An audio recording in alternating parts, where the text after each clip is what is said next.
It is Spidey's Outback time. Roll the intro.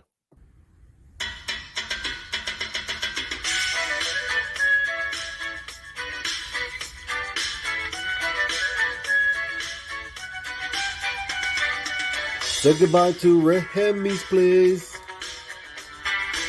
Looking for my friends on a Saturday. Where's Fantastic Lady, Chip and Journey, Beckerman and Robbie Fat Stacks? And they're like, don't you watch MadSpidey'S Outback? Where Lemmy shows up just like that. Live chat here with YouTubers. You better sub, bring a comic cover. Bow down, bitches. Gobble, gobble, whack, bitches. My best mate, Lee Simon Sorrow. A Lee meme with some muscle. On here, you better watch your language, or you won't get any of his Vegemite sandwich. Freaky Sid, I come from MadSpidey'S Outback. Talking comics and some smack. Welcome all to MadSpidey'S Outback. You better sub, bring a comic cover, yeah. I still can't get over how awesome that intro is. Thank you again, Loowee. I greatly appreciate that. Before we bring in our guests, just want to play a little clip now that I have access back to my own show. Roll the new intro.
Strike what I said. It's not a new intro. Obviously, it's the video that DJ made for C3.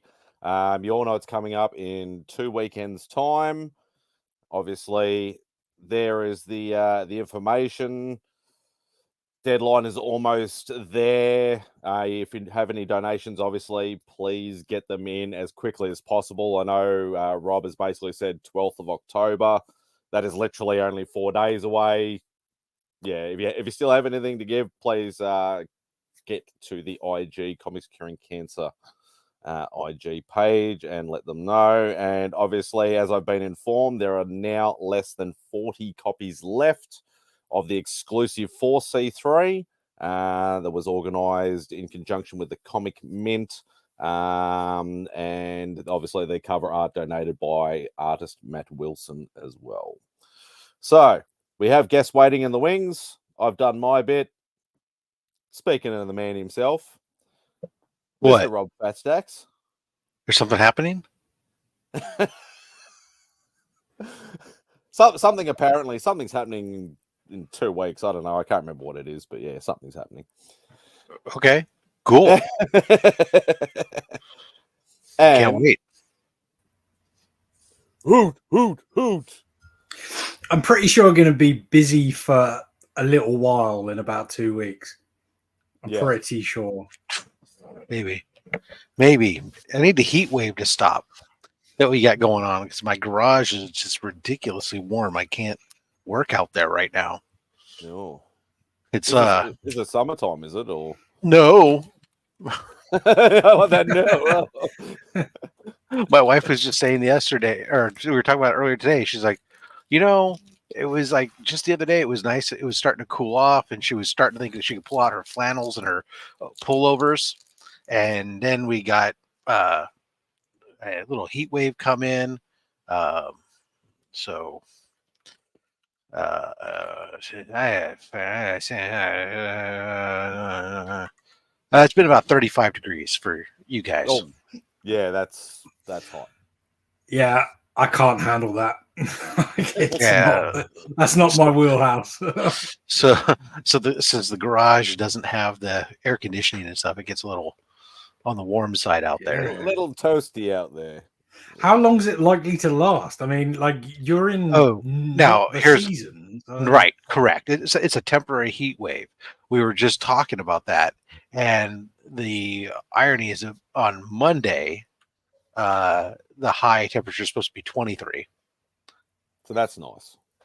So it's going to be a significant drop for us. Yeah. Those of people here playing at home in the United States that are wondering, what are you talking about? It's a 20-degree temperature drop in Fahrenheit from what our high is today versus what it will be in 2 days. Interestingly, the overnight will be almost identical.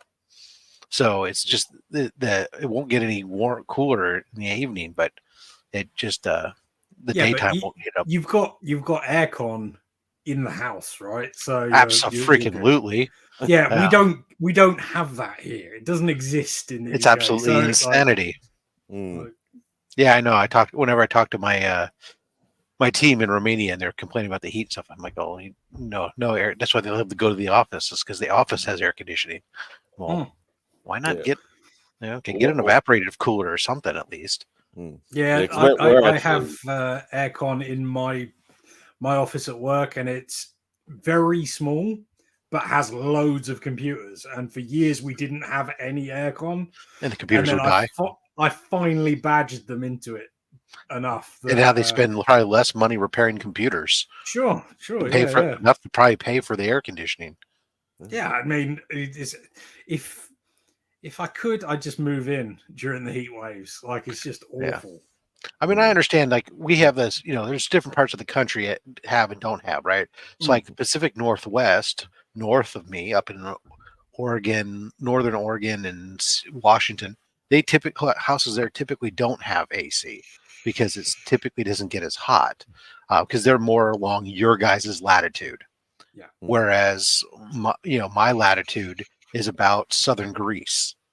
So it's a little bit tropical most of the time, which is a little bit different temperature range than you guys have there in the UK, right?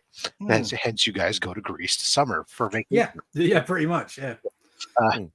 And then Southern California ends up being on par with like Turkey or something. It's starts getting down there towards the equator. So yeah, we're a little bit we get warmer. So we have air conditioning, but this house didn't have it when I bought it. The first thing I did when I bought this house was install air conditioning. Yeah, it's smart. What about you, Spidey? We're actually in a cold snap at the moment because no, but typically do houses as standard have aircon? You'll find the majority of houses here.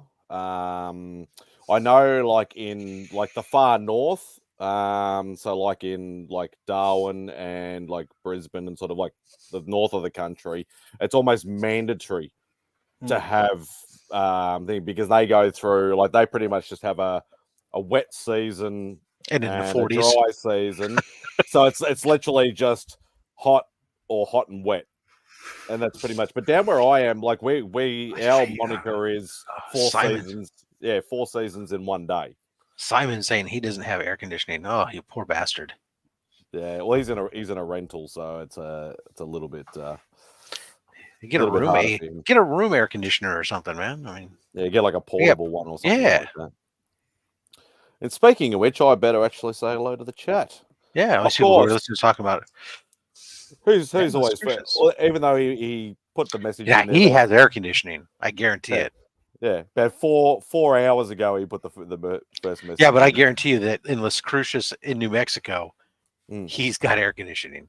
probably in every single room. The whole house. Well, that's how I have it. It's whole house. Mm. Central air throughout the entire house. Entropy in the comics. Kev, hope you're doing well. Eli, hope you're doing well, mate. Trav, hope you're doing well. Hey, Sarah. You should send out link to some of them. Oh, they're probably at they're probably at PAX, which is do you guys get PAX over there? No, but I always imagine that I can pretend I know what it is. It's like a comic convention, but it's a gaming one. It's a gaming one. I was going to say, it's pretty much what I imagined it was. Some sort of convention. I think that we do have actual PAX over here because I understood that enough. Like, I'm not really much of a gamer, so. Oh, hey guys! I just got an alert. Apparently, MadSpidey's gone live. Oh shit! Nice. Right. Yeah. Oh. Who knew? Hashtag car guy. Yeah. So I'd say they're probably on their way into to PAX. I would say. My fellow Rian Gonzalez lover. I don't know who that is. Kyle, hope you're doing well, mate. Tickle that like button. Okay. Loowee. Okay. We had 2 streams, but this works. Okay. Oh, yeah. I think he's watching. I think Papa Wheelie's got an auction thing going on at the moment. Hey, Sanny. Hope you're doing well. There you go. I definitely have air conditioning with exclamation points at the end. Yeah. Anybody who lives in Arizona without it is just dead. They're living in a cemetery. I mean, that's all they are. It's all there is to it. But I mean, because like they had it in the Southwest. I know in Arizona and parts of Arizona this year, it was getting so hot that they were talking about that. The trash cans and stuff they were being left out in the sun melting, and plastic trash bins and stuff like that, and the tops of dumpsters and stuff melting and stuff from the heat is like insane. Okay. I know that for me, if I was living out there and there's a lot of older people that live out there and stuff and retirees, and they have to spend so much money on their air conditioning, but hey, move around from neighbor to neighbor's house and go have pinochle games or something and only air condition one person's home for the day and pass it around from one person to the next. I don't get that. What's the motivation to move to a place that's basically an oven? Like, if you're retiring there, I mean, it's cheap. Oh, I see. Yeah, that makes sense. When you take, so like what'll happen a lot of times is either those states will have very low tax rates such for they don't care about income tax. They might have an income tax, but you're making so little income as a retiree, it doesn't really matter. But they'll have lower other taxes, no sales tax oftentimes, or low property taxes, and also the housing cost is cheap. So what they'll do is they'll have worked like in a place where I am, take a house sell my house, and then move down there and buy a house, and I can buy a house down there for, I don't know, maybe with inflation it's now 400,000 I can buy a house, but I sell my house for 1.7 million. I pocket 1.3. Yeah. And it augments my retirement, right? Yeah. So what's 100 degrees in Celsius roughly? 100 degrees. About 30, 35? 37.7. Oh, shit. Hot. Yeah. Yeah, let's not do that ever. I don't want to be there. It's dry heat, isn't it? It's not. Yes, there's no humidity virtually. Okay, that's something. He's in the desert. So Arizona and New Mexico and stuff, low of 100 this year. Yeah, it makes sense. My parents live in Palm Desert, which is the desert area of California, a retirement community. Or also where a lot of Canadians come down in the winter, and their place is like that, where it's not as bad. It did. I think it would get down to the 90s in the overnight, but it's one of these things. If you think about, you've never thought about before, is live in a house where you don't have cold water. unless it comes out of the fridge. Oh, yeah. Because the pipes get too outside, hot. Yeah. the pipes are 100 degrees unless you bury them really deep in the ground, which you don't do. Yeah, that's insane. The water never gets cold. Oh god, yeah, that's nuts. Because like I know, like in the summertime we can hit like the 40s, but like you can have strong humidity as well. That's no good. So you basically you've got both extremes at the same time. Yeah, that makes it. That's your difference. Where you see now Austin's here. We're talking all this stuff. So, good news. Hey, Matt. He charged his laptop. Good for you, Matt. Yeah, that was hilarious. Haven't you heard of a charging cord? That's the saving grace of like the Southwest is that the Southwest is relatively dry in comparison. I know that like for me, when I'm obviously more humid than they are because I'm further north and we have a lot of ocean breeze stuff. But for us, it's still rather arid compared to when I go to like where Mark lives and those guys live. For me, if I get like 40% humidity, I'm freaking dying. And they're going like, what are you talking about? This is great. It's all relative, but yeah. Because I remember like, because we had the, I'm just trying to remember. It was literally, well, I know the fires, like, because we went straight from like really bad bushfire season to COVID. So we didn't have a break. Right. We literally had for about, I think it was about 3 or 4 months, we had really bad bushfires. And there was basically a week where we were a week of 40-degree days plus 70 to 80% humidity. So obviously that makes a massive factor in the, the bushfire season as well. And it was just absolutely horrendous. It was, it was not a fun time at all. Yeah, we were fortunate the other day. We or not too long ago, we had some fires started. Some of our fires starting up, but then it just happened to be a nice jet stream came in that brought in a ton of moisture right over the fires in a very short time, which was very nice. Yeah, because you guys get bad bushfires out there too, don't you? Yeah. We won't call them we call them forest fires because we actually have trees that stand up tall. But same thing, wildfires.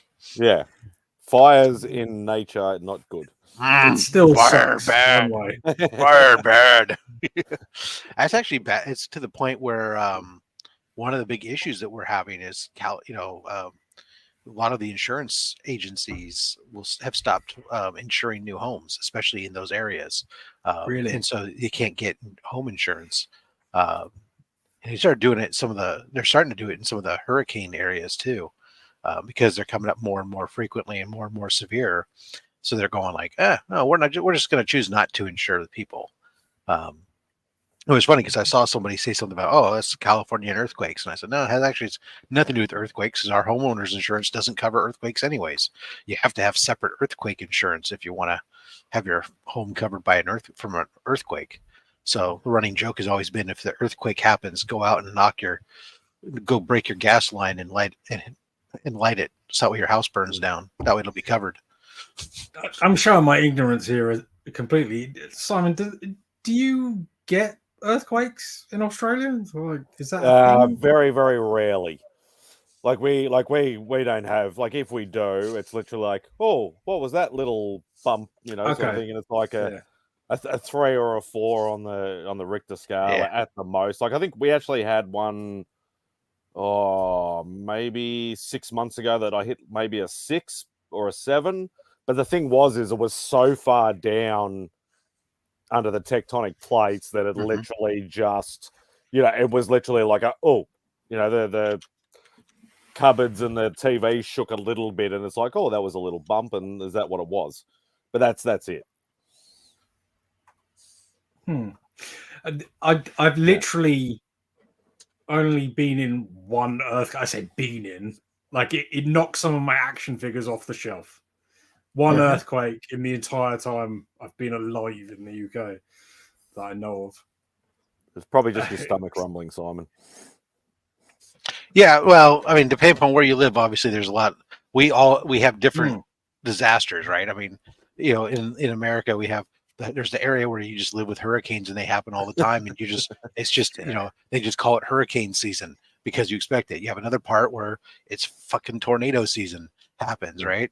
For us, we have earthquakes. They just don't. There's just no season for them. They just happen when they happen, and for the most part, to us who live here, the majority of them are meaningless, and we don't even register them. We just kind of go about it. Like a 2 or a 3, I don't notice those things at all.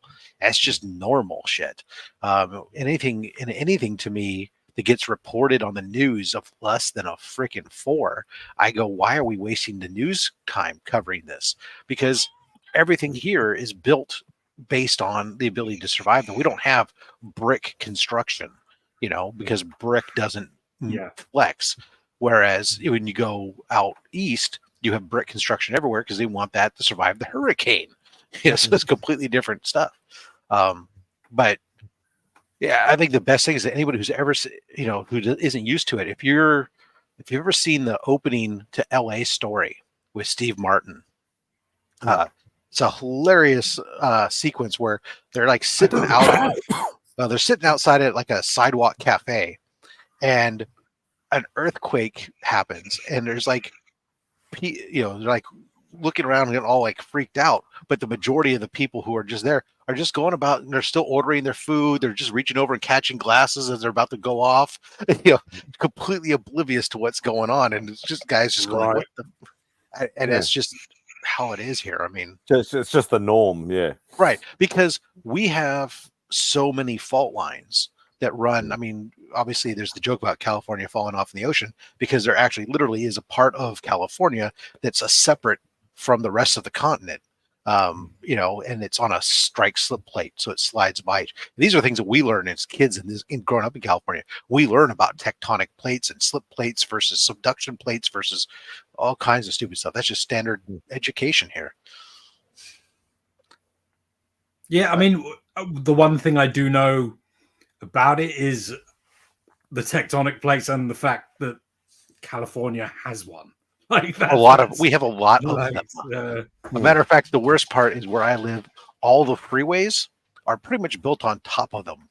So that's a great idea. Yeah, because what happened is when they built the freeways is, hey, look at this. Here's a nice kind of clear path we could go down. And later on they went, oh crap, now I know why it was clear. But what are you gonna do? It's but that's why you hear, obviously you guys hear about them a lot in the Middle East. There's a lot of earthquakes. You have a lot of convergence as the various continents there are fighting with one another through a lot of different zones. But we have a lot of different. The strike slip are such that you have a lot of small ones, and then you'll go through a period where there's no quake for a long time, and then all of a sudden it just gives, and it can be massive and serious what happens. But I thought CBS blockhouses were sought after by everybody nationwide. No blockhouses out here in the West. They would fall apart in an earthquake. I don't even know what a blockhouse is. It's like bricks or cinder block, anything that's masonry type house construction. Those were, that was very common here pre San Francisco earthquake, the 1906 earthquake. After the 1906 earthquake, was pretty much very little of it happened because we don't have hurricanes, we don't have tornadoes, we don't have those high wind events where we need to worry about objects being blown through our house. But we do have the shaky, so we have a lot of wood construction that allows flexibility. Or when they build high rises, they actually build them on shock absorbers so that they can actually giant shock absorbers and whatnot. So Kenny Bird. Cinder block structures, though, definitely once you move out of the earthquake area, very much, especially if you live in those areas, like I said, tornadoes and hurricane stuff. It's much nicer to have a cinder block house. My image of American houses are predominantly wood construction, based on sort of the media that I've consumed, except in New York. See what I mean? Like that's my sort of basing it purely on the entertainment. Well, I'm not to say that there's a lot of wood construction houses throughout the South and other stuff too. Don't get me wrong. Yeah. I'm just saying is there's a lot more brick or cinder block construction houses there than there are. You're not going to see them out here. There's also a lot of them in the Midwest too. So you'll get a lot of those throughout that area. You just don't get them here.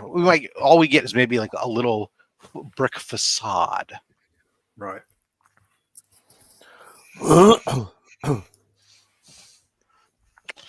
Yes. Yeah, because I would imagine down in Florida it'd all be like batten down the hatches sort of season and things like that with the hurricanes and possible tsunamis and whatever sort of down that sort of area. We get haboobs. Well, what the hell's a haboob? Yeah, give me a clue. What's a haboob? I mean, I feel like I might enjoy it. I'm not sure. Yeah, it's like part of the word you enjoy, but what's is it like a funny pair of boobs or what is it? You guys, I like that. Haboob. Okay. I'm trying to find the link to pass it around to people, but damn it, my stupid IG has hidden like all the group chats. Yeah, I found that earlier. Like, it just completely got rid of all my group chats. A lot of the group chats have disappeared. The other day, every post that we were doing from Instagram, if you were doing it on a PC, it would look like it posted, but then it actually wouldn't post. It's absolutely maddening. But like right now, I don't even see like any of the group chats that violent dust storms. Okay. Yeah, that doesn't sound fun. Like I liked it. Why give it a good name, for something that's violent?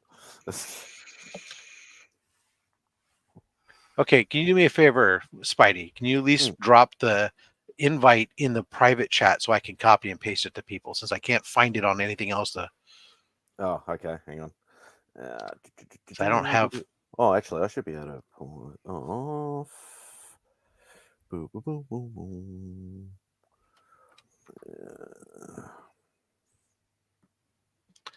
Anyways, comics. Yeah, they're good, aren't they? I was on Tony's earlier and I showed a bunch off. Yeah, and they're a lot of fun. Like, there's one. I like it. That's what I'm looking for. Oh, don't start! Stop stealing my books. Now I have to get it because Spidey wants it. Yeah, exactly. He's knocking off all my books off my list, but I'm trying to do the Tomb of Dracula run. Yeah, I have the biggest key in the run, but that's the second biggest key, which I still need.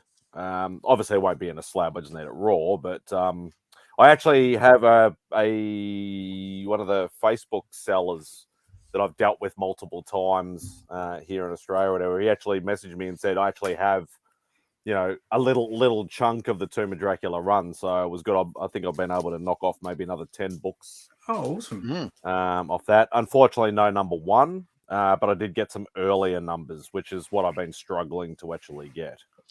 My problem with number one is that the ones I've seen lately, people are just they're about $80 to $100 high on their price, and there's always on platform. It seems to be on Shortbox where I can't.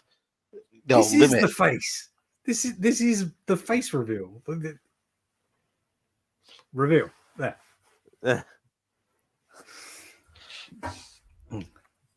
Yeah, I think I'm down to about, because it's a run of I think it's 70 or 71 issues, and I'm down. I think I'm down to about 25 books or 30 books. So it's still a decent way to go. But that number one is and we all know how much I complain about having to deal with comic books over here. Hey, Noran. Yeah. It does sound pretty bad, but to be fair, I only listen to you, so I'm not really sure like how you don't get a good context. Yeah, and Simon as well. Simple. Imagine it like the UK, but 30% of that. Yeah. Right. Okay. I'm just guessing. I'm pulling that out of my butt, but yeah. This sounded good.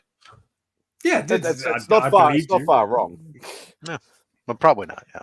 Like, Oh, I don't think it's too bad over here, to be honest. Maybe I am overpaying for everything. I mean, I know I am paying more to import for obvious reasons. I mean, the shipping is always a lot more expensive, but it seems quite in line with whatever cover price says.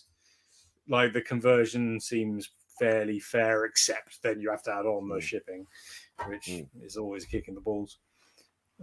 Yeah. Whereas, like obviously Rob and I have found out most recently, because the Aussie dollar has really tanked against the US dollar at the moment, that the shipping has gone up even further a little bit, especially for me, because it was like it's not like that still much more relative than normal, dude. You just happened to be 2 mystery boxes, and they were in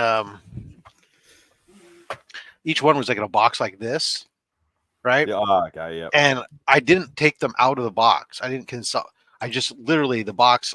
I found the box, the smallest box I could find that both boxes would fit in with just a little bit of extra packing around it, and that's it. And so it just happens to be that dimensional weight gets you, and then combined with the there's a 10-pound box. Is that what gets you, Rob? Yeah, 10 pounds. That dimensional length will get you, huh? Dimensional weight. So it's the girth. It's the total height, length, everything. So whole package. So when you get it, you can open the outer box, no worries. The 2 inner boxes, then you have 2 different recordings that you can do. Yeah. Yeah, so one will be the old man collectibles one, and one will be the comic food. Correct. Actually, I haven't. They're completely untouched. Yeah. At least by me. I can't vouch for customs, but our experience going to Australia is much different than my experience going to the UK. We haven't had any dramas because you've sent me a lot of food stuff and things like that. I've never had a problem with anything. Never touch a package. DVH. Totally different story. 100% of the packages I have sent to the UK, whether it be to DVH or to Peter, they've both been inspected.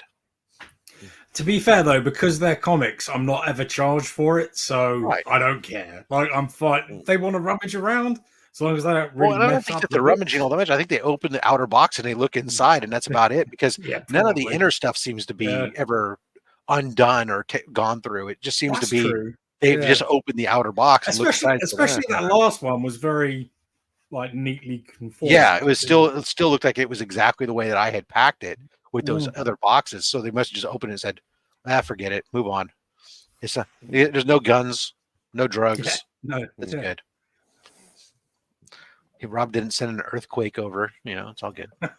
Making sure there's no people in the box. Right. Yeah, Soylent Green. So. I I want to explore a distant land of Augusta someday. Yeah. Someday. It's a fantastic time to explore the distant land of Augusta.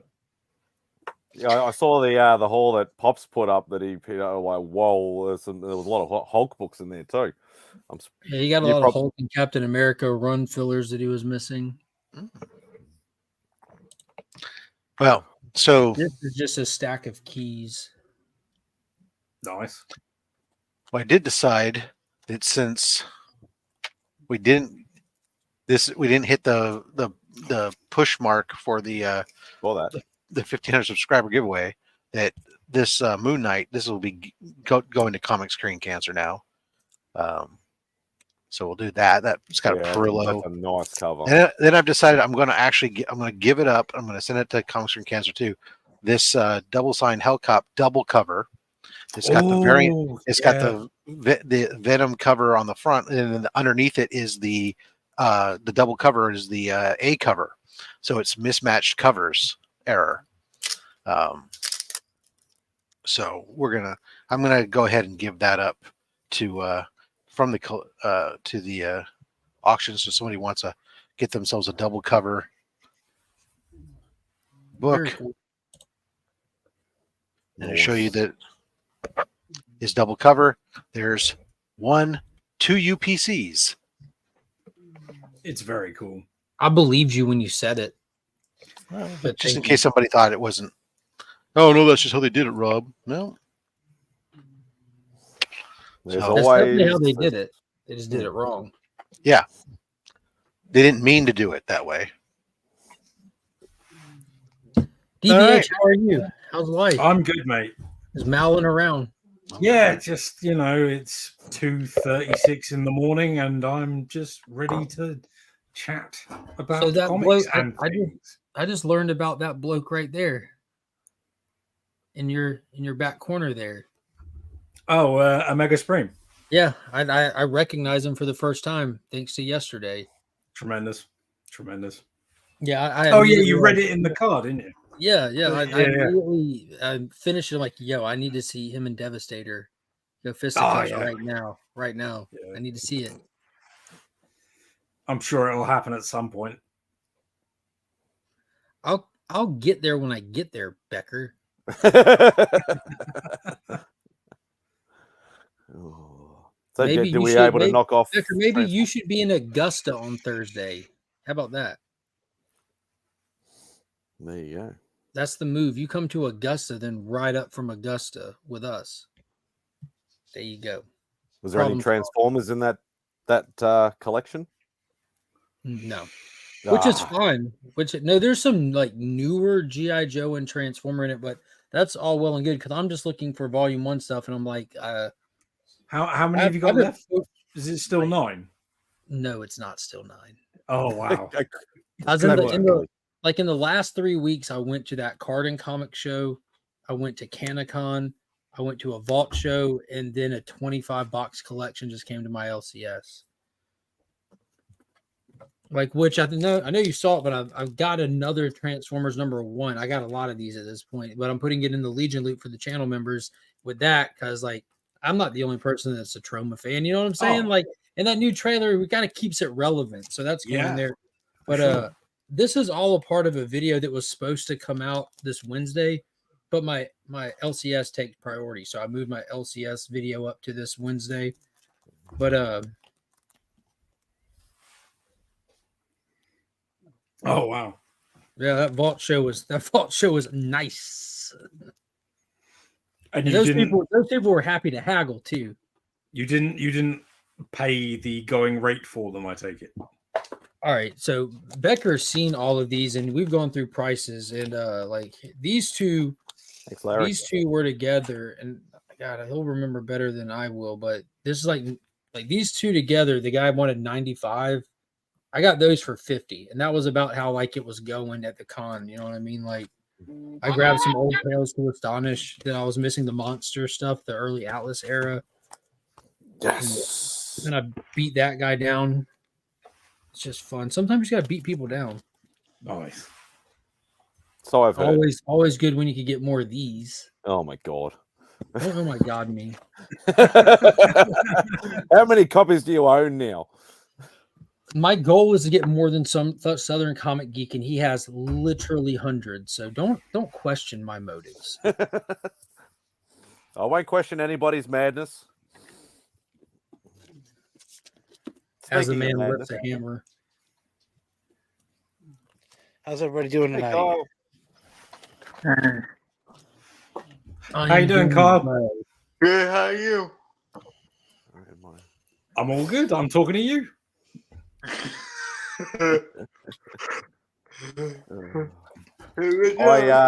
I almost started up a stream in I almost started up in your channel, Remy. I'm like, why isn't my stuff here again? And I'm like, it would have let me. But I realized that I didn't change the destination from Remy's place to Spidey's team, and I'm like, oh crap! I got you. That really threw me for a loop. Yeah. That's probably what I went to the first time. Yeah, it was only up for about a minute or two, and realized what the mistake was once I went in there to check everything, and went, oh, I'm in Remy's channel again. I'm trying to highlight people here, and I can't do it, and that's so dumb. I don't know why I'm doing this. What's up, Mike? Like, they're like, damn, is this thing broken? Oh god! But the funny thing is, they, as Remy knows, I got my first ever copyright claim because of a certain video last week that This Remy guy did. right here. The infamous James Blunt video. Can we play it again? No. So I went in. I opted to mute it, and that obviously passed the copyright claim. But the silly thing is, they didn't ping me for the one that we played at the end of the show. Yes. So if anybody there is wants to one go back and still in watch there. it, you can skip through that whole thing. All right, go back to the last minute 52. Gold. And then done. Who needs more than one copy of Turo? Seems excessive. I'll be over here in the seasons of the new Warriors. Oh god. So yes. How's everybody doing tonight? Doing all right, thanks, brother. Pretty good. Tried to catch up a little bit. The Illuminati had some late night shenanigans, and I passed out. It's done. I hate it. Like, I hate it. Done. Yo, My schedule's so freaking wacky. I was like, and literally, I was like, I remember telling myself, I was like, I gotta jump off here, and somebody was still on there, and I passed out, and then I woke up, I was like, oh shit, nobody's here. And it was like Mark and Tyler. I was like, oh. You know what's funny, Remy, is I have controls to DJ's channel. At any point, I could have put you backstage or even muted you, but we chose to sit there for an hour 37 and listen to you snore while we talked. No. Just because we love you. Because we love you that much. I know. No, I know. Now, Beck, on the other hand, no, that's just excessive. Still. Well, hopefully, the community hangout for C3, then we'll bring some of that back. Wow. The funny part is, I jumped off of there and started watching a movie, and I was like, good to go. It's like, all right. Well, sometimes you only need a good 40 minutes, and then you're good to go. That's what it was. I needed to catch up, and then it was like, all right, everybody, good night. And I was like, nope, I'm going to be up till 4. Hey, word.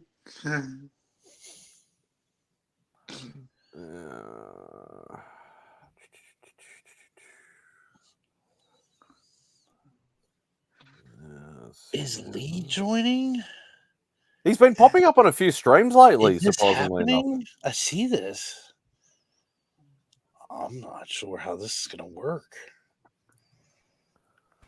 We'll soon find out. 2 Australians in one go. Who knows? We're about to cross over to unknown territory. I know. It's going to be a legit Australian stream. Yeah, we needed Simon and Sarah, and we'd be almost outnumbering the Americans. Where is the other Simon? I think they're out and about. Like, he did pop into the chat. Ah, here we are. There he is. Yeah. You got to... Oh, see? Yeah, when I mentioned it, he's like, oh, no, gotta run. See, I got to go. Uh-huh. You get off. I'll be there in 10. Cool. Get off. We're going. Yeah, it's my fault. You're right. That's what happens. Remy Q joins up. Remy Q scares off everybody.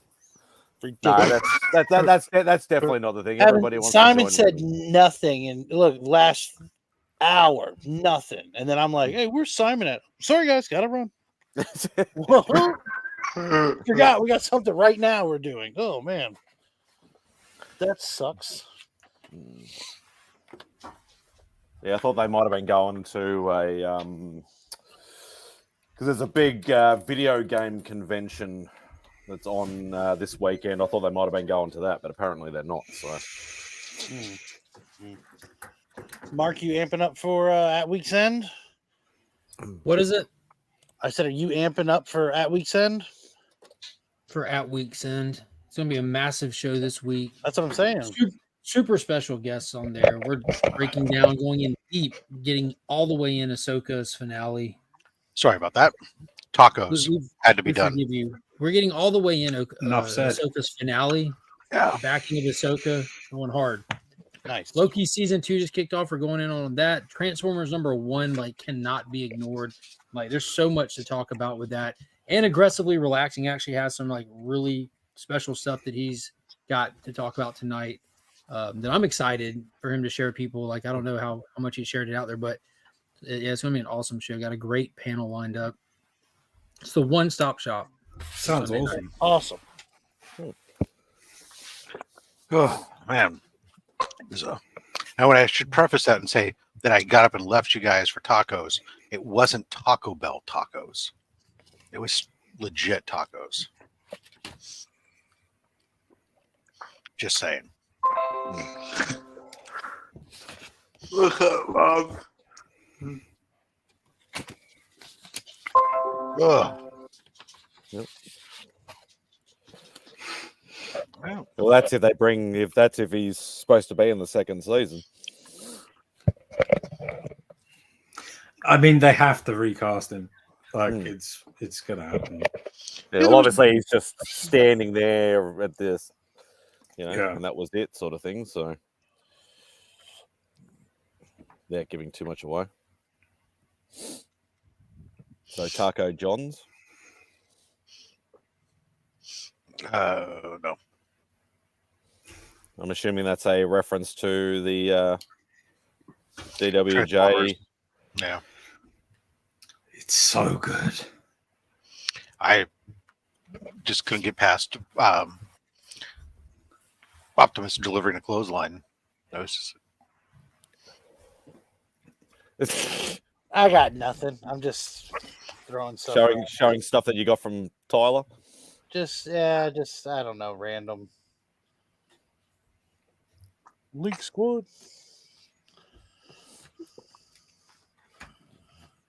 You do love to promote people, Remy. Sometimes.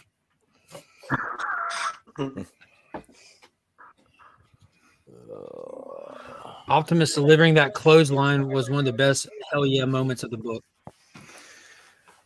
I like the wrestling stuff because I like wrestling, but that isn't the best stuff in the book. I would say the sort of the action moviness of like Prime running through the fire and like that felt like an action movie to me.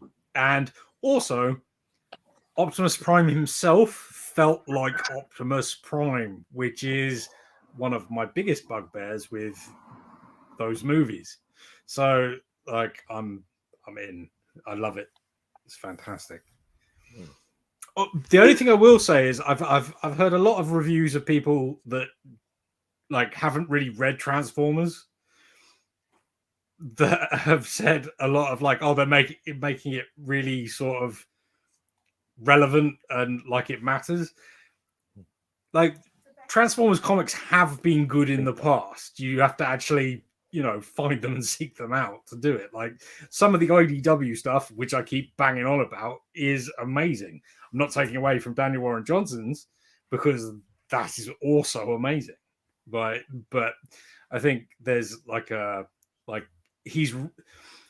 feels like he's reinventing the wheel to a lot of people, whereas like that wheel was already reinvented a few times beforehand. So do a little research is the gist of it. It's Whack Daddy. Howdy. How's it going? Yes. If you share it out, they will come. What's good? Yeah. You guys seen this? The idea of Liev Schreiber as a recast for. Yeah, I mean, he looks a bit like him. Like I don't know. Sure that that they're. He's perfect, but yeah, fine.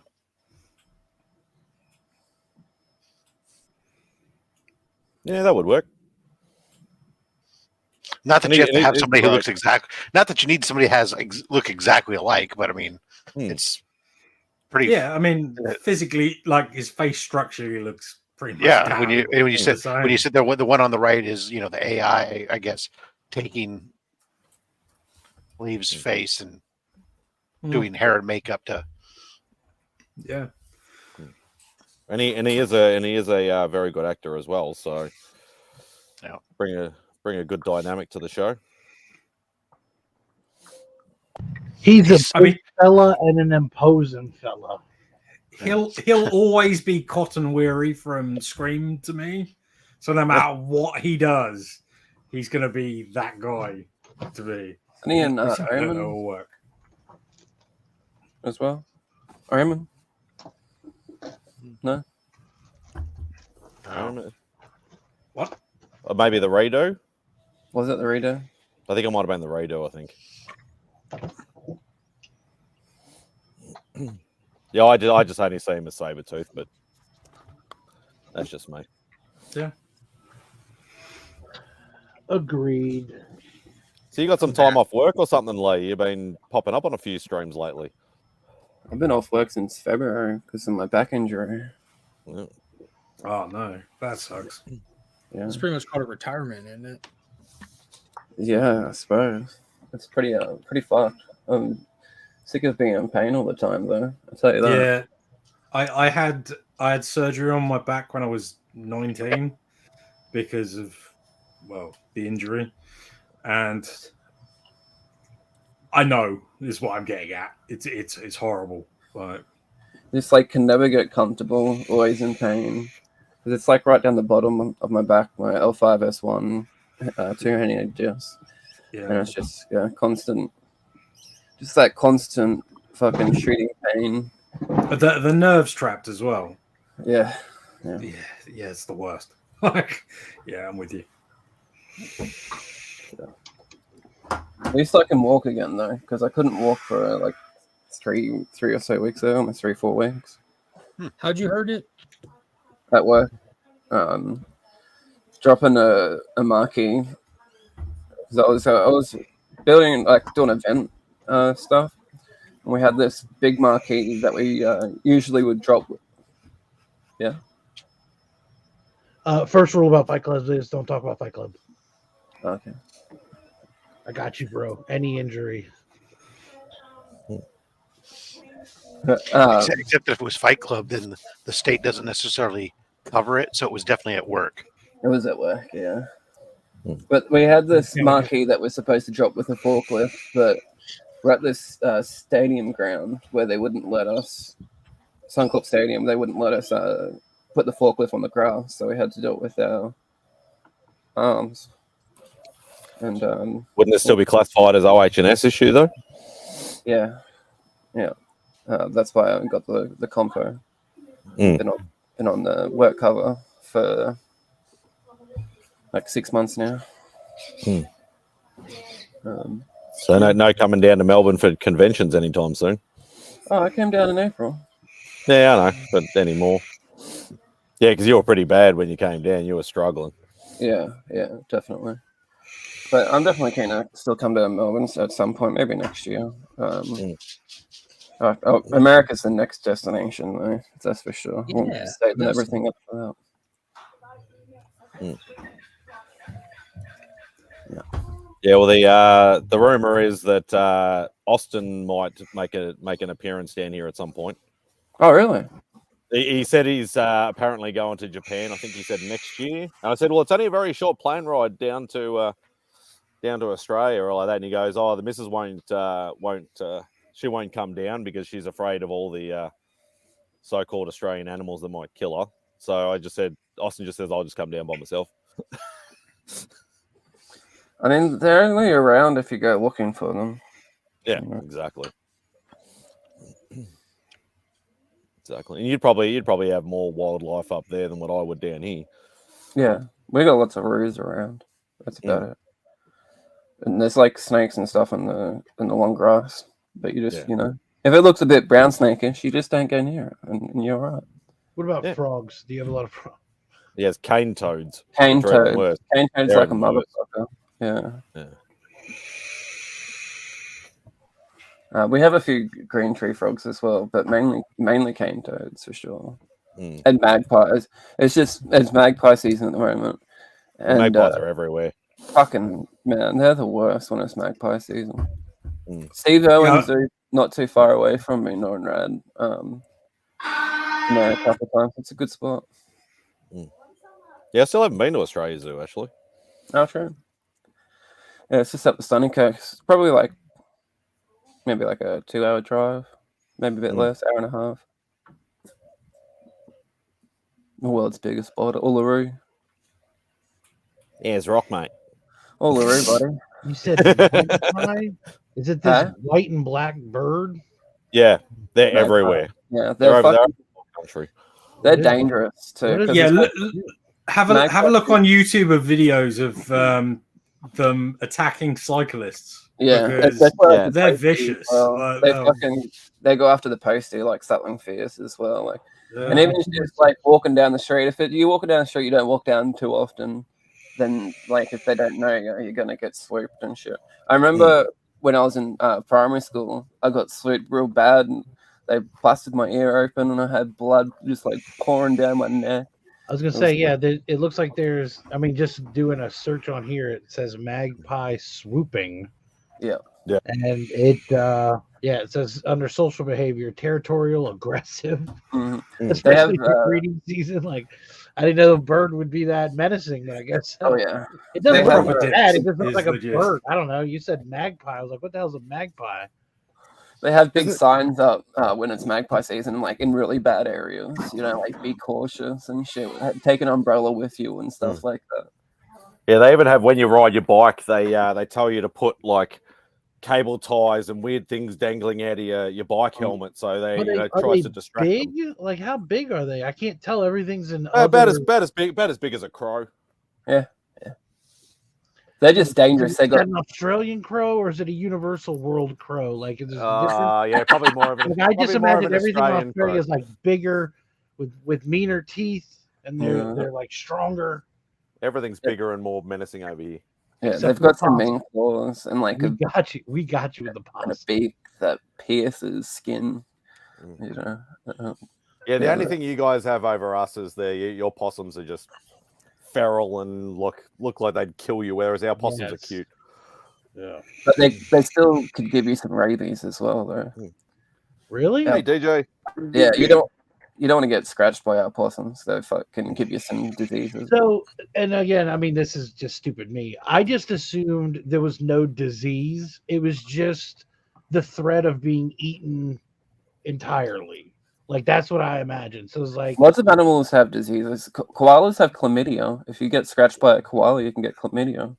I imagine just full face ripping, and then that's what I fear. The disease itself, I don't. For whatever reason, it's just seems like very clean animals are just deadly, like lethal to the extreme, without the disease portion. So that's what I think of. Like, I wouldn't be like, oh no, I'm sick now. I would worry more that I walk away, no face. And then that's whatever animal it is. I just assume everything's going to rip my face off. I don't know. Everything's just rip your face off or eat it off. Yeah, you're probably more worried about either getting eaten or getting like bitten or stung and poisoned and things like that from the snakes and the spiders and all that sort of stuff. So. Yeah, when I think about it, I think about the spiders. They freak me out. The idea. Spiders are alright. I like spiders. My old house had lots of spiders, and I just let them go, let them chill. As long as you don't fuck with them, they won't fuck with you. You know. Okay. I think.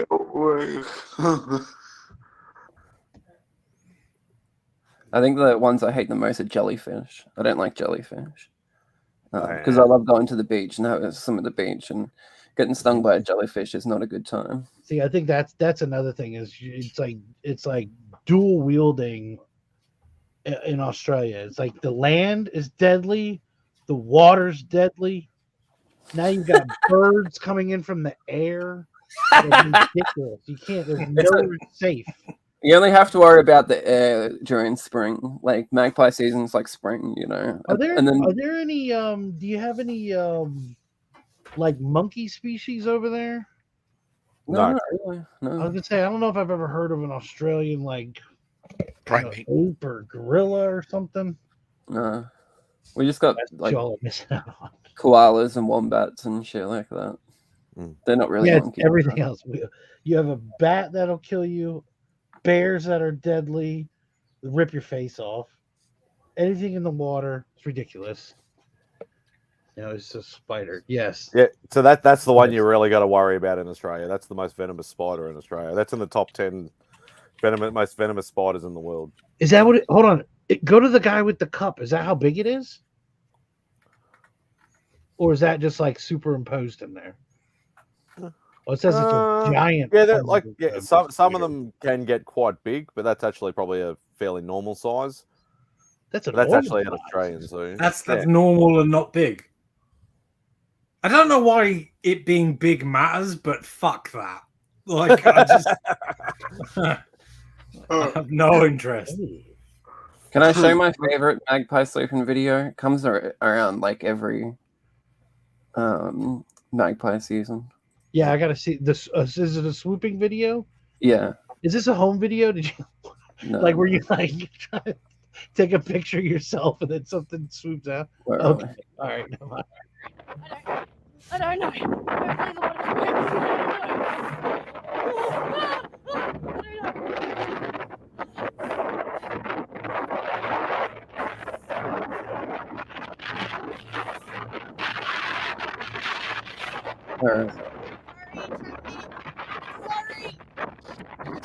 Can I ask the obvious question? Why does she have branches sticking out of her helmet? Because the branches stop you from getting. She's testing different ways to stop the magpies from sleeping. Oh, okay. So she got the branches. It's that big of an issue that they do that? Yeah. And this one now she's testing the eyes, and this is my favorite part of the video. And it's quite a fierce magpie behind the Merbean P10 school. From all reports, it's not very nice. So hopefully the eyes are going to work. I do have a helmet on, so... Yeah, but the strap is so loose, I don't think you do shit.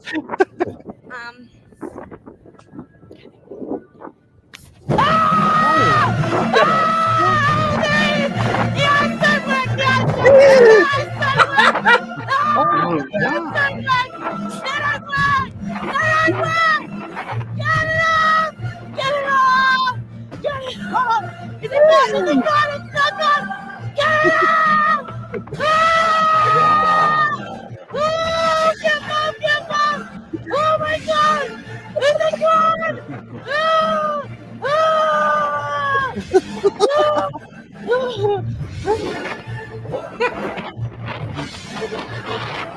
Wow. That's my favorite thing, her just screaming, the eyes don't work, the eyes don't work.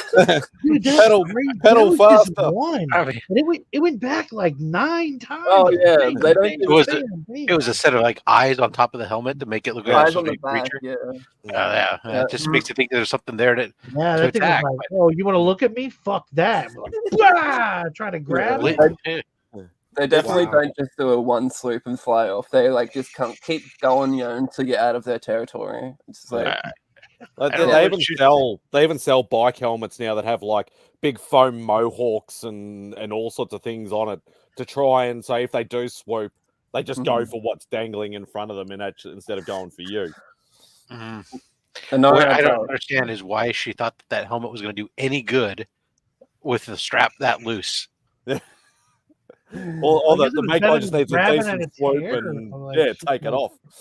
I swear that video resurfaces every magpie season, and it kills me every single time. Like the eyes don't work. The eyes, like it kills me. So funny.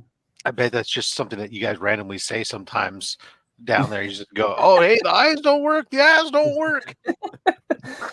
When I'm going for a walk during magpie season, I'm always walking with a stick. Because when they start coming around, I'm just like fucking waving the stick around my head. season, like I would just assume that's the time that you don't leave. Like Well, that's yeah. just the time that you don't leave. They're fine though. If you walk that same route like all year round, they're familiar with you. They're fine. But it's like when you go into different territories that you don't frequent. Do you know which animals that I really worry about in the UK? Cats.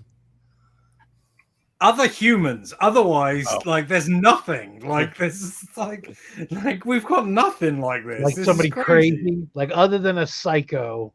Yeah. Yeah. Like otherwise, I'm fine as actually owls. I don't trust owls at all. I worry about like That's kind of ironic.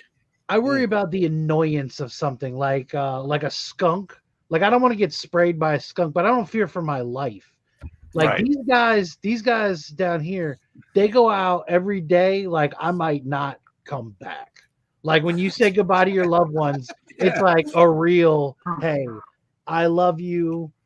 Hopefully I'll be back later. Like Yeah, you don't I'm know if going you to come back work. I anymore. might not come back. Yeah. Like is the Yeah.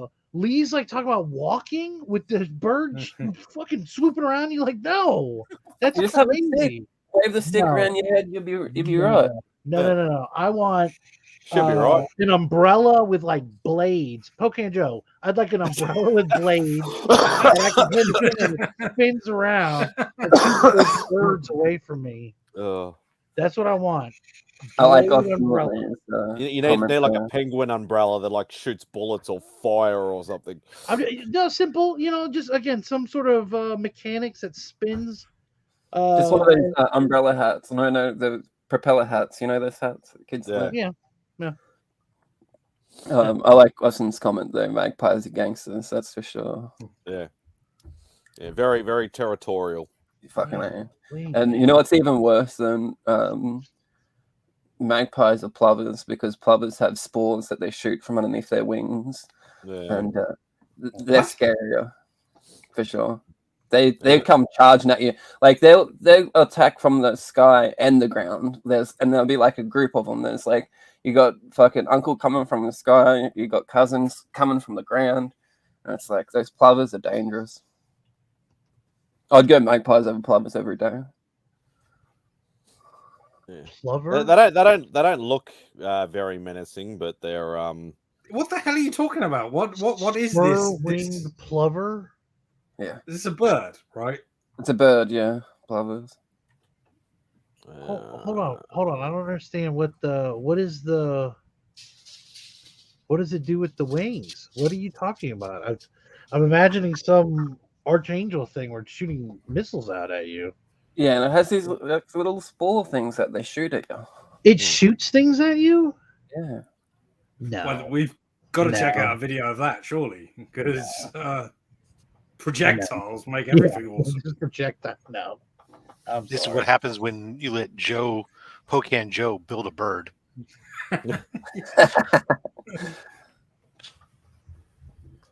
No. Whoa! Oh, the noise is weird too. Look at the little kids. Oh my god!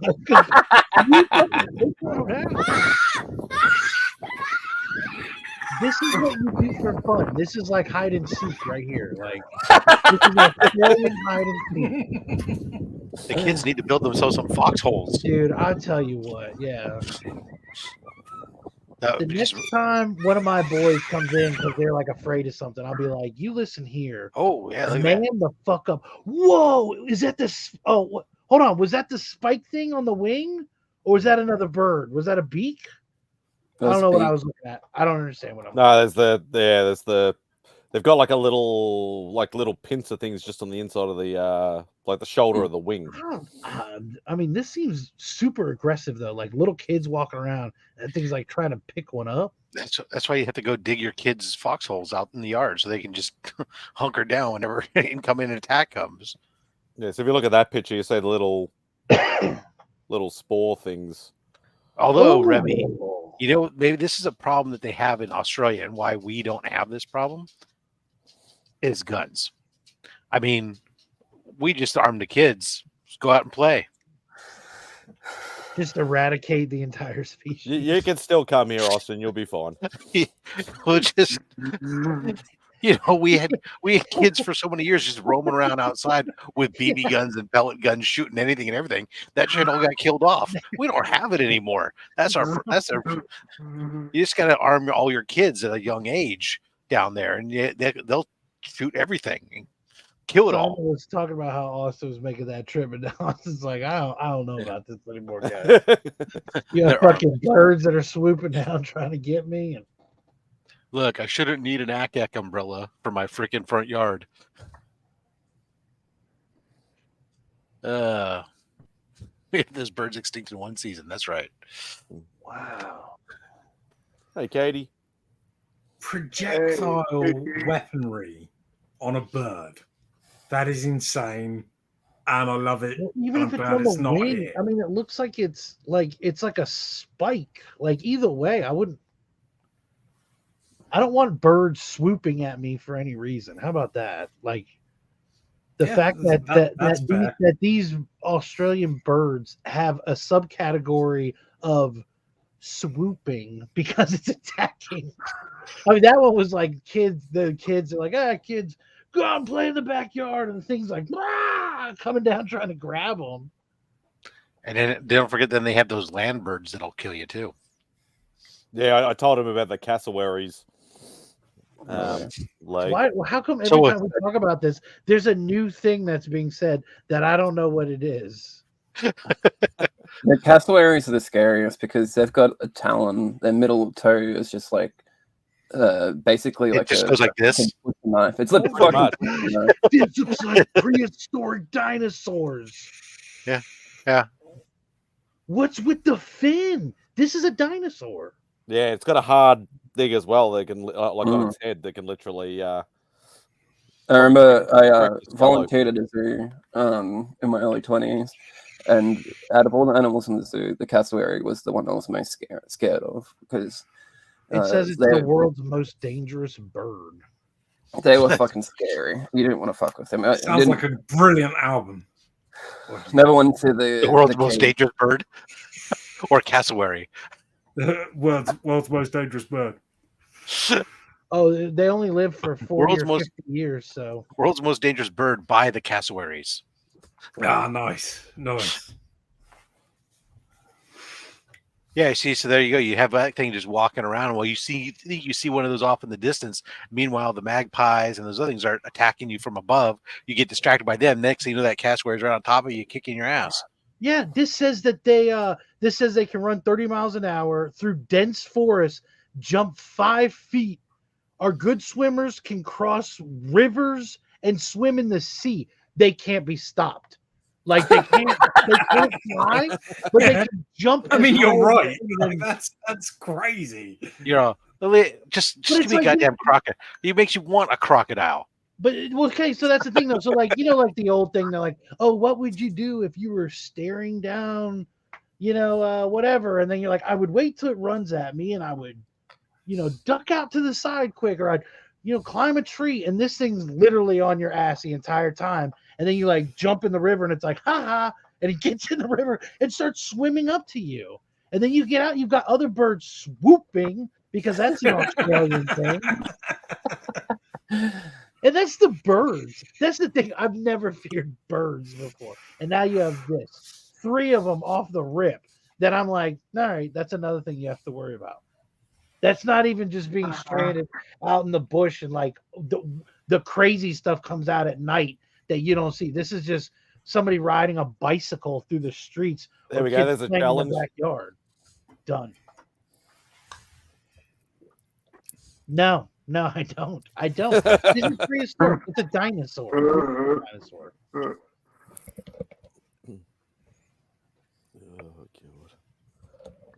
God. I find it funny, like and Leo will, be able to vouch for the same sort of thing that like every time we talk to people from outside the country, it's like, oh, how do you survive and all this sort of stuff. And I'm like, unless you go looking for this stuff or you're like right out in the middle of nowhere, that's the only time you see most of this stuff anyway. Like you don't, it's not as if I'll walk out my front door and there'll be a crocodile walking past or a a big spider or a big snake or something like that. It's like you don't like you could literally live in the suburbs your whole life and probably not see half of this stuff or any of this stuff. You know, I'm glad you bring that up, MadSpidey, because I want to break a very certain point here. The same thing here. The same thing is here about people walking down the street with guns.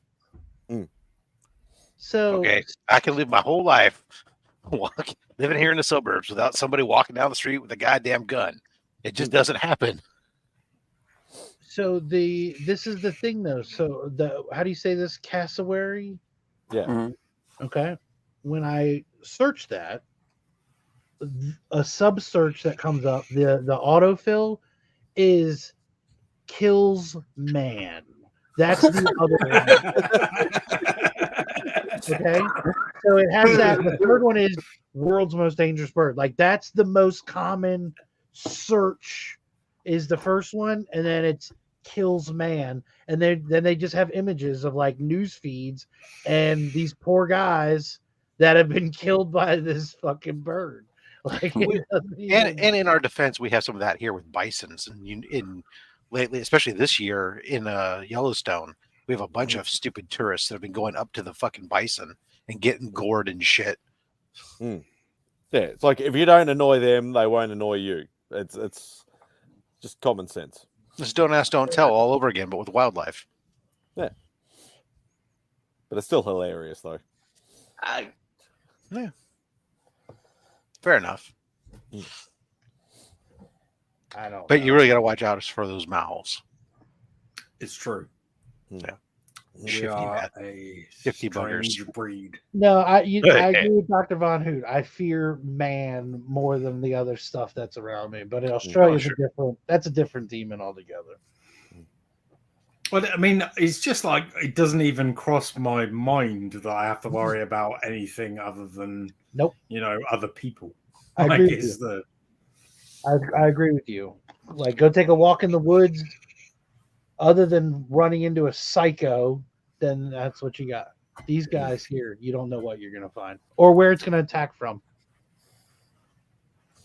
Oh, my shoe's untied. You lean down and then something comes up and fucking grabs you. There I was, half taking my clothes off and leaning into the river to fill my canteen. And oh, wait.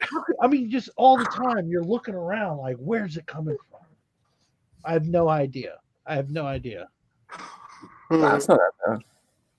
Yeah, but you say that, but like it's learned behavior on your part. Like you've learned to have to deal with negotiating, like the magpie situation.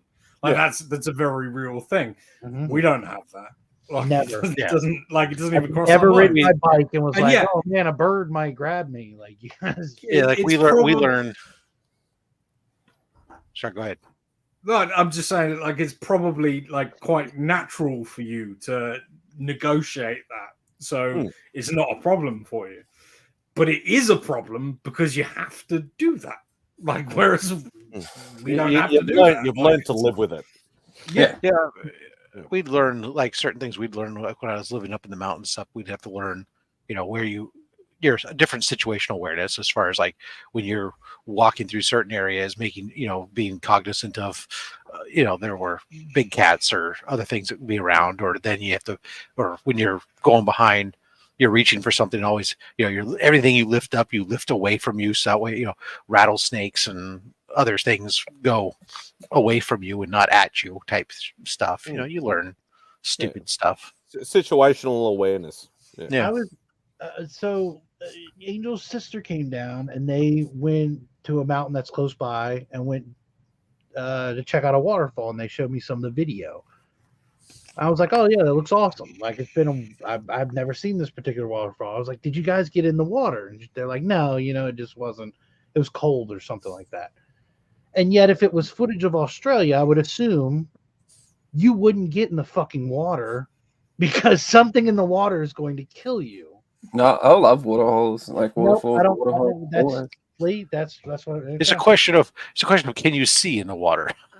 No, that doesn't even bother me either. What do you mean? That's what I'm saying. Although you see, K-pop had a great question for you, Remy. Don't you think? Going back a little bit, she says, Don't you think that you could take out one of those big birds with your chainsaw? I don't. No. You Just wouldn't be think able I to would feel swing more it. comfortable. I would feel more comfortable with a chainsaw, but I I mean, don't think of the fried chicken we could have. think. You want a drumette or you want a wing? You make some buffalo wings, cassowary buffalo wings. So if anybody recalls the end of Texas Chainsaw Massacre, the 1978 special, at the very end when he just woo and it's flying up in the air, that's me with a chainsaw. That thing fucking swooping over my head, I'm just woo, just wildly thrashing around before it pecks my eyes out, and then the freaking other one jumps 5 feet and attacks me from the other side. Dumb. Everything will kill you in Australia. Everything. It's the most deadly place. Oh god. How's it going, Mark? Pretty good. How are you? I'm good. I'm good. I feel nice and safe in my house. I'm glad that I'm able to spend some time with my friends online in a safe environment. Safe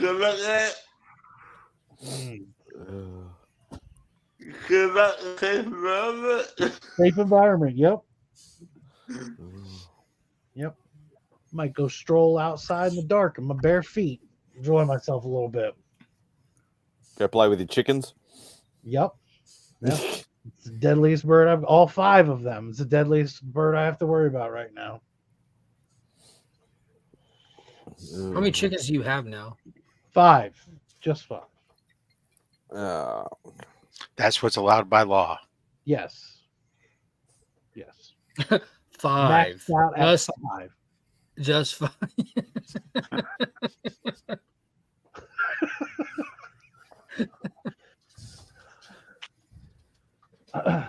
It was amazing when I went out and I collected eggs today, and there was 9 eggs from those 5 chickens. I was like, man, you guys have been busy. Exactly. You know, I was like, orange. Okay, yeah, they're all here. Right on. Right on, right on, right on.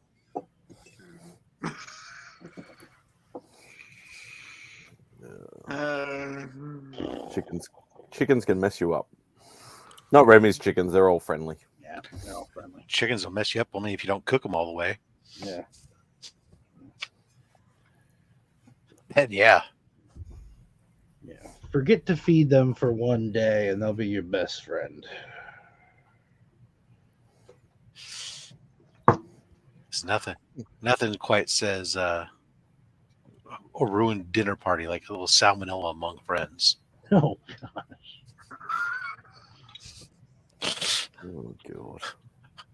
When that line to the bathroom gets a little long and everybody's dancing. And it ain't because somebody's playing a funky beat.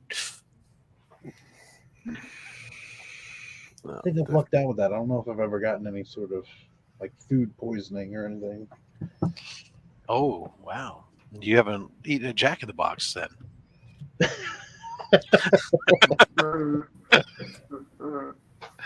There he is. How was everybody tonight? Kung Fu fighting? Very good. Just like everyone else. That's right. We're currently sort of terrified of animals in Australia. I've been listening in. Yeah, we're talking about your trip. It's going to be yeah, I'm not a fan. It'll be a hoot. Yeah, no, I'm not a fan. I don't know about that anymore. Oh, what have we got here? Yeah, look at that. New commission. Oh, wow. The artist just sent me the thing over saying it's done. Now he wants final payment, which is fine. That's really cool. Very nice. Gwenham. Yeah. Upside down and swinging. She'll swing from any direction. Hello. Is that the one that the guy was asking for more direction? Yeah. Yeah. Yeah, exactly. And I said, no, just make her dynamic. I like the webbing. Yeah. Very cool. I'm happy. Spaghetti webbing. I will send him the rest of his money. T-Dubs, king of the nerds. Hope you're doing well, mate. Don't forget, he still has his 1,000 subscriber giveaway. You still want to enter to win all those books? Yeah. So I got that bot thing. Check this out. So it was that commission was including the blank, full body, color, plus a sketch card. You get a sketch card. He says for free, for $100. Oh wow!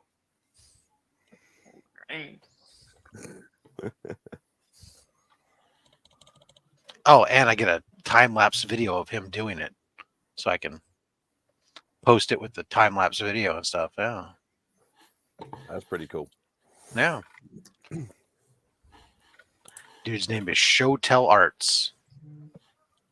Well, that's his Showtell, I think is his last name, and Art is what he does, apparently. I thought you were going to say Show and Tell Comics for a second then. I'm like, it's not that person, is it? No.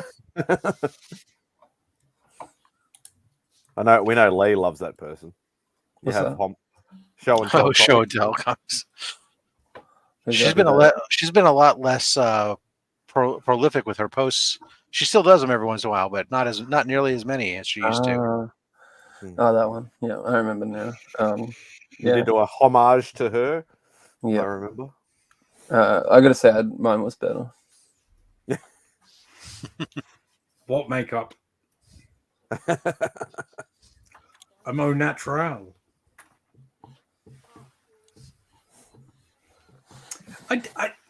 The show and tell woman, like, I don't understand. Like, what's the point? To get like views? from her perspective, like, what's the end game? Like Trailer Park Street cred. Okay. I don't know. She's hoping to score a free carton of Winston's by the end of all this.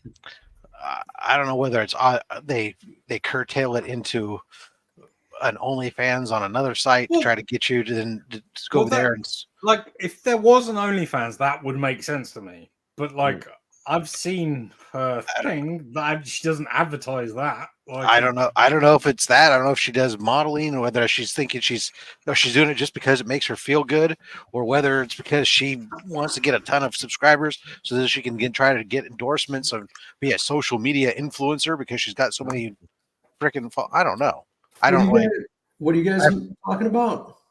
Show and Tell Comics is a lady who poses practically naked, holding a comic suggestively or something, and he tries to put on what minimal costume she puts on is usually related to whatever comic book she's holding in the image.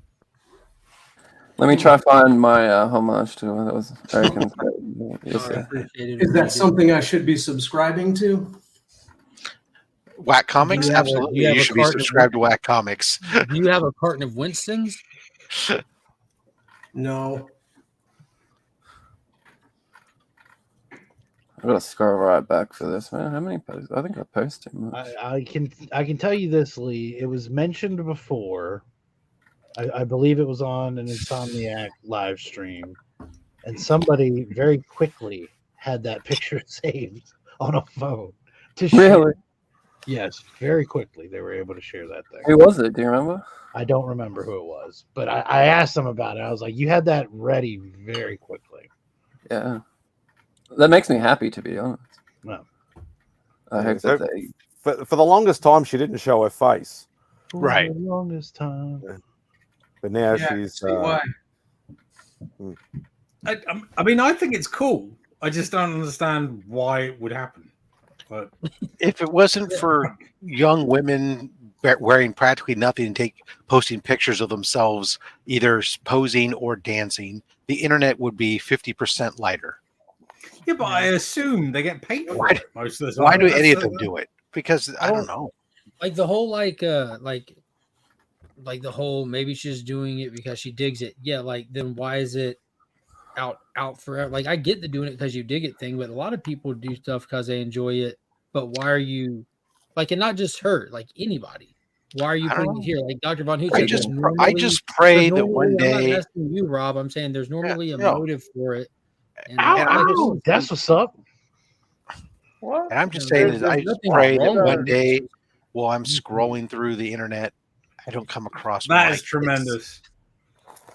Thank you. Like it's a challenging wank, but not impossible. Yeah, there you Like,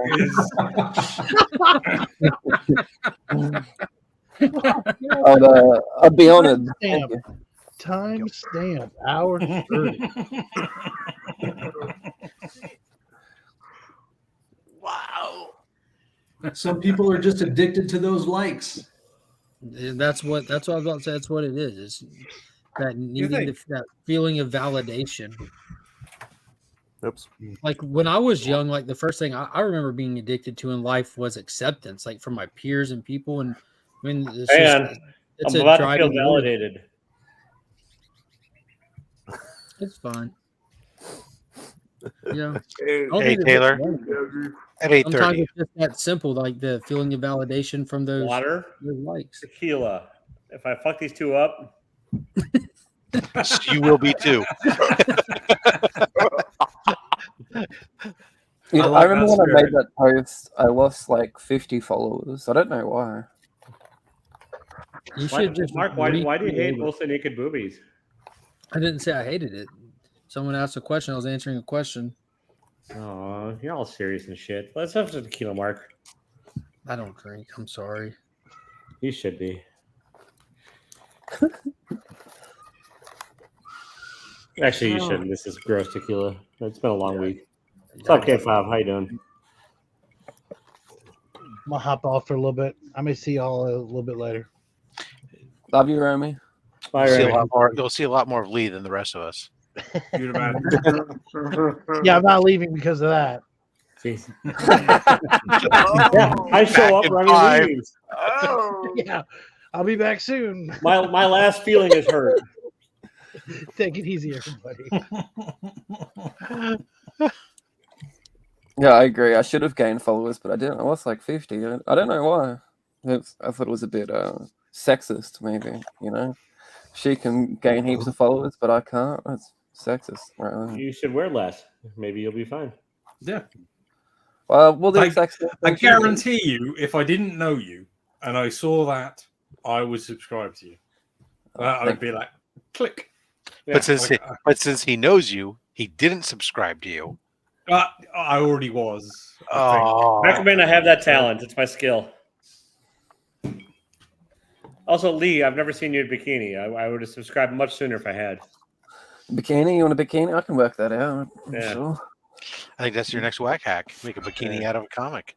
Yeah, I've made dresses sure. and stuff. You bikinis. could have, you could have little Keanu's covering your. Yeah. I can do that.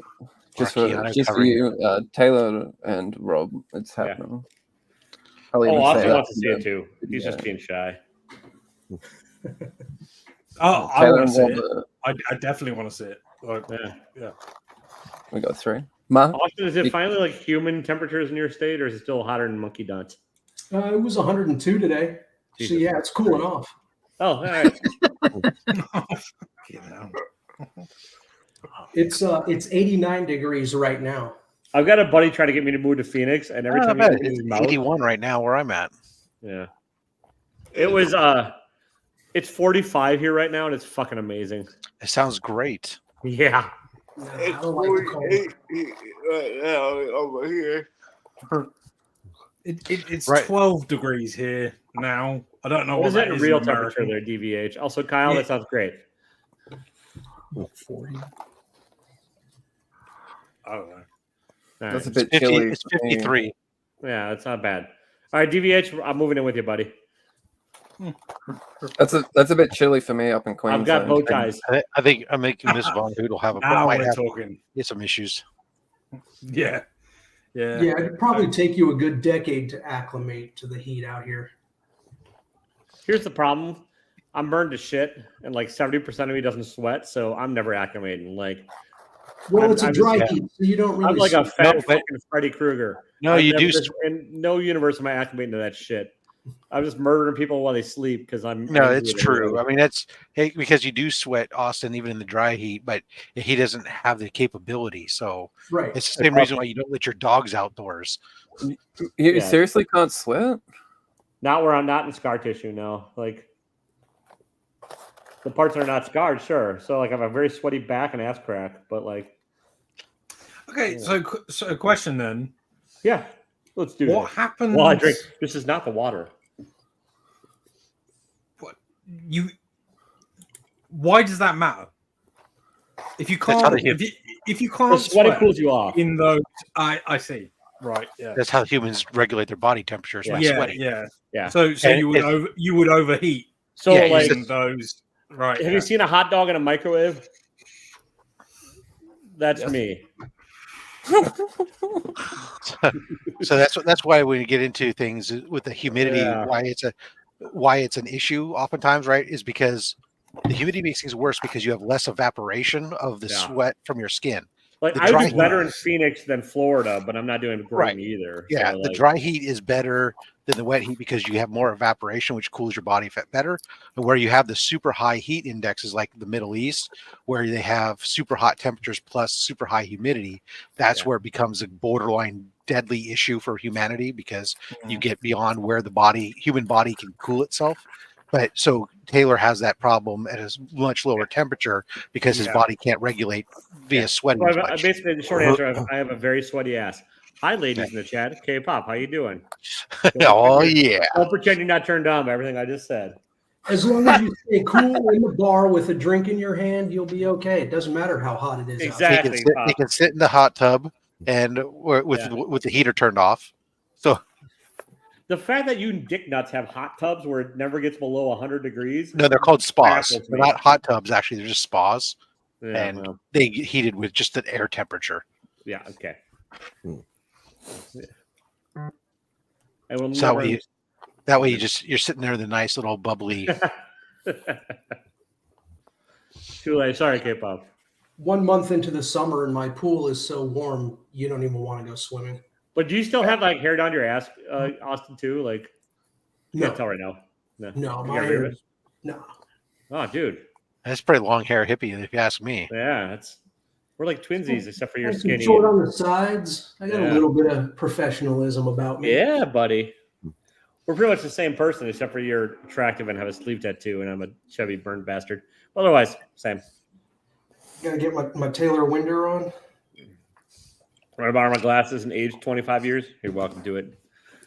He's not 25 years. I'm not that far off from you. Wait, K-pop, where are you at? She's in Detroit. Oh, Detroit. That's French for fuck off.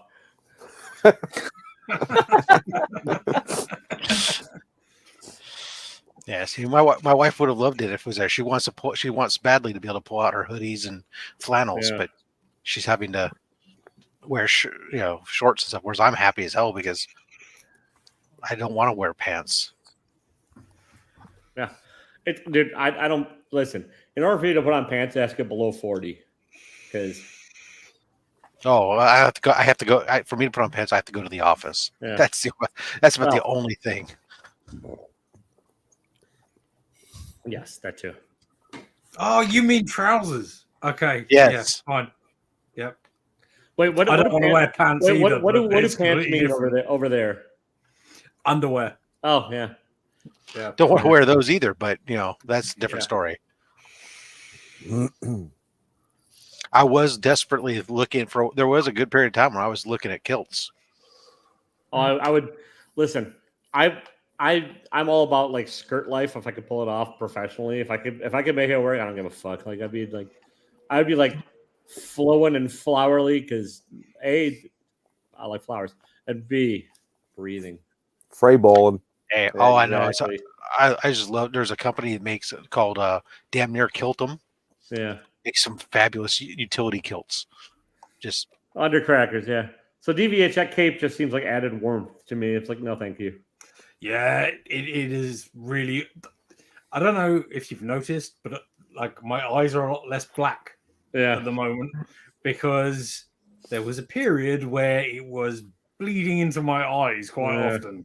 So I'm hoping you're just 100% pantless in the bottom half because then I respect you 100 greatly.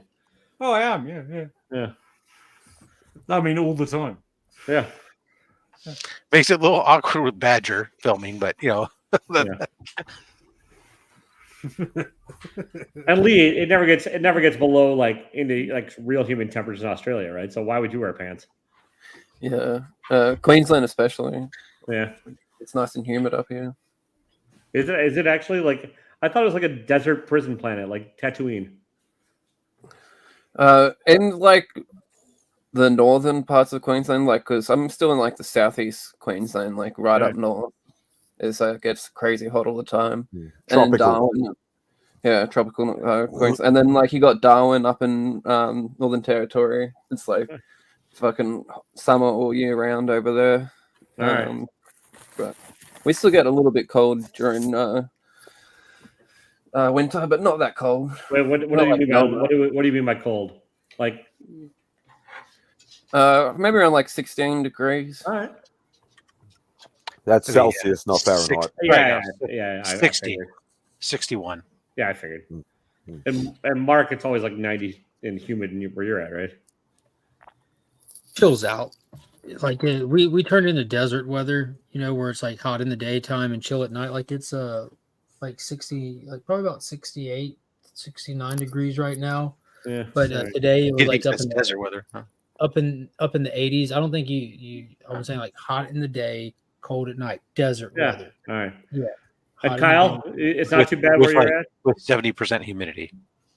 Yeah, but like that's like when you live here, if it dips under 90 degrees, you're like the doesn't really fuck with you. Like we live in like 80-degree humidity every day of the year. Yeah. So once it cools off, that humidity is like it feels non-existent to us at that point. Honestly, like yours sounds the worst, Mark. Everyone acclimates. I've lived here my whole life. You know what I mean? know, but like I said, I can't sweat. So like, yeah, if you'd sweat here, it just wouldn't be your sweat. It would be Mother Nature's. Yeah. Yeah. No, humidity. I don't like that at all. That's not fun. Nobody does. No, I think I was born for like UK weather. Yeah, exactly. That's what I mean. Kind of gray and gross and like. Yeah, come over. Like it's fun. Although, like a week ago, I left my office, which is air conditioned, and it had pissed it down with rain for a while, and it was blazing hot at the same time. I felt like I was in a completely different country. It was really thick humidity. Yeah, that's and hot at the same time. Summer in Queensland because our rain season is summer, so it just gets even more hot when it rains because it's fucking just humid as hell. It's absolute madness. See, honestly, Wisconsin's not awful because like it rarely gets above 90 Fahrenheit here. Humidity doesn't get that bad. Winters are winter, but like it was like 55 Fahrenheit during the day, be 45 Fahrenheit overnight. It'll be like this for the next couple of weeks, and this is the best time of fucking year because it's like incredible small talk. Yeah, I mean it really is.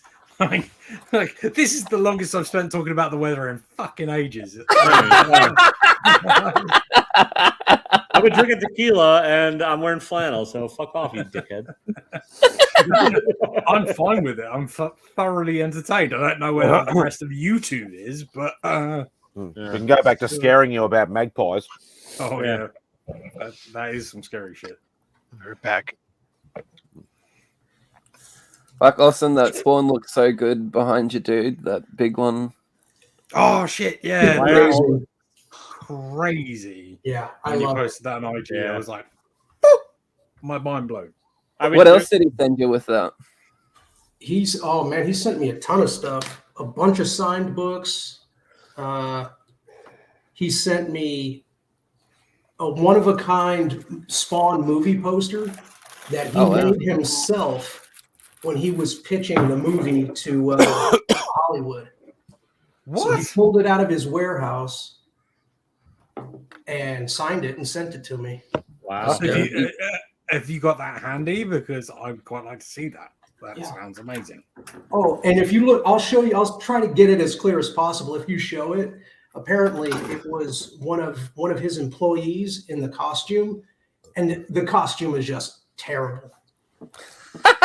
Amazing.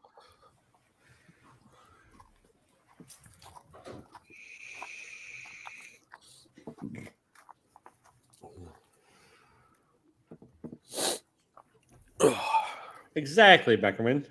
You asked about the weather. It's like universally different everywhere, and it's probably better than asking about why people on The Voice are Jewish. But each your own. Are you going to get that one framed too, Austin? Hell no. No. Well, for two reasons. One, it's ugly, and two, it's gigantic. It's a huge piece, and it cost me $2,000 to frame that. Fuck. So it'll probably. So it's more like a lobby poster. Oh shit! Like, because I think about framing $8,000 stuff all the time, and you'll be like, "That cost you $2,000." Well, that's a nice big signature on it, though. Oh, it's it's like a theater lobby poster. I don't know. That looks like a concept. What do they call when the test shots for suits and stuff? That's amazing. Yeah. That's so Like good. prototype stage or Screen test. Look at I think That it's piece. photoshopped belt with the leather gloves. Nice. Look at that dick. But yeah. Yeah. I love it. That is amazing. I can't get over how big that signature is, though. Is that a real? That's a real sig. Yeah. Watch, we were waiting 37 years for a new Wow. Spawn movie, and that's what he's going to show up with when he finally pulls it So off. I'm sure you guys heard that Jason Blum announced that it's definitely happening and should release in 2025. Oh, no. Yeah. I think It's all still- of us have heard a lot of things, Austin. Yeah, that's true. Yeah. still rumors of Jamie Foxx. Or I mean, I don't care about Spawn, but you should get that frame just because. Yeah, you really should. Like, Hang it in your ceiling over your bed. find Yeah. a cheaper way to get it framed. And then put a because target that over is the- insane. Put a target no, right by I the mean- dick so you give some name for. There you go. If you're gonna pay for something to be framed, you're gonna want to do it right. Well, Yeah. just get somebody But to do it it's cheaper. not I don't mean worse quality. I just mean cheaper. Just super. No, it's more of it's not a standard size, so You could- the you could frame block and the mount it. glass has to be custom, and that's what you're paying for. Yeah, Yeah. definitely. Yeah, you could get it block mounted, but then it's Is prone it to already damage. laminated? Yeah, it's poorly laminated. This is old. This was Yeah. from had to be. No wonder early no one can hear me. I whenever was he muted and everything else. fiction. I was saying the whole time, Austin. I said so. It's very similar to my bus stop poster that I have. Mhm. And so when I had it done, the frame obviously is not the expensive part. It's actually the glass, right? Glass, yep. And so we ended up, the framer that I was working with, they allowed me. I just went over to Tap Plastics, and had a piece of plexiglass cut, which then cut down on the weight tremendously when you went to hang it, because obviously you're still going to need to put that into studs to hang it. You're not going to do a drywall mount with that thing, but Everything still, Rob is saying is just turning me on. Yeah, I do the museum glass, so it cuts on Yeah. UV and glare and stuff like that. Well, they 'Cause make this one is plexi, yeah. and if I have this turned a certain way, the reflection is just ridiculous. Yeah, but they got some plexi that has anti-glare on it and stuff now. When you get some of the special stuff, depending if you go to a specialty plastic maker, not going down to Home Depot. I mean, going down to like I said, out here I have a place called Tap Plastics, and they're just a specialty place for just about anything you want. It just meant you have to wait like maybe 5 to 7 days for them to make it for you, but it's still cheaper and it's way more lightweight than getting a big old piece of museum glass that's 5 feet by 7 feet or something, right? Yeah, I'll have to look into that because a lot of the framers around here, just the typical, I don't want to say franchise frame shops. Yeah. But you know what I mean? And really, I mean, the big ones I had done where I did that, we were doing them at Michael's of all places. But I think Mary knew somebody who was working the frame shop, so they were like little bit willing to work with us, but still they were expensive. And then you have to have a pickup truck, which you do have, to bring it home because it doesn't just fold up in the backseat of your car anymore. Once this one I had done at Michael's, and they did a great job. I'm happy with this. Yeah. Hey, Joe. Or now hear me out on this one. You could have Joe build it for you, and that frame will have all kinds of special stuff. Build what? What do you want? Like fence blades and chains coming out, and it could be a secret door to your evil lair. Even. And when you put it under black light, you'll see all sorts of shit. Glow I don't want to see any of that. Shoot me the measurements. I will make you something. Wait, you got to apply to everything, Joe? It'll look like Creighton Crane's signature. Yeah. He was just showing up. Can I measure anything and send it to you? Oh, sure. All right. So whatever it is, just remember, whatever it is going to have an edge to it. That's fine. Jerry, I love what you did. I got nothing else going on in my life. Did you see it? Yeah, that was really cool. That was amazing. I'm humbled with that project. That was really cool. The woman plaid's pretty cute. I'm a sexy son of a bitch, aren't I? 45 seconds.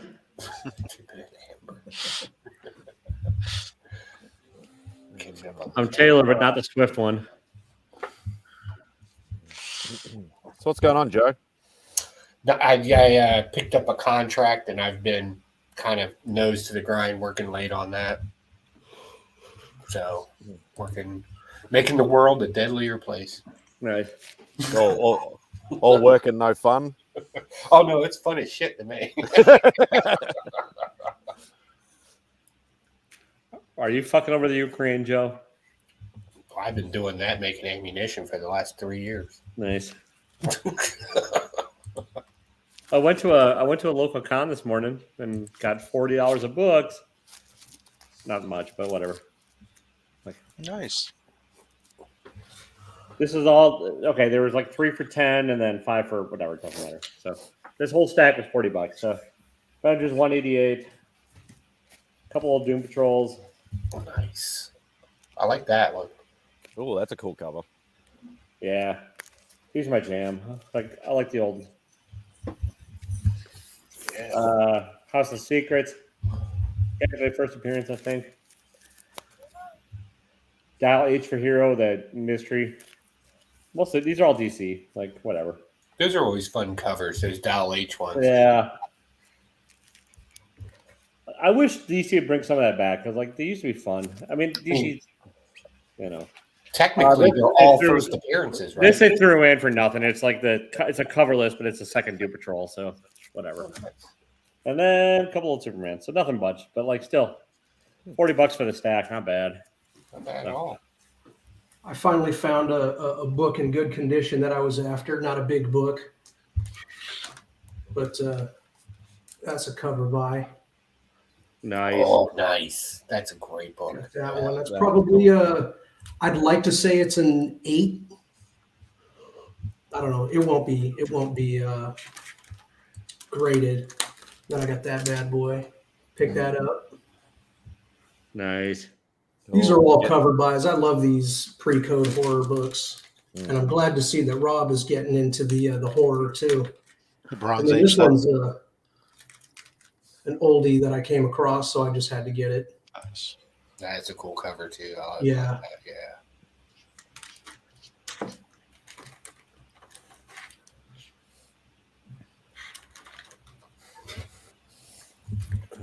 You did say you wanted to get back into the pre-code horror stuff, but you were just a bit hesitant because of some of the pricing.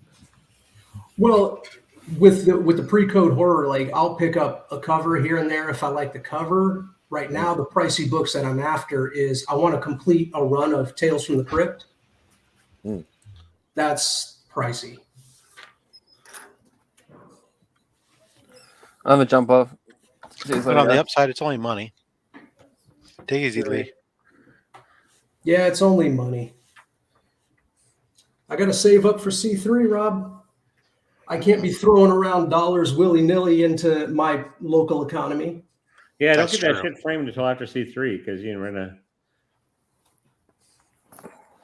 I've got my eye on a couple pieces that the guys have thrown up on. I know. I'm like, I definitely want that Harley Quinn, that Batman Adventures 12. I want every book Rob wants. Yep, I'm probably going after those ones too. I don't know what those are yet, but as soon as I see him bid, I'll go for them. The Startling Comics one, especially.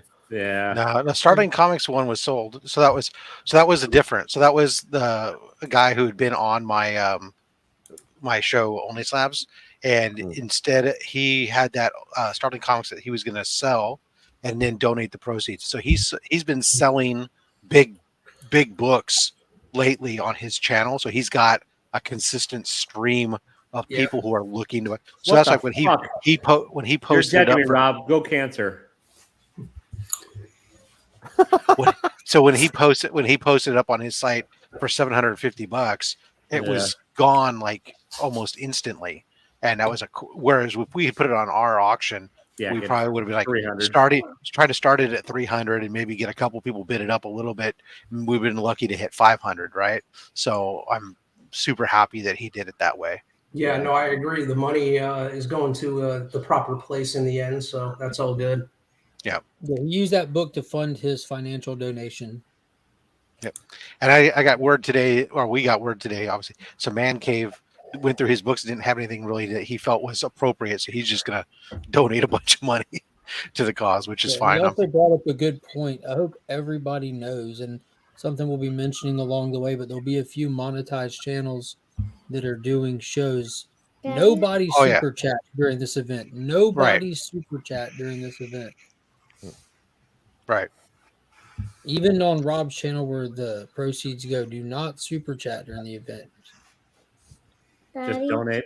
Yeah. Yes, so Kyle, you'd be losing 30% of your donation if you fair. super chat versus go straight through the. So Kyle's asking about a package. I received a couple packages. One which has it just came from the UPS store and didn't have anybody's name in it. So if you sent me some comic books that were bagged but weren't boarded, and had included like this print in it, then yes, it arrived. Otherwise, I don't think it has. Well, actually, here I grabbed it. It was like I gotta be careful because these aren't boarded. Like this G.I. Joe and this Cable. This one's bagged and boarded. Cable. Buffy. So I don't know if you recognize any of these, Kyle, if these were what you're talking about that you sent in.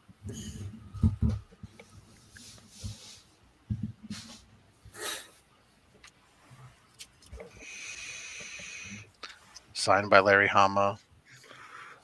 Awesome. Age of Apocalypse. And a Supergirl signed by Peter David. I don't know. Let me know. That's a key.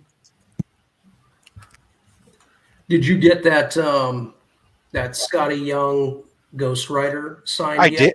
Yeah, I did. It came. I reached out to Scotty Young's handler, and I sent it off to her right away, and I got it back just before they did their signing event. Funny enough, I sent you that book. Uh-huh. I'm going to win that back. It's coming back here. That's fine. Now I got it signed for you, and it'll come with the I don't know. the My magic. wife just heard that. I don't know. You got a fight on your hands. I kind of want that Darkwing Duck. The original. Oh, that is really cool. Yeah, it's really nice. I want that The Trish Forstner. Yeah. Michael Bay Transformers on it. I mean, I'm really glad that it's Michael Bay because it means that I don't really want it. I really like it because I've got no money, so I can't. That's why Mark likes it too, is because he likes the movie Transformers. And yeah, That's what I mean. Like, it's for Mark. It should go to Mark. Like, and I was talking to Becker, like all these Transformer fans, like it's some kind of badge of dishonor to say that you like the Michael Bay movies, which is great for me.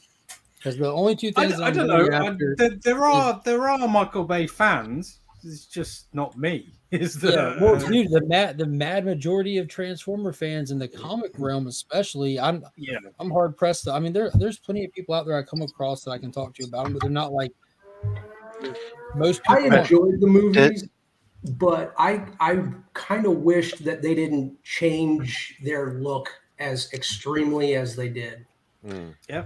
I'm willing to speculate that it falls along demographics of age. Yeah, probably. Bumblebee should have been a Volkswagen Bug. In the Bumblebee movie. I don't think. I like what they did. They turned Bumblebee into a character people liked versus just like he's a chump and everything. Yeah, Bumblebee became a badass. He's a chump. I don't know. I like that connection that Bumblebee had. In the G1 series, Bumblebee is one of the most important characters. Well, so he can ferry Spike around. Yeah, he's still a straight up show, man. He's worthless. I mean, as a kid, anyway, like I thought Bumblebee was probably the most important character next to Prime. Interesting. Like, see, I just saw him as a shuttle bus. He was a short bus to move Spike around, and no Decepticon feared Bumblebee. He's the weakest one there is. You know what I mean? I want all my Transformers to look like somebody vomited up a pile of nails. It's all good. It's fucking great. Bumblebee was the original connection to the humans. That was his role in the G1. Like he was the guy. Hey, let's do this for the humans. Let's take care of that was like his deal. He was like the bridge. There was a great line in Transformers #1 where Starscream says he's weeping over the weakest one of them or something like along those lines. And I like that. That was good. Man, Starscream having like the most like Transformer storyline like is watching that Bumblebee Optimus relationship build like through those movies because they're the two most consistent. And even getting to the last night that other people just absolutely hate, watching Optimus and B fight and just go at it. And then like Optimus had him at his blade link. He's like, I can't. You're my best. You're my oldest friend. I'm just like, dude, this is awesome. Then I start diving into the older stuff, like the original show, been watching through that and reading the books. I'm like, Bumblebee is so lame. He is so lame. He's got such a high bar for me from my exposure and everything. Like it just does not live up to that. So when I saw what they did in the new one, I'm like, I guess he's not going to get like his comeuppance in this series either. I mean, the only thing I can say is that my dad, who died a little while ago, the only Transformer he would ever talk to me about is Bumblebee because he loved that it was a BW and also because Bumblebee is Bumblebee. Like, he's a really important character. And it's really interesting that they murked him in the first issue because now where do we go from there? I mean, he'll be back. It's okay. Yeah, he should be. Like, give him a little energon, put some circuits together, connect a few wires, boom. It's definitely going to be a while before he gets back if they bring him back. Like if they couldn't save Jetfire, like where he was at, I'm not like I don't know what kind of like what they're doing differently in this run to kind of make stakes with these characters. And obviously, when it all comes down to it, no one has to be permanently dead. You can just write in whatever MacGuffin you want, especially in the Transformer stuff, because there's so much. There's so much, as Joe would put it, woo-woo with the introduction of this Matrix or that Spark or this or that, and you're back. Well, here's the thing. He's out for a while. He's not going to be in the first arc at all. Right. Justin's tasked to do something creative with this Transformers run, right? So there's literally hundreds of different Transformer characters that he can bring into the storyline. Maybe taking, those more popular characters that we've seen for the last 20 years is the right move. Let's bring on some more unique characters. And you don't expect that from him. Expect to see exactly what you know and love and have seen forever with slight variations to it. It's going to be Transformers is done right. You'll be able to hear the transforming sound effect in your head. Yeah. If you can't, then it's not good. You know what I think? Like, you know how on the cover we know the cast of Autobots and Decepticons for the Volume 1. They wanted the fans to know that was Hasbro's call to do those character lineup covers and everything. For sure. And we know Cliff Jumper's coming. You know he's a joke that he always dies first. I think that Daniel was like, "Watch this! I'm going to flip the script on him. We're going to do it with Bumblebee, and we're going to let Cliff Jumper actually experience a story." I think, that's what I'm saying. Yeah, there's a lot that he can do to bring that these really matters that they chose Bumblebee over Cliff Jumper in that instance, because everybody on the planet knows Bumblebee. Nobody gives a shit about and nobody on the planet was expecting that to happen. Like, yeah. Just wake up, stand up, boom. Like, whoa. So here's a question. Well, they do this in comic books all the time as well as movies. They always introduce a new character. If they brought in a new character, what type of character would you like to see? Zero. I don't want to see a new character. You're going to get one. Like that's going to be a non-obligation. I hope that in regards to new characters, I hope that they do that by just introducing the Void Rivals cast into Transformers instead of bringing on new Transformers. I don't want to see that. Daniel Warren Johnson did an interview. I don't know when I saw it, but he said in the interview that, because he was asked that specific question, do you want to create a Transformer? And he said, I do, but there's a lot of issues with doing that because you have to make it into a toy and all that sort of stuff. I just want to paraphrasing. But it's not gonna, if it happens, it's not gonna be soon, and it's not what he's looking to do. Yeah, he made it clear what his priority was with this. He made it very clear that he's like a diehard day one Transformer fan of like the Gen 1 stuff and specifically the movie. And he wanted to, he doesn't, and he said like his words, I don't care if anybody likes this comic. For once in my life, I'm not doing this for anybody in the world but for me. Which is awesome because hear me out. I'm basically that guy. Hear me out. I want to. Here's what I want to see. I want to see a group of little Vespas that fucking transform into a fucking goddamn Mandalorian. That's good luck, Rob. We're getting a solar-powered Tesla named X that hates his kids and forgot the comb over. Or maybe those Vespas could transform into a DeLorean. That way, one of the things I was kind of hinting on earlier is that Bumblebee being a Camaro was all product placement in the Michael Bay movies. Yes, he got massive funding from the company. That's why all the cars were under the same. But you know what? Without that funding, would we have gotten the movies? Yeah, not on that level that we got them on, because money would have had to go to other probably. Those movies are fantastically put together, man. Like, you don't have to like the design of the Transformers or this or that, but business. Like the dude makes entertaining movies, and I like how he works so hand in hand with the military. You know, he has like contacts and love for the armed forces and stuff, and he gets like so much authentic troops in there, authentic machinery and stuff. And like that first movie when when Tyrese like said, "Bring the rain," and you see that big ass airplane that just flies by and they're lasering Scorponok, and it just flies by and it's like they get the coordinates and they bank. And then there's just cannons on the top of the plane, just do. Just the sound effects, like the real life artillery, and just seeing like real life, like that shit is the coolest shit in the movie. Too, by the way. Yeah, that's a legit thing. That's what I'm saying. That shit is so cool. Yeah, but it doesn't make it a good fucking movie. No, there's bloated nonsense on those Michael Bay movies that like they're visually blah blah blah, but like they don't tell a story. They're such gobbledygookity garbage that it's like sort of meaningless if you don't make it matter. Disagree so easily on that. Like, it's an action movie. It's a blockbuster summer feature meant to you can have a good action movie. Or some shit up. That's not an excuse for mediocrity. Like, just because it's an action movie doesn't make it okay. You Kind of have no I'm story. just saying, like, what kind of level of storytelling are you expecting from the children's toys brought to life?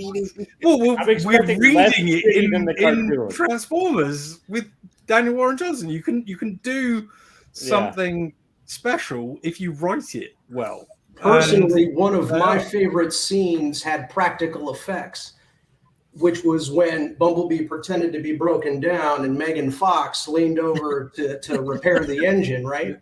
Those were silicon effects. Now, was that it. Roll was credit. entertaining. Yeah. It's fair.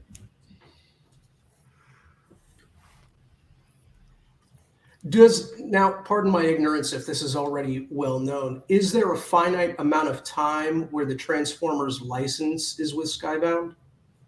Probably. Probably, but I don't know when it is. What we do know is that Daniel Warren Johnson is only drawing the first 6 issues, and then he's ongoing writing.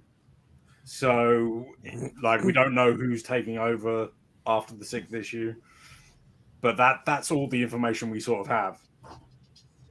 But I mean, IDW had it for ages. I mean, a really, really long time. So, like, Hasbro seem fairly happy at the moment. So, you know, it could be forever. Yeah, I didn't read any of the IDW, but I have all of the Dreamwave run. It was fun listening to him talk about all the workarounds that he did for like the mandates from Hasbro for what we don't want to see this or that. Is like you can't kill this man on panel. He's like, fine. So he makes like a bloody splat. So he draws in splat and like gore effect. If you guys get a chance, watch DWJ live, because like he goes into a lot of detail about this stuff, like and what the Hasbro made him change. Like he initially wanted just 3 engines in the Arc, and they made him change it to 5. And like he'll go into all of it, and like he's like, yeah, it's fine. But yeah, you're like Mark was saying, like you can't kill anybody on panel, and like he gets as specific as he can without giving spoilers as far as that. And it's pretty enlightening, and it's pretty an entertaining watch. He's like a very chill dude, like kind of low key energy, but like it's worth watching him talk about his process and talk about like what he went through, what his influences are. I sat through the whole Felix show he did the night before his live stream, and Felix sat there and held up every single Raw page, and Daniel went through it. I'm sitting there with my book open, like following along with him, and it was an absolute blast. And then when he did his live stream, he did the same sort of thing. He kind of like went through like what books influenced him, and then he started going into like page by page. It was awesome. It was like it's like a masterclass on watching somebody put together a comic. I'm glad to hear that he's only doing the first 6 issues, though, because drawing and writing has got to be just too stressful for someone. I'd imagine all 6 are done like right now. Otherwise, but if he can start to focus on the story and let somebody else come in with the art, I'm all for it. I mean, he's done a great job. I'm not saying I don't want him. Working on them. Hopefully, he picks the artist too. Yeah. I hope so. I hope they replace him with somebody also great. Judging from just like that Ryan Otley cover, like in knowing that Ryan Otley does interiors, he wouldn't be a bad follow-up for someone who can bang out work. And they were surprised, Felix and Daniel were surprised that Hasbro let him do that cover, essentially punching Starscream's guts out. They're like, we I don't know how they let him do that. Like judging from that, like they were told you can't get too over with it. I think it's more the humans, isn't it, that you can't do on. Yeah, you can kill a robot. Nobody cares. I don't know. But I'm just saying, like they responded to that cover like we were told we can't do that. Like the way that they spoke of it, which makes you think like, why is Hasbro so tough on the comics when you have like literally Optimus Prime saying, "Give me your face," and peeling people's faces off and stuff in movies and all that. Yeah. I mean, that's my impression. Is that you can't kill humans in the books, in the panel. Because Starscream was savage. Work around. Yeah, I mean, he's metal as hell. But I mean, like if you go back to the IDW stuff, they killed characters all the time. I mean, is pretty violent. So it's if it's the same mandate, then it's and to be fair, there are very little humans in one half of the IDW run that I read. So that's weird because in that, like, I'm not trying to change the subject, but if we follow the rules, right, in G.I. Joe, they had no problems killing people and characters left and right in the G.I. Joe. That's owned by Hasbro. I mean, that is a good point because I mean they are doing G.I. Joe, aren't they? So they're going to have to straight up shoot a G.I. Joe at some point. They'd spatter and they'd fall down dead. That happened in IDW with the Hasbro deal too. I wonder why Transformers would be different though. I wonder if they just protect that IP a little bit more. Yeah, because Transformers is a more popular product to be sold than G.I. Joe. You can sell one G.I. Joe figure for $12. Now one Transformers is like $60. So yeah, that's true. They're expensive. Yeah. I remember when I was a kid, the Transformers were like what, 20, 25 bucks. Yeah, and I'm just trying to like extrapolate from modern math. But like that was a ridiculous. G.I. Joes used to be like $3 when I was a kid. Yeah. Like, I mean, come on, G.I. Joes, you just you can get G.I. Joes here and there. You can beg your parents for a G.I. Joe. When I was a kid, Rob it had better be your birthday. Well, we also got the added deal that they're officially in canon connected now too. Yeah, they haven't got them there yet, right? Well, I mean, the covers that we've seen, they're connected-ish. You think that's Starscream on the Duke cover? Yeah, and the arc is in the background of Cobra Commander. Yeah. Nice. So, I mean, there is definitely a... Yeah, we know they're bringing them in. I haven't noticed them get brought in yet, is what I was saying. Like in actual what we've read so far. But we assume when those books come out, there's going to be a connection. Like do we know who's writing the Cobra Commander series? I'm thinking we might see elements of it in Transformers issue 2, because like you know what the cover looks like. It's the response, like it's the humans' response to the introduction of these robots. Well, how are they going to respond? Like with the G.I. Joe, right? Like sending the Joes. Oh, the same way we saw in Rise of the Beast. Sweet, I will convert. Sweet baby Jesus. I'm not as excited about the individual G.I. Joe run, but I'm excited about the collision of all the universes. Yeah, depending on how they do it, I think like if you're following Duke because he's responding to Transformer stuff, how do you guys feel about Josh Williamson writing the Duke series and then the Cobra Commander series? Because that's gonna be interesting. I think good, because he's proven that he can manage like big stories and steer big storylines across numerous titles. He architects at DC right now, so I'm wondering how. Perfectly honest, my response to that, I will pick up probably the first couple of issues, but I'm not going to follow the G.I. Joe run heavily. Unless the writing is like completely ridiculous and blows me away and it's something I'm not expecting. But I think Cobra Commander could be much more interesting than Duke, because Duke's a boring character. Because listen, man, I'm a Serpentor guy myself, so we'll see when he comes into play. I might listen. Destro can kick the shit out of any of them, but like Firefly. With his bare chest and like sexiness. Yeah. If Mr. T comes back in, maybe Mr. T will get me in. Maybe. Or Sergeant Slaughter. How is it going to work with both Starscream and Cobra Commander having the same voice still? Semantics. I mean, they're both in my head, so it's fine. Yeah, all right. And also, there will be the same voice, just so we're clear. Yeah, like, it's the same voice. I'm subbing both of them, so, but I don't care about G.I. Joe. Like Starscream would just be a bit more annoying. I will say the Larry Hama, the Snake Eyes number 20, or the G.I. Joe 21, the silent issue is one of the best fucking comics ever. Like, I still don't have one though. I don't have that one either. So if anyone wants to AOK it to me.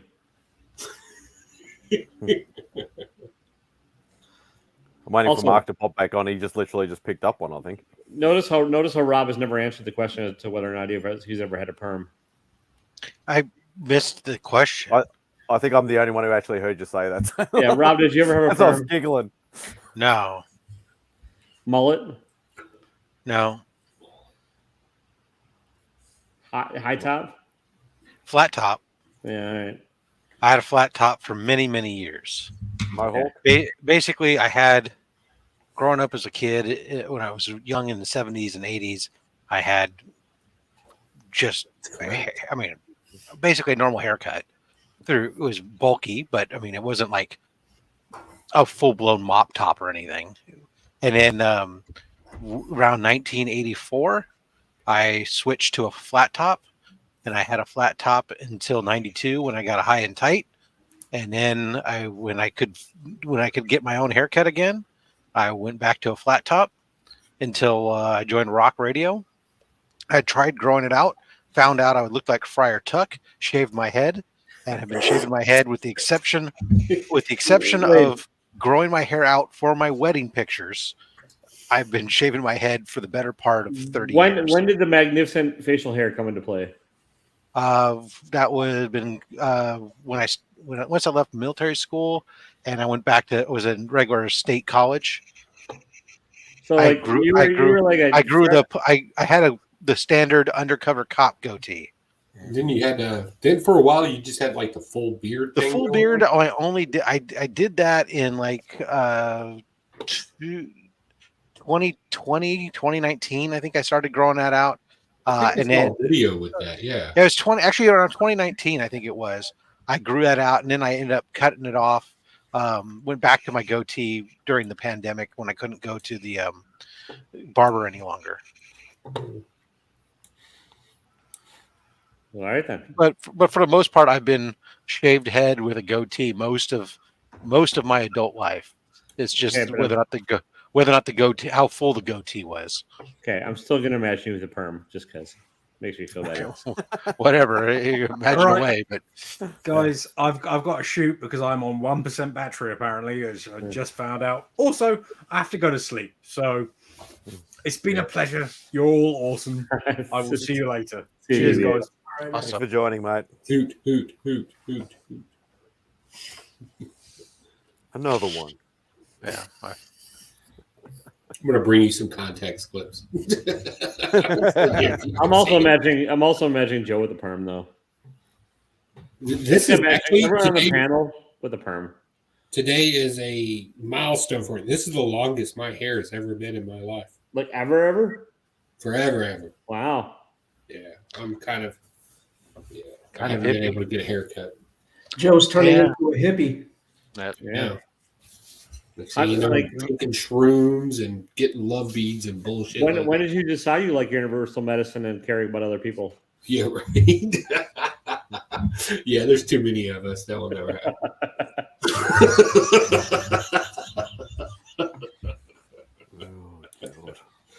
You want to fix the global crisis? In half of it.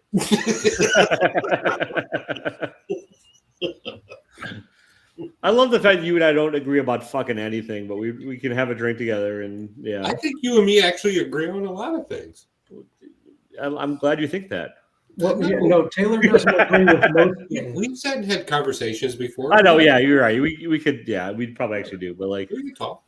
I know. Taylor, are you gonna make it out to Heroes Con next year? I'm gonna that is my number one goal for 2024. Like I'm working on a new job and new everything else to make this shit work. Because like I've spent the past year at this job, I've saved nothing, and so like I'm at the same place I was when I started this job. So I'm working on. I got an interview on a place on Tuesday. I'm working on trying to figure out work from home. Yes, I'll make it work. I just don't know how. That's all I wanted to hear. There you go. We need to hang out, boss. I need to meet you. So and Mark. I've met Joe and Rob, and like apparently I didn't make a great impression because I met you at C2E2 a couple years We all sat at a table together and talked. Oh yeah, we did. Here's the problem: I drink a lot. Yeah, fair. So do I. So do I. Another thing we agree on. I only remember because somebody recorded along the line. I think. Oh yeah. Yeah, I want to get back. Spidey, you gonna come to Charlotte, North Carolina? Definitely not next year. I'm praying for the year after. Okay. The first person I met was Rob. That I remember because like we were standing in line early when we got there, and like he's just Yeah, he's me an too. I imposing met figure. Rob. I think Rob and I had lunch the day before the con, right, or something like that. Yeah. June. Yeah, it's like Father's Day weekend. Mid-June. It's your excuse not to spend your Father's Day with your kids. I'm kind of okay with that. My daughter. It's also apparently one of the best like pure Comic Cons around. It is. It was pretty impressive. I'm not going to lie. I was there mostly just to hang out with everybody, but it turned out I spent a good majority of my time on my own, just digging through long boxes. Yeah, exactly.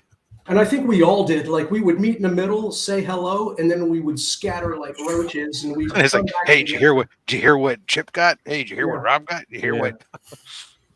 Well, so Austin, when are you gonna like quit your day job and do a full comic like be Comic Cards forever? You know what? When I retire. That's not the you answer. know, if I had a 9 to 5, I probably would look into doing that, but I own the company, so it's harder for me to just quit. What the fuck do you do? I run a brothel. Oh yeah, not in Arizona. It's too hot there. That's why they take their clothes off. Yeah. Yeah, nobody's going to do anything in that heat. There you go. The wardrobe budget is non-existent. All right, we can talk private messages. I do web design and oh yeah, that's fair. Yeah, Austin just supplies the air conditioned rooms, and they all just come flocking. That's it. In Phoenix, that makes sense. Yeah, Austin builds the internet. If you build it, hoes will come. Internet is for porn. Yeah. I dropped the link for Heroes Con in the chat just so people would have it. Come on out. Now, one thing that kind of struck me a little bit odd is a number of people in a couple of chats that I'm on Instagram were saying that they were going to look for different hotels. I don't know why. Year. I thought the hotel we stayed at was like ground zero, man. That was the spot, the place to be. That was the spot to hang out at. I didn't stay there, but I know I walked over to there to meet everybody. Yeah, I mean it was convenient. It was the rooms were fine. The price for them wasn't bad when you got the room package through the con. Yeah. And if you got the package through the con, then your food was covered. Yeah. At least mine was. My breakfast was covered. As long as there's a lock on the door, that's all I need because I'm not spending a whole lot of time in the room. Well, I'd like to pretend that the room was cleaned. I mean, I don't do anything too crazy anyway, so I usually just keep the do not disturb. Yeah, do not disturb, and then I roll. Well, no, but I mean, I'm talking about like I don't want a dirty, filthy room when I walk in there. Oh yeah, no, you don't want any of that. Oh yeah. But I mean, all the artists there, we had a nice place to hang out and meet. It was easy. Yeah. So I'm down with it. I know that I know people who are like that are looking to cut costs. They're looking at things like Airbnbs with sharing with more people. Yeah. And, hey, that's great. But the problem is either you have to get everybody to go back to there and not hang out with everyone else, or else you're got all that place and you're never there. So. Or at night when you want to drop everything off, you got to go drop everything off and then come right back there because there's no Airbnbs within a 4-block radius of that place. Right. Yeah. Well, guys, I did not win the Powerball, so I cannot buy any better friends than you. So I guess I'm stuck. So yeah, fair enough. You get what you get. Yeah. By the way, you're welcome for that. Yeah. And also, so as long as you give me more of those NFC stickers to hang out, that stick out at the next con, then I'm good. We've upgraded. I got something really kind of cool that I've been working on lately. We might do something a little fun at the next Heroes Con. Nice. Well, we got some stuff that we'll be working cool, which will be divulged at a future date if it ever happens. But Heroes Con is on. That's all that matters. Yeah, I mean that's It really legit is my number one goal for 2024. Like I didn't take any like vacations where I traveled in 2023. I just couldn't afford it. So like I'm going to make it happen in 2024. That's why I'm Because not taking I a love cruise. all of you, despite what I say to you, all of you to your face and behind your back.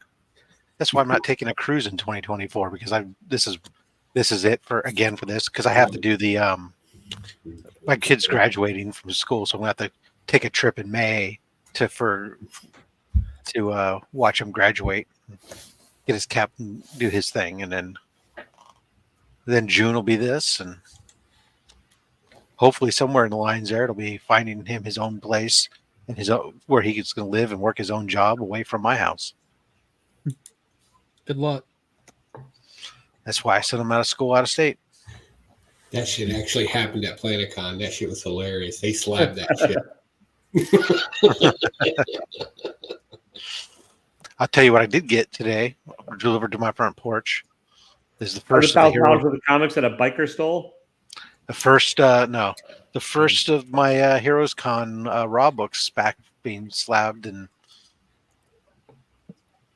my GSX1 came back today.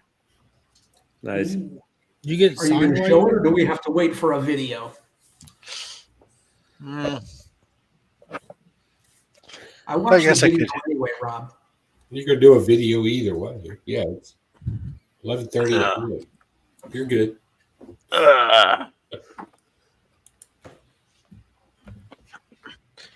The Punisher's on the ASM 129 is on its way because we had to, of course, be a different tier, so that meant a different submission fee and a different shipping fee. Yeah. You want to hear something ridiculous? So I got this. Different submission fee and a different shipping fee. That's pretty ridiculous. I got this blank from the 50s from Scott Hordershide. And I put Violator on it, and I sent it to CGC. They charged me almost double of what the book is worth just because of the age of the book to grade the damn thing. So here it is. GSX1. Beautiful. Looks good. Oh. Looks like they definitely got it in there. It's a beauty. Claim. Now, where does that put what you paid for it? Did you come out pretty well? I mean, I know the market's down, but it's a good question. Let's see. Hey, Cliff.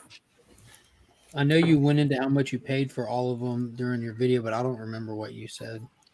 It was 11. Nice. Which I know the Punisher I definitely came out fine on. This one might be like right around. Let's see here. A 4. I'm okay. A 4 just sold the other day for $13.50. But a 3.5 sold for $15.75. So for a 4, you're resting right on the money. I'm doing okay. Yeah. I can't wait to see your shopping list at Heroes Con next year. It's gonna be tiny. He probably won't have anything left. He's polishing it all off this year. Nah, he'll find something. This book turned out it had some. It was once it got cleaned up, so some of the splits show up much better. And that's what kind of killed it in the end. Was like I had some creases on it, which I knew which were obvious and stuff, and I thought maybe we could get it a 5. But there's a couple. The spine split I knew about a little bit, but I didn't remember seeing like on the covers torn. But whatever, it doesn't matter. I'm still happy. If you were trying to flip the book, that's one thing. But that's in your PC, right? Yeah, but even if I was trying to flip it, it's fine because because it's still, you're talking about the value on the book right now, based on what you're seeing there. The numbers around it either side is anywhere from 10, around 20 to 25 or 15 to 25% over what I paid for it. So if you could in a 4.0, it's a much easier book to move. It still presents well enough, but it's not a book that I'm gonna flip. It's gonna go on the wall. It's still a very respectable grade for that kind of book. And that Yeah, you know, exactly. for what it is. Despite that grade. So it'll go on the wall once I do the official unboxing of it. But something will have to come down. My Heroes Con is going to be spent convincing Austin that we should do a show together on someone else's channel, and we don't let that person participate in the show.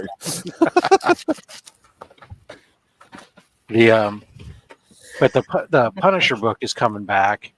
That one, even though the grade's going to come back, is coming back much lower than I thought it was going to. Because I looked at it already. It's coming back like a 2.5. But it looks good, presents well, and it's still way overvalued compared to what I paid for it, because I only paid, $400 for it. So bargain.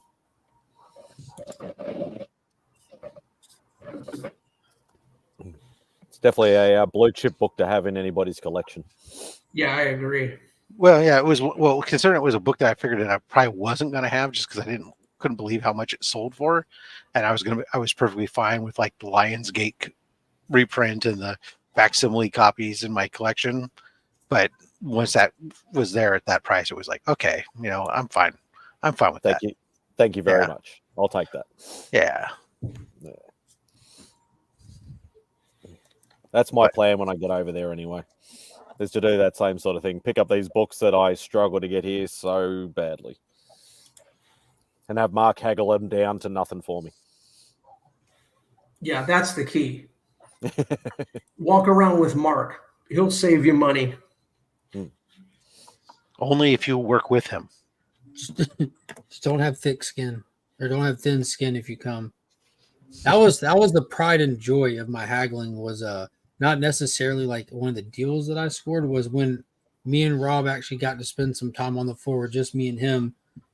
And like, I felt like I had met like my soul's counterpart in another human being in that moment when I started my shit with this vendor. And the minute it came out, Rob just responded as well. It was like, we just came at this guy like a ocean of bullshit that he couldn't resist. It was just perfect. It was like, yeah, like butt cheeks came together. Mm-hmm. And goatees collide. It was just fun, man. It's fun. Those people are there to sell books, and if they know you're not an idiot, it just makes for a better conversation. And that's what I've said, because like I know what I'm willing to pay over here, but I have no idea what fair market value is for certain things over there. You got a phone, $4 here. You'll probably make a killing. You should probably pick up books that you're not necessarily interested in, but you know that you can flip in the Australian market. Also, Spidey, are you just hanging out in the maze from The Shining? There's no Red rum. No, it's just a fence bush. No, fences are made of actual shit. Oh, okay. Yeah, there is some corrugated fence behind there. All right, I'm gonna get off here because I need more tequila. It's been an annoyingly shitty week. So love y'all. Have a good night, man. Yeah, like I don't know fair market, like actual fair market values on certain things. I just know, like, I see a book that I want, if I can afford it, and I know it's a reasonable price for over here. That's when I and then try and haggle it down to pay for it. But that's no sort of. Well, definitely seek the counsel of Rob and Mark, and believe it or not, Tyler is pretty good too. I say Tyler would be like the silent assassin. No, Tyler just goes up like he just sits there holding his straps. You see how ridiculous that price is? Like, he's just honest. He's just fucking honest. Yeah, he's a little to a fault sometimes. Yeah, he'll be standing 3 feet from him. Can you believe these fucking idiots? Yeah, he'll just sit there in the guy's face. No fucking way. Yeah. I think my main fear is that I will walk into the place, get overwhelmed, and literally walk into the first stall and blow all my money in the first 10 minutes. No, because you'll walk in the first stall and then want to go see the next one to go see okay, is the next guy even better, and the next guy even better. I'll tell you this: you will definitely be overwhelmed. Yeah. But definitely run 2-3 laps around the place, and you'll get to see, how each of these booths differentiate on their prices, and then you can just go around and collect what you want. Yeah, because here, like, we always do, like, if I'm not chasing commissions or celebrities or any of that sort of stuff, I will literally do a walk of the floor, but it's mainly to find the comic book dealers, because we usually only get 5 or 6 for a big con, so it's locating where they are. I'll check what they have on their back walls, and then I'll be able to sort of work around and go, okay, I want to pick that from that one and that from that one. But with this place, it's like 200 comic book dealers. I'm going to be like, that's why I spent almost nothing. All the time I was there was not even looking in bins for the most part. It was mostly just looking at back walls, because there's so many things there. And and I came to the realization that I didn't want. Well, there was a lot of good stuff in the bins, there were big dollar books and stuff there too. I just didn't want to be loading up on $5 or dollar books and stuff like that now I had to transport across the country, that I can pick up in dollar bins at the cons where I'm at all the damn time. I wanted that's to the other thing I'm maximize my afraid of. value. I'll be looking at wall books, because I want to try and pick up some of these big books that I just can't get over here, right, or not at a reasonable price. But I also want to be trying to fill some runs that I've been trying to fill as well. So it's going to be a bit of both. So whether I have enough time to do it or not, and socialize as well, I've got to get over there first. The con's not 24/7, so there's plenty of time to socialize. And that's the other thing is, because I'm used to cons over here, they're only a weekend. They're only Saturday, Sundays. So you have to try and maximize your time and get what you want to get done as quickly as possible. Then you can sort of just wander around and just, chat and catch up with people. I thought the artist alley was pretty decent, but Becker knows better. Yeah, I thought the artist alley was pretty good too. Yeah, I thought there was a lot of good artists on Artists Alley. I don't know why Beckerman's hanging out in the chat. He should be on here. He has the invite, but he may not want to. Taylor Winder? I'm sorry. I did. Yeah, he said he was out of vodka and tequila. Oh, we got a special appearance again. Uh-oh. What weird place is he going to be in this time? No. He's on the floor. What's going on? Hey, what's going on, guys? Beckerman. That's a good looking sticker there on the bottom center. That is a nice sticker. I think I'm causing an echo. I'm trying to fix my headphones. What you guys up to? Just chilling. I wish I was chilling. It's warm. Damn, air conditioner is not keeping up. Crank that sucker up. I have it set. Oh, you know what it is? It's the house is actually at that temperature, so the chiller's not on right now. It's just the fan. So.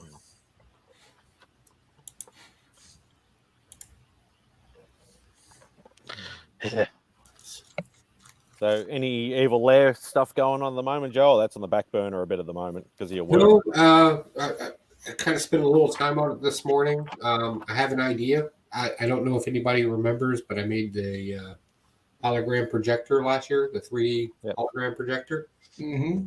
I'm going to take that and I'm going to. I didn't like just putting it out there. So this year we're going to build a complete interactive for the kids display using that and some foam board and some lights and stuff like that. So I'm kind of upgrading that project for this one because my wife went all out and bought a bunch of stuff for decorating this year. And I was like, well, I can't have my wife outdo me because I'm no women. Am I right? Good, healthy competition in a marriage is fun. As long as Joe wins, then it's all good. No, she'll beat me because she's my wife. My wife. That and she went and blew a lot of cash on things, so she better beat me.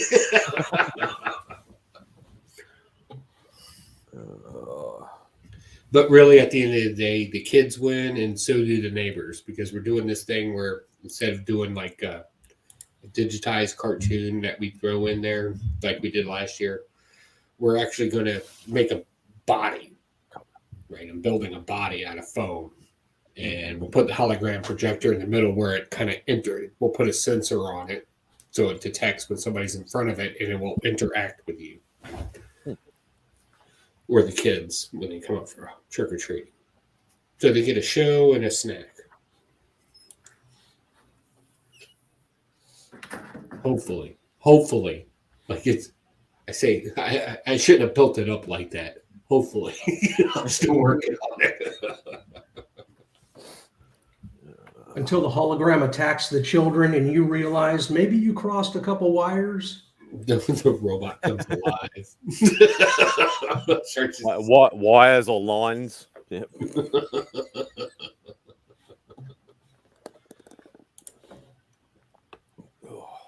Yeah, that's that project. And then I have something ready for November, but I don't know if it's the right time. So TM Nerdy's not in the room, is he? I haven't seen him in the chat. I haven't seen him. So he made a suggestion in a DM, and I'm kind of debating. And I think I might Mark, I might DM you on this one. So, and I might not do it for November because I'm still kind of contemplating it. But the Starman staff or Stargirl staff. Ah, yep. As long as it's not in that pose of what he shared that time on Insomniac Theatre.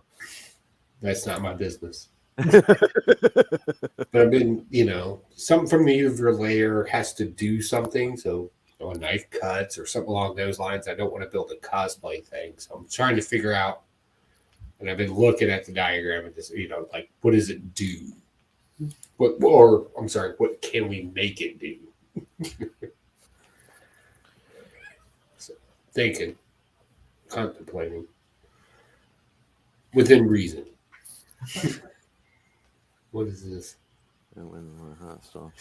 Joe jumps in and restarts it.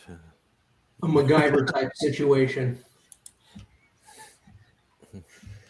Yeah, it's not as hard as you want. You can actually watch a MacGyver theory.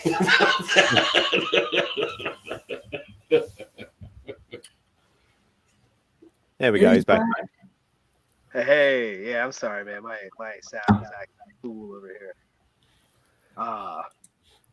No, I'm nowhere weeknight, but I did want to come brag. I just got to do an interview with the guy who did the Enterprise F in season 3 of Picard. Taylor Winder's gone, so I don't think anyone here is impressed by that. I was trying to catch Taylor. I like Star Trek. Go ahead, man. Tell us about it.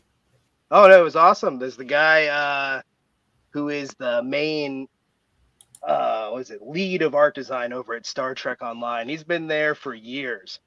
And like the first year the game was invented, he sent in a mini game, and they liked it so much they put it in the game, and then they put him in the game. And a couple years later, he came and interviewed to actually be a part of the company. He's worked there for the last 10 years. Now he's the main guy. And they made the Enterprise F in that game. Well, in season 1 of Picard, you see at the very end, all of these ships, all these Starfleet ships come to save Picard in the lot. And it was called the copy paste fleet because everyone's like, oh, it's the same ship. They just copied and pasted.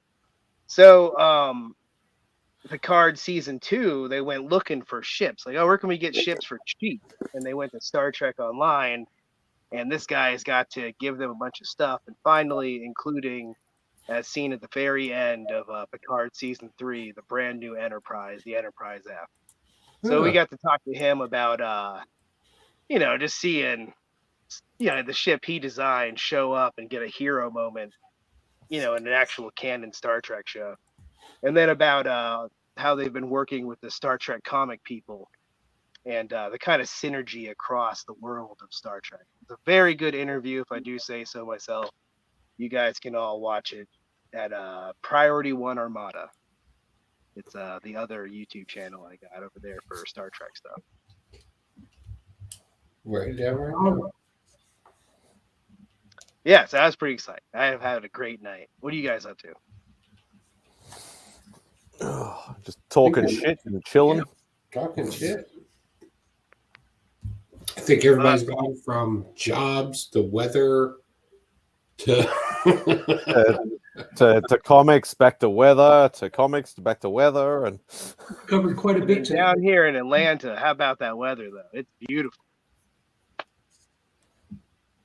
The perfect temperature. No, I'm in Virginia. It's always humid here. Like it's just stagnant. The only time we get wind here, and where I live in Virginia, is when a hurricane or a storm comes in. It's the only time I get wind. That nice 20 minutes before the storm starts up in earnest, you can sit on a porch and pretend. That's it. Things are beautiful here in Georgia. I guess that's why our sports team. Sorry, we can talk about any sport you guys want. I can just be happy if it. I don't know. I guess them Falcons are okay. I like sports stuff. But how about them Braves, though, huh? Oh, you really brought that up? Did you read the new Transformers book? What'd you think of it? If you did, Man, I have not gotten to get through it. Actually, I have it right here. It's the next book I'm reading. I keep hearing that it's kind of like brutal. What do you guys think? It's a good start. It's a great start. It's a great start. It's the perfect mix of adding some modernism to it, and then still giving the nostalgia memory pills that people that are going to read it are going to want. I think it's a good mix. Because I'm up to date on my Void Rivals, but there's not a whole lot of crossover there. Yeah, I actually went back and read the first Transformers, and I was like, I just want to know what's like where the connections are, where the connections aren't, type of thing. Blah blah blah. Right, where the first one was kind of gimmicky, right? You even had a guy and a girl making out in a movie drive-through movie theater, right?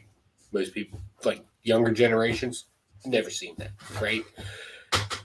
But updating it now and making it, hey, my dad, hangs out at, I don't want to spoil it, but my dad hangs out at a place. He's obviously a veteran, and I'm trying to do this thing, but my dad's got these issues, right? So you have the father and son connection kind of broken there a little bit, but you need this other thing. And hey, there's these robots, and then the help. And I thought that was smart. I thought that was a good way to go with that.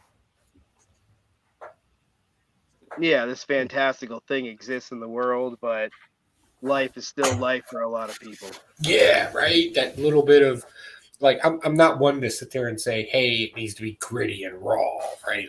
I'm not that guy, but I do like a little bit of, I don't know, maybe a slight bit of realism just to base the story. So you get a baseline like, hey, this is the world we live in. Now let's add the fantastic and let's make it make sense. And I thought they did a good job of that in the first issue. I don't know how that's going to go in the next one, but I'm just talking off the first one. I'm super excited about Transformers.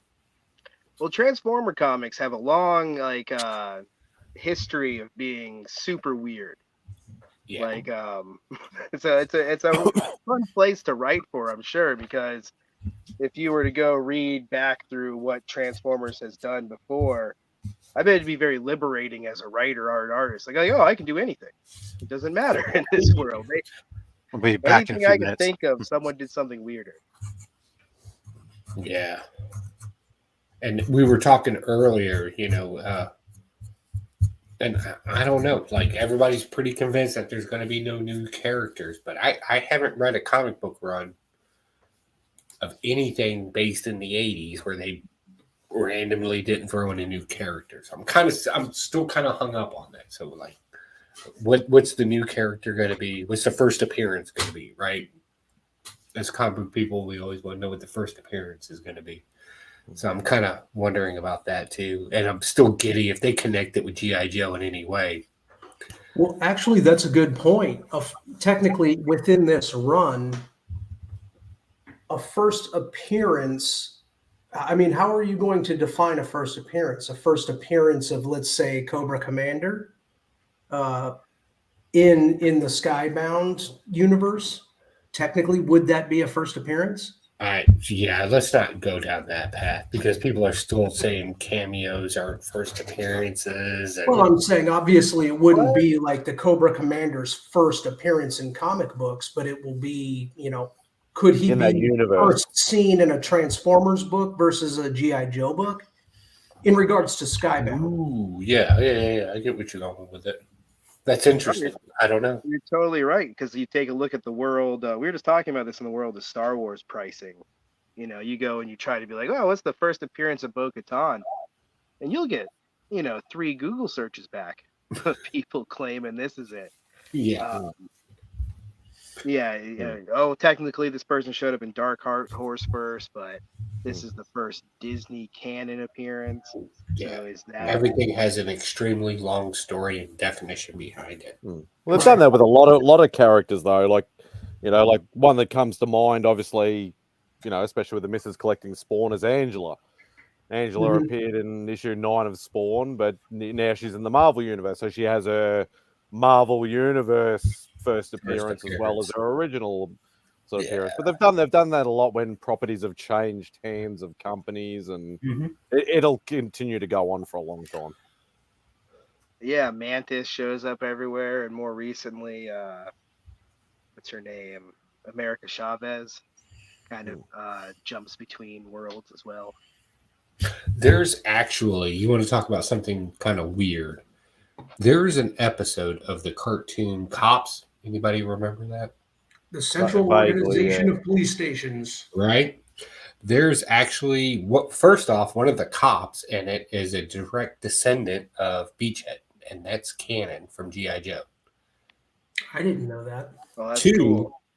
There's an episode of the old Transformers Gen 1 where Cobra Commander actually shows up in it. I'll have to have a look at that. I've seen that clip or had that put together. I haven't watched this stuff. I have the entire Gen 1 on DVD still. Yeah, I haven't watched it in years though. I've been working on a little side project. I haven't spent much time on it where I'm trying to do things where I'm trying to add more to the channel, to my comic book review channel, where we can kind of throw these things in. Also, there's another interesting thing that I found recently. There's a 4th wall break in Hawkman #1, where Hawk Girl breaks the 4th wall and looks directly at you in the comic book and says, well, it just so happens because it's such and such a MacGuffin device that I have, I'm able to read this language. And I was like, is that a 1st wall break? Like, is that traditionally it's She-Hulk's too. So I don't know. So I don't know. I've been thinking about adding that kind of stuff in little clips and just little fun things, little fun facts that I noticed. And of course, never say it is, but offer it as a question to the community. Oh, I love that stuff. I was my big fun fact I'm sharing with everyone is I just had to watch Casper, the Friendly Ghost. I don't know if you guys remember that movie from 1994. Christina Ricci. That's right. Yeah. Did you guys remember that a Ghostbuster actually shows up in that? What's his name? Ray? What's the actor's name? The Blues Dan Brother. Aykroyd? Dan Aykroyd shows up in full costume, says he can't do the job, and dips out. Oh my God! Yeah, he did. I'm writing that down. I'm stealing it. Sorry. No, it's yours. Boss.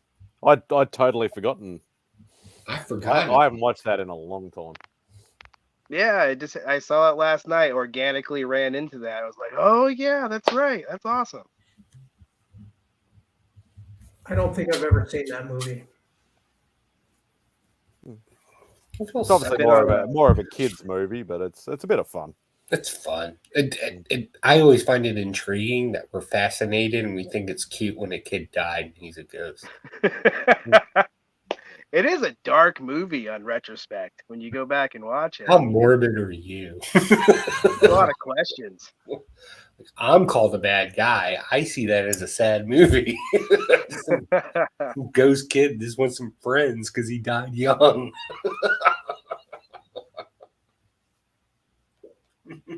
Oh yeah, it's brutal when he finds his little his room from when he was alive. Right. Oh yeah, for a PG-13 movie, it goes hard. It's sad. It's so sad. Oh. And also that house. I had to look it up. I was like, is that a real place? And that was all a set.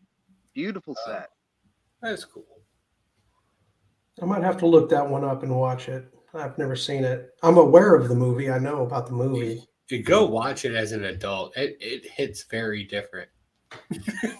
Yeah, I mean, yeah, I definitely don't say that it's hard to say that it holds up. You know, it's a really weird movie. But like the CGI at the time, the ghost, man, it looks great. And it must just be that the CGI that sucked so bad at the time just happened to look like ghosts, and they're like, man, this is perfect for this one It actually project. worked, right? Bad CGI actually working for you. Yeah. Yeah, it's like it just so serendipitously, the fact that you could see through these models just, looked great. And it was kind of ahead of its time in that place. Like I said, beautiful sets and interesting Ghostbusters show up. But I was also bored for a lot of that movie. The other movie that's sort of on that same sort of wavelength that I remember from that same era, which was sort of supposed to be marketed to kids, but it wasn't really a kids movie, was The Frighteners with Michael J. Fox. Like that was supposed to be a kids movie, and it's like that is no way near a kids movie. No, not even close. But I really enjoyed that movie actually. So they would make those. I'm sorry. Go ahead, AR. Oh no, I was just saying they would make those kid movies, and then they would hire these just amazing practical effects guys that would just like made it way scarier than it should be. Yeah, and that was a lot of the 90s stuff. It was a cute idea, but they actually hired, the best legit special effects guy in Hollywood, and he brought horrifying effects. So the chat's bringing up some interesting stuff right now. Blue Hellion, it was mentioned about Dan Slott doing GoBots, and I don't know. I read the last GoBots run, and that was just and I'm just speaking personally, my own subjective view. I thought that was a trash comic. I didn't really like it, and it kind of came off the way GoBots come off. It's generic. And then, but if I'm wrong, if you're a GoBots fan, definitely let me know, and I'll ask you what trailer park you grew up in. Yeah, I was going to say, Joe, you'll be fine. There's no GoBots fans out there. Speak freely, my friend. Man. I had the cheap family members that would buy GoBots, and they're like Transformers, right? But everybody know, if you've seen me on a live chat and me talking about my toys, there's a reason why they didn't survive, right? Like everything got burned and destroyed. I was a destructive child. Then we get asked about Beetlejuice 2. So what are our thoughts about that? Do we need to? Jenna Ortega is going to be in this one. So is it going to be a prequel or a sequel? No, it's a sequel. It's a sequel. And I'll tell you what, I'm looking forward to it because I think Tim Burton and Michael Keaton alone are going to make sure that the script is done right, the special effect, that they stay true to it. I would hope anyway. So do we need, so I guess my question is, right? Do we need a sequel to it? Is that a movie that we need to continue? Or No. are we just riding the ghost train to But if we're going to get it, Yeah. I'll take it. Why are you blacked out right now? What's going on over there that you can talk? So- we can't see what you're doing. He's probably eating. Where's my cursor? Motherfucker, we've seen people eat on this live chat. You're just gonna see me staring at this monitor and this monitor over here because I'm kind of I got I feel you. There is some returning actors though to Beetlejuice, like obviously Michael Keaton, Winona Ryder's coming back as well. Mm-hmm. Catherine O'Hara, the one that plays Delia. Oh, she's coming back. Willem Dafoe's going to be in it, but he's not not repeating. But yeah, Dafoe. What is he gonna? He's gonna be. So let me ask you a question. No character listed for him. It just has him in the cast. Let me throw up a scenario and let me know what you all think. Right? Because I've been following movie trends lately, and I think I'm on to something. I haven't. Yeah, they've run out of ideas, and they want to do sequels to everything. No, I haven't completely put this in a clear thought yet, so I don't know. Is it just me, or is it current trend to take a villain, right, add a sequel or a prequel, and do everything you can to make the person seem like they're the best person ever, and it's just circumstances that made them that way? So I hear you there, where they're trying to justify the bad guy. Yeah, but are they going to do that in Beetlejuice too? I hope. Are they going to make him a hero? No, I hope not. I hope that he's just as big a asshole as he ever was. I think that here's my thing. My only complaint is he's not going to be the misogynist Beetlejuice that we fell in love with, right? He probably will be toned down a little bit. Was he misogynist in the first one? Like he was grabbing what's her name and Gina Davis. Yeah, he was grabbing her ass. Is it misogynist when you're dead? That's a good point. Or That's is a it good point. necrophilia? I think we may be able to get him to slide on that. It's necrophilia instead. Well, no, he's dead too. Oh yeah. Does that count? Yeah, dead on dead. It's a weird. We might be playing by different rules. Hey, welcome to 2023, folks. But that would be my only fear, right? Is that they make it woke. Yeah, and I think that's going to be the fear with any kind of sequel, remake, redo, rehash, whatever you want to call it, that everything's going to be out the window. Like it's literally going to be, okay, this is sexist or racist or whatever, the original. The new one is going to be watered down severely that you're not going to enjoy it as much. Yeah, nostalgia, yes, but not real. Yeah, Beetlejuice isn't going to be dancing his way to the dead hooker. Hold on. Who's producing the movie? Is it through Disney or somebody else? Hang on. I'm going to tell you right now, if it's Disney, he's going to be a hero. And there'd be a redemption arc. Is it Disney? Oh, I hope it's not. So If you know in the chat, let us know. I would hope that Tim Burton would stay strong and not agree to do this movie if he can't do it the way he wants to do it. On it? Yeah, he's zero information. Yeah, he's directing it. Okay, good. Yeah, it's a Tim Burton film, but he's definitely going to be playing by some different rules this time around because he can't get away with a lot of the stuff.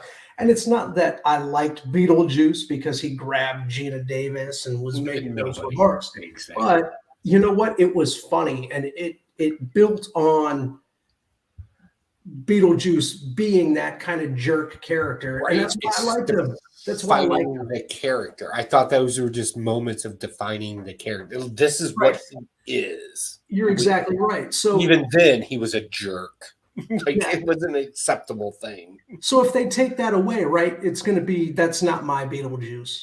Yeah, it's going to be something else. Mm-hmm.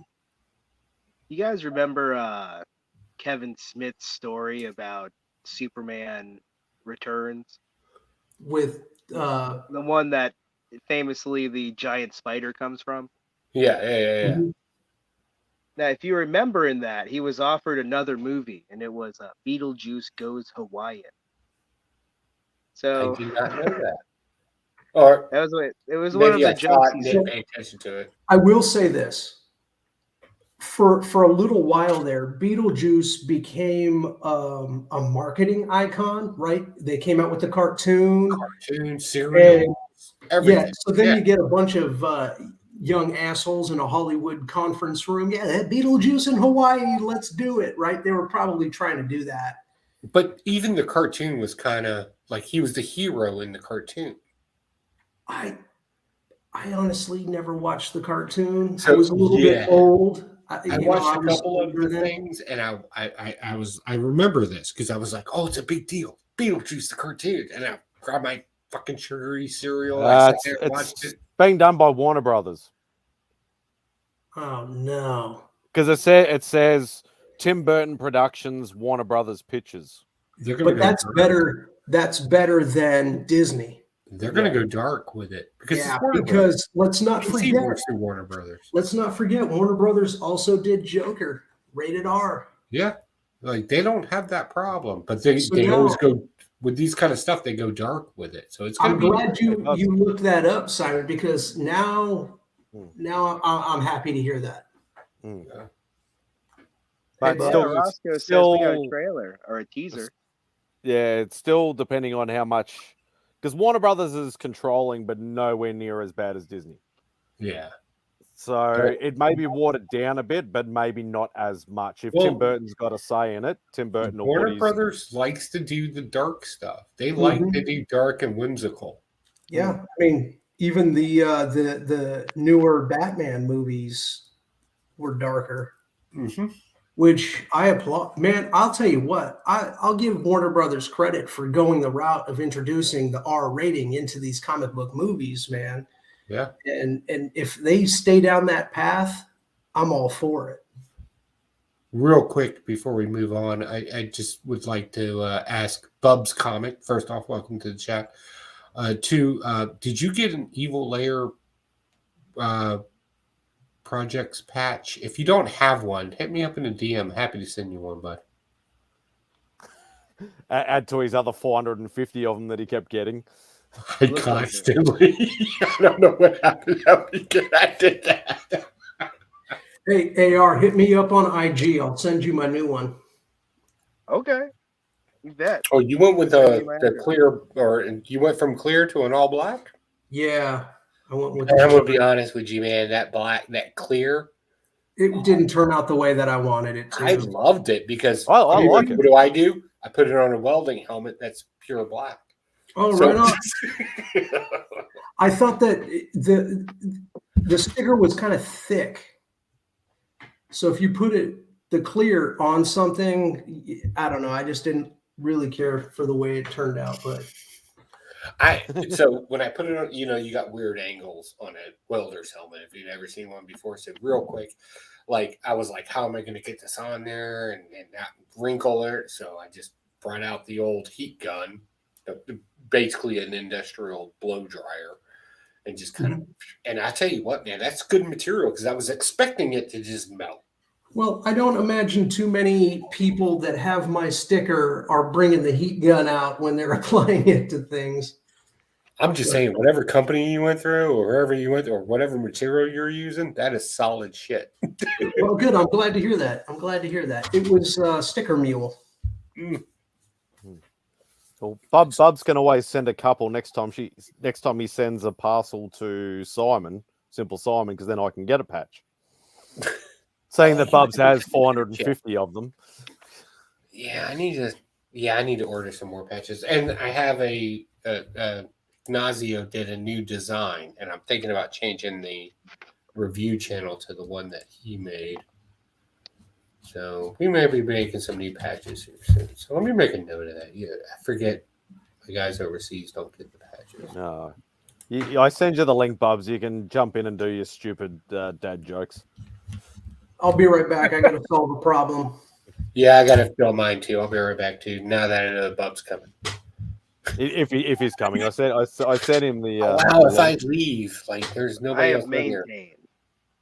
That Bubs is the funniest person in the community, in my opinion. Bubs is funny as shit. I love Bubs. I had the humbled opportunity to debate him in a comic book challenge over on another channel one time. He's a good guy. It was my first time meeting him live. It was good stuff. You met him in Heroes, obviously. So. Yeah, I met him, but before then, we were in a comic book debate. Yeah. Yeah, Transformers was good. God, his art really is perfect. Did you just read it? Like, yeah. Oh shit! I'm sitting here going through it as we chatted. Nice. And yeah, man, his art really is great. Well, I hope I didn't spoil anything for you. I was kind of hoping if I said some things, you would read it tomorrow and forget. No, it was funny. You're like, his dad hangs out in a place, and I was looking at the page. It was kind of, it was kind of funny, really. Yeah, a veteran. Yeah, it was hanging out in a VFW. Yeah, that we see those guys at American Legions and VFWs all the time. Somebody's got some issues and they just want to drink. Although we don't open up during the daylight or during daytime hours, I guess you would call it, or off or work day hours. We don't open that here in Virginia, but like we see them when they come in, they're just like, hey, that's just what they want to do. It's like, oh, yeah, you don't want to. Okay. Yeah, I bartended in a small town for years. I know what you mean. I bartended at American Legion and VFWs. Like, you meet these guys. And it's like, hey, how you doing? It's like, man, I just want a beer and a kicker. Gotcha. Like, I'm just give me the drink and shut up. Yeah, that's the next words that come out if you say something to them. So I just do it. You're like, here's your beer. Thank you for your service. Goodbye. Yep. You don't even have to thank you for the service. Eventually, when they get to drinking enough and you're still friendly with them, they'll eventually open up and talk to you. It happens all the time. And it's interesting to juxtapose that with Optimus Prime, who is like, every kid from the 80s hero, but, he has been through at this point, the character that we understand has been through decades of, hell. War. Yeah. He's seen some stuff. I'm sorry. That's how the movies are using him now, too. So here's my prediction for this. And if I'm wrong, definitely call me out on it. There's going to be a moment where Optimus Prime, and I kind of have some insider baseball on this, but here's my speculation. Optimus Prime, who has been through war for decades now, like you said, and still needs to be the hero. And then we got this dad who obviously went through some stuff and is kind of dealing with it in the wrong way, right? There's going to be a moment where they talk. And I think that's going to be an epic moment in the comic book. Or the father dies before the talk happens. And then Spike goes through this entire down spiral. Oh, that would be... No, don't do that. Don't do that. Hey, we're all just talking here, right? We're just like, that's dark, dude. You went there. What's going on in your life that you went that dark? he reads Spawn. What do you expect? I'm glad you asked, Joe. Storyteller looks for the very worst, oh no, the all is lost moment, and that's all he's There's got to be, yeah, exactly. There's got to be that downturn. They're already building up that he's got the drinking problem. Who knows? If you wanted to go dark with it, I'll go dark with you. I'll go dark with you. After all this happens and Optimus Prime gives his hey, thank you for helping us speech. You're a true person of humanity. And the little kid goes home thinking he's a hero and dad's swinging from the neck. That's rough. I was thinking, or maybe...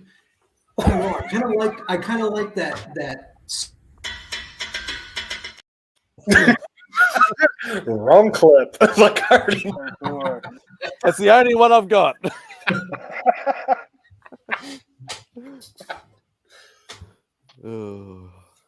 Sorry, Austin, go on. No, actually, I'm glad that you did that because I just realized AR hadn't read the issue yet, and I kind of he just finished it. He read it. He literally just finished it. Okay, good. So when Starscream squeezed the guy, yeah, that would be a great way to go, right? Gnarly. poor Spike, yeah. like, oh, daddy, and Starscream is just like, nah, fuck it. That would be tragic. But not Starscream. He's such a like. I even like me only being a Gen 1 cartoon guy. Never read the comics. Gotcha. You know, obviously the movie, like in the Michael Bay stuff and that. Starscream was always a character that I always wanted get his just deserves because he just annoyed the shit out of me. Yeah, he's a bitch. He's a bitch. Yeah, he is He a was little always bitch. fighting. He always wanted to be. He hated that Megatron ran the Decepticons. Yeah. He wanted to be that guy. Yeah. Yeah. Then Like he in the didn't know how to movie, lead. he was for a little while in the original movie, obviously. The cartoon movie. But yeah, he always just that little bitch that annoyed me. And I'm just like, can somebody just kill him or dismember him or put his head on a spike or something?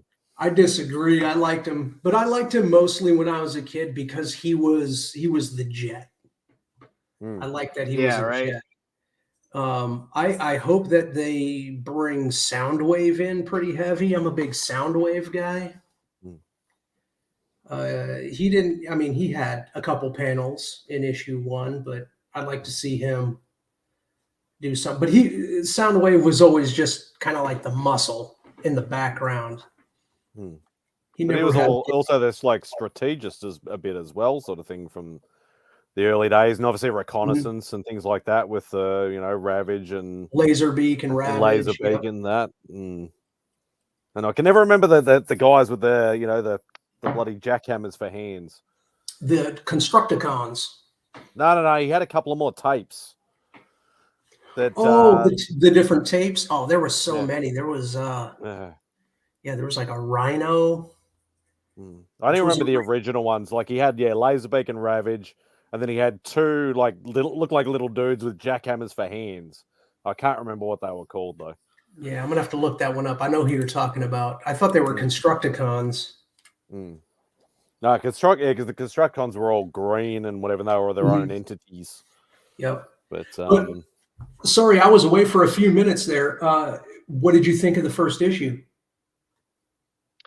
Yeah, it's brutal. I think I'm gonna do a review from like next time I get a spam call. I'm gonna do Starscream's voice. Like, I love this book. See how long it takes for them to hang up on me. Jack off to cons. Stop watching your UFC, Bubs, and jump on. Oh, I gotta look. I that's right. I haven't thought of the fights tonight. See who's winning. That's usually when he'll jump on, is when UFC's finished. Too busy doing nerd stuff to think of Bloodsport.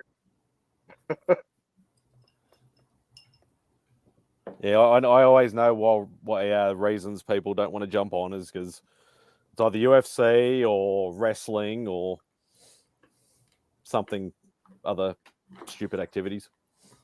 Yeah.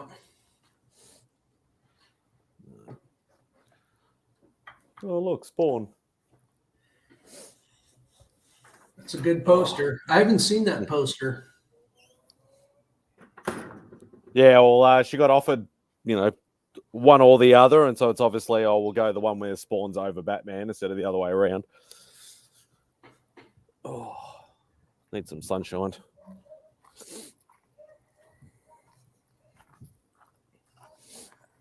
Everybody always trips out when I'm out in the sunshine when it's like dark all over there. Yeah, well, it's only 9:20 here. Oh, it's 12:30 here. That's I'm about to hop off. I wanted to come and say what's up to you fellers and brag about my big Star Trek accomplishments tonight. And Joe was the only one that seemed interested. Yeah, I was going to say, I'm sorry that we didn't give you the praise that you were expecting. Oh, no worries. I know it's amazing.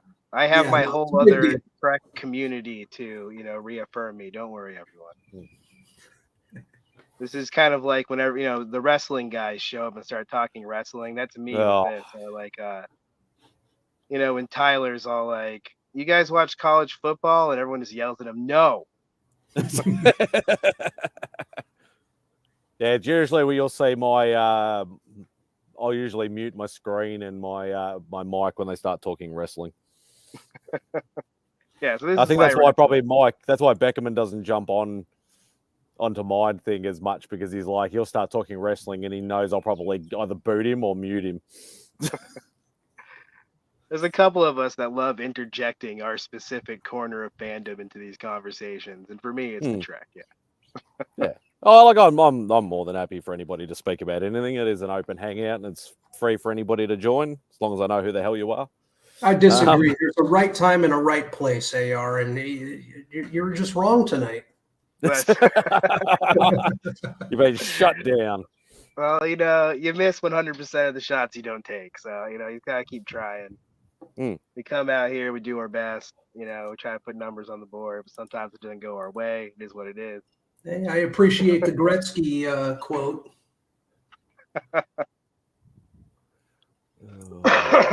All right, guys. I'll talk to y'all later. Thanks for letting me on. Have a good night, man. Thanks for jumping on, mate. Now, Scott's talking about lacrosse. Boy, he's I really know, I saw that. I'm like, what the fuck? God. I wonder if Scott's still at the warehouse, eyeballing all of his incredible artwork. It's late for him, too. Yeah, and he's like, I remember I made a comment once that I'm like, Scott's always showing, because I'm part of an OA group on Instagram, whatever like that have all been on this one particular YouTube show that was literally an hour dedicated to a guest just showing their collection. And Scott's always posting stuff. I just picked up this. I just picked up 12 pieces from this guy, and I've done this, and I've picked up this, and everybody else is just talking. Scott's always the one showing stuff, and it's like, I don't have that much, and I'm like, bullshit. You've got just as much art as you do comics, just about. Yeah. I talked to Scott a little bit on Instagram, and he shows me pieces he's interested in and stuff like that. And man, his collection is insane. Oh yeah, it's ridiculous. Like the only time I tune out is when he gets stuck into his bunny mask stuff. He was on a bunny mask run there for a while. He literally picked up nearly every cover and every page. He's got them all. He's definitely got them all. But he gets in close with these artists, and he cuts these deals and he gets his hands on some amazing artwork. But you'd be surprised, man. He's got some artwork even outside of comics. Oh yeah, I've seen a lot of his collection, and yeah, absolutely awe-inspiring collection. But that's the one thing I actually do miss. And I know if Mike's still in the chat, he's going to have a go at me for this. When I used to collect OA and deal a lot with reps, artists directly and things like that, I do miss that constant contact quite a bit. That like they would literally just message me out of the blue and say, "Hey, I just did a Spider-Man cover. Do you want to buy it?" Like before I put it up for public sale or give it to the rep and stuff like that. Like, and that's how some of the commissions and stuff. It's like, oh, I did this commission at a con. Nobody wanted it. I thought you'd like it. Do you want to have a crack at it, sort of thing? And and I've gotten a lot of pieces that way, but I still get those messages, but not as much as what I used to. Yeah, I'll tell you, when Todd McFarlane passes away, and I hope it's not anytime soon. I love the guy. When his artwork goes up for sale, I'm going to spend a fortune because he doesn't sell any of his stuff. No, he gives some of his stuff away, and then his bloody relatives trash it. Yeah. I heard about, I can't remember the full story, but I remember him saying something about he gave like one of his Spider-Man covers or pages to a cousin or a relative or like a nephew or something, and they ended up destroying it somehow or something like that. And it's like that just makes my heart. It makes my heart bleed, literally. Yeah. You know what I want? I know you've seen it. The original sketch of Spawn that he did when he was a kid. Yeah. Have you ever seen that piece? Yeah. Yeah. If I can get that one day, I will be happy. My guy. Seriously.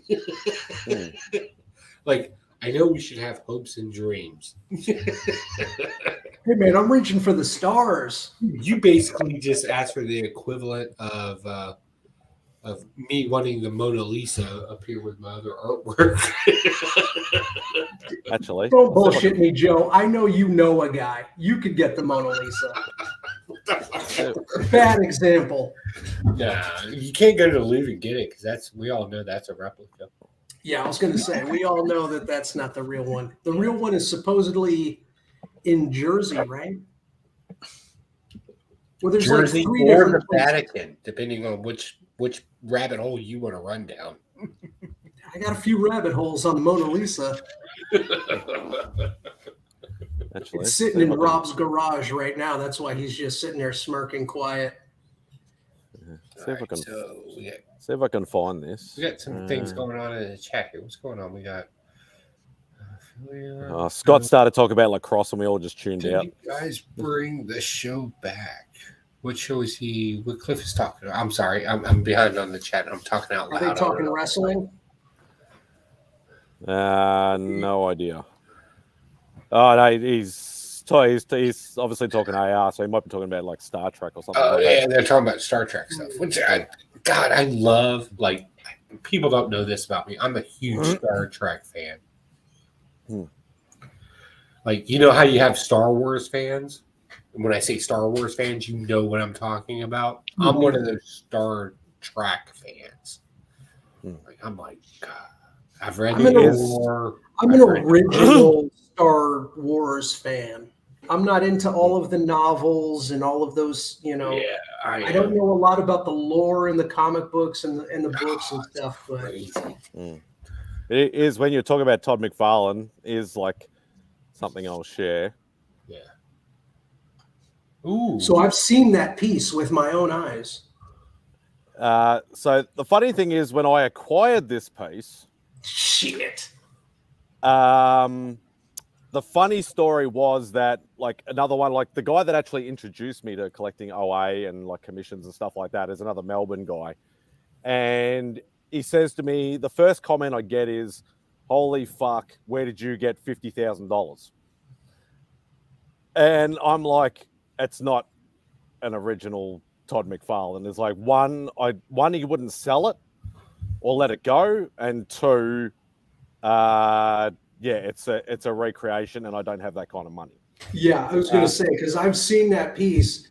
He did a signing here at the Alamo, and he had that and a number of pieces, original artwork on the wall, and there was security protecting these pieces. Oh yeah, like because even if an original page for his does go up, even if it's a non-important, non-main character piece, it's still like 20, 30, 40K ridiculous like amount of money. But so the question is, and I'm being genuine, right? Is it because it's not for sale, or because he limits his stuff so much, or is it because it's just that good of an artwork? It's probably all of the above. In what he says publicly and what the truth is, well, we can speculate all day, but he just doesn't put it up for sale. He just hoards it. And he's said everything is going to go to his kids, and when his kids have it, they'll sell it. Fair. And there are a few artists that are like that. Like literally, you'd literally have to pry it out of their dying hands. Like another one that comes to mind is Greg Capullo. Like you can get his original art, but it's very expensive and very, very limited. And it goes so fast. Like he announces it, hey, this is for sale, and it's gone. So how do you think, if I was the kids, like I'll play speculation game. I want to hear your opinions. And I was one of his kids. God forbid, because he's kind of still a weird guy. Plus he's Canadian. And I got his art, and I was like, hey, you know what I'm going to do? Instead of selling full pages, I'll just cut them out and sell them as panels. That way I maximize my profit. No, I don't think that. Would you all still buy? Would I still buy it? Don't lie. Would you still buy it if I put them up for auction? If it was an affordable price, then yes, probably. It's Todd McFarlane. Apparently, I can charge whatever I want. I have a fictitious stupid price little- doesn't mean anything at this point. I have a stupid little button with his signature on it. Fuck yeah, I'm going to buy a panel. Because realistically, that is the only way, like the handful of artists that do this sort of thing, that just hoard their original art. Yeah, it's the only way you can get stuff. If his kids are gonna do it that way, it's probably still the only way you'll actually get it. Yeah. But let's also keep in mind too, he's got thousands of pages. Right.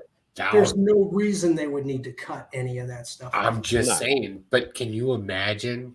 Think of it right now, right?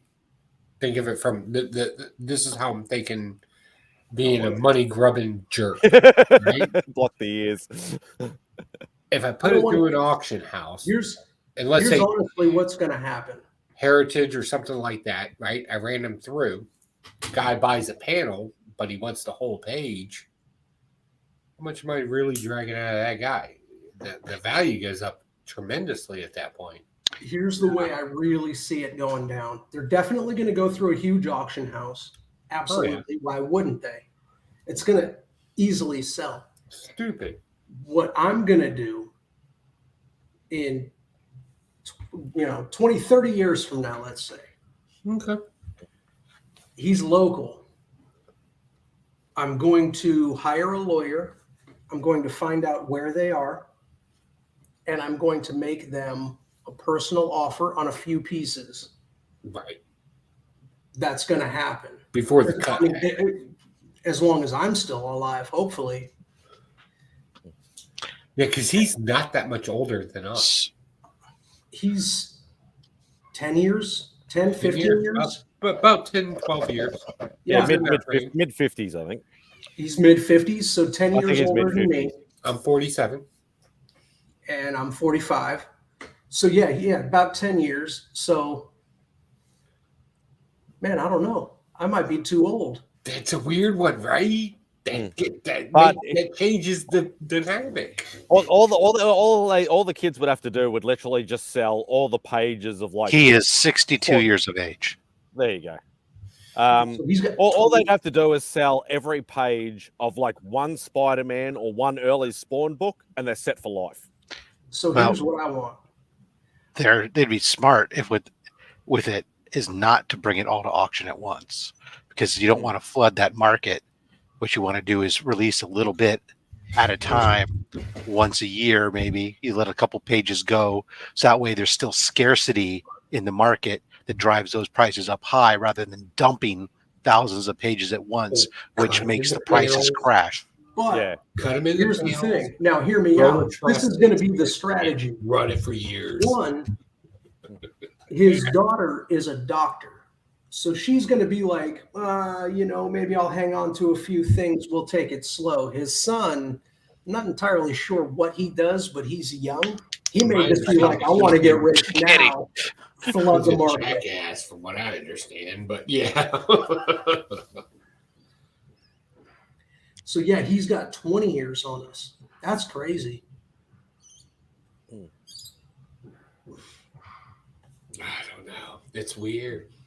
Just saying, the way art and things are dealing, I wouldn't be surprised. I just don't think that they cut them into panels. I just don't know that serious collectors would value the little panels. I don't think that when you add up the cost of all those little panels, that they'd equal what you get whole pages for. Why not? They do it for fine art. But if they know, like, if they're a serious collector, and they know the scarcity of, or rarity, or whatever you want to call it, of Todd's original art, they'll get whatever they can get. Well, and they will pay through the nose for it. Not all of his stuff is going to go for a premium dollar. Like, some of his stuff's going to go somewhat cheap. You're right. Covers, like the cover to 316, 300. Those are going to go. Oh, that'll hit six figures. 6 figures, easy. Easy. And then there are going to be a lot of pages. You're right, that will probably not go for a whole lot. Yeah. But I just don't see a scenario where they would need to be chopped up. Why? I'm just saying. I hope I'm not a financial advisor for that household. Me too. Because I'd test the market. As a matter of fact, I may file for a restraining order for you against them. or against them for you, one of the two. Good luck. You gotta talk to them either way. But it actually reminds me. I actually do remember there was a story that I got told from one of my mates that went to San Diego Comic Con. This was going back about 10 years ago, and there was I'd like to say it was a Batman McFarlane page. No Batman on the page, so a very like non-key, non-main character page. Yeah, and it went for $75K at San Diego Comic Con. Yeah. Probably just because of rarity. Just to Yeah. see That's all it comes down to. Comic is Con rarity. auctions are like if you go to Heroes Con, they have an auction there. And I talked to the guy that runs Heroes Con because he comes to the Richmond Comic Con a lot. And I was like, we were talking about Heroes Con. I told him how much I loved it. Told him about my incident there. Like we just had a conversation. And my wife brought up the fact that I have an Evil Layer channel. And he was like, oh, what kind of things do you make? And I was like, well, it doesn't really matter. I just figure it out as I do it. And he literally looked at me and he was like, would you make something for Heroes Con? And I was like, well, I'll make something and I'll send it to you. And if you approve it, then yeah, I'll send it. But you got to personally approve it because I don't want to just make something, right? And it's some junk and nobody likes it. I'm still self-conscious that way. So we have that down, and we were talking about cons and auctions and how they work. And he was like, so do you do a lot of comic book auctions? I'm like, well, I run one. Plus, I'm on the ones on YouTube, and I do things. Hey, Tony. And he brought up the fact that he was like, so you know what the great thing about a charity auction is, or a Comic-Con? And this is a small plug for Comics Curing Cancer because we haven't mentioned it in a bit. He goes, the great thing about this stuff is people always give a little bit more at a Comic-Con than they would anywhere else. And they always give a little, they've been watching, and he knows about YouTube auctions and stuff like that too. And he is just absolutely amazed by it. So, especially at like New York Comic Con, like the St. Jude's one that's done for the Children's Hospital, like that thing, like everything goes for massive amount. New York Comic Con, I was surprised by, and I was just like, "Oh shit!" Yeah, they always get like I've seen some of the art pieces, and like some artists will not do as much effort, but still get maximum dollars for, and others like go above and beyond because they know it's for charity. Yeah. But some of the dollar values get thrown around at New York Comic Con for that particular auction is ridiculous. Actually, speaking of which, I think Tony, who's in the chat now, he may have actually been to one. He'd be able to actually vouch for that because he's a New York boy. You know, we need a voucher for a future to be able to auction off for a future mutually agreed upon Evil Layer project. Just tell me what you want me to make. What I'm saying is like we have like we auction off the chance to partner with you on a mutually agreed project that then you would then so they could pick what they want for them that you guys agree to. So there's reason you have veto power. You sorry, I'm not building you a freaking tactical nuclear missile. Yeah, you can't go bang bang or boom boom. I'll send it to you. But basically you have the ability to mutually come to an agreement on what it is. But that's what they get the bid for, is that chance to work with you to develop the project and then have you build it for them, customized for them. That would be awesome, Joe. Would you be down for that? Yeah, whatever you want. You on the spot right now. Yeah, phenomenal. I would love, and this is the weird thing. Whenever I make a piece of jewelry or something, just throwing it out there. Mm-hmm. Very hard to determine somebody's ring size, so it's always best to, hey, tell me what you want, what's your ring size, or what's your neck size, or whatever. I've been on a thing with jewelry lately. I don't know what that is, but like it's always give as many vague questions as you can to cover all bases. Yeah, right. So like jewelry is always hard. Statues are easy. If somebody's like, if you all auction it off, right? I'll make a project out of it and I'll get it done I'll get it done in less than 30 days because I love a good challenge. Whatever you want to auction off, that's fine. I'll make whatever. Phenomenal. I don't care. I just make things. I'm like that midget from Game of Thrones. I drink, and I don't know things, but I do things. I don't know what I'm doing, but I did it. God damn it! I'm going to figure it out. Tyrion, what's his name? Tyrion Lannister? Or I can't remember. Peter Dinklage. Couldn't think of his name. I'm really good at taking measurements and weighing things and figuring something out. and blowing shit up. Measuring twice before I cut. You know what? Surprisingly, I'm starting to notice that as I'm aging and graying out, I don't have to measure as much. I don't know if that's just a robotic thing or a memory muscle thing, but today, like I'm just saying, when you do it enough times, you're like close enough. Sandpaper will clear it out. Like you got that joke, nobody else did. It's like close enough. Sandpaper or a file. Done. Like in the video, you'll see me take some measurements in the new video I'm popping out because I'm working with a lot with foam. Like it's just some quick measurements. Pop, pop, pop, pop. I'm drawing dots, and then you'll see me with a file. Zip, zip, zip. Done. And you know I speed everything up, so you'll miss it. It's weird. Nothing that welding or crazy glue won't fix. What I'm really scared of lately has been in the last couple days, something's going on. I don't know if it's the humidity we're having or something, but I'm losing books off the wall. The command strips are failing, and the fucking books are falling. That's got to be humidity. How long have they been up there? I don't know, a year. That's weird. Is it Velcro command strips or just? Yeah, they're two pieces. But what happens is the part against the wall is failing. The part that's against the wall. Is it plaster? Yeah. It's paint. Painted drywall. It's got to be humidity.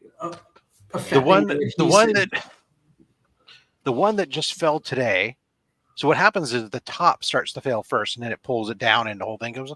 So the bottom one's separated at the two piece because this is the Velcro side. This was the bottom. The top, though, it failed at the adhesive. So the adhesive failed on the top, and then it pulled it off, and the whole thing came down.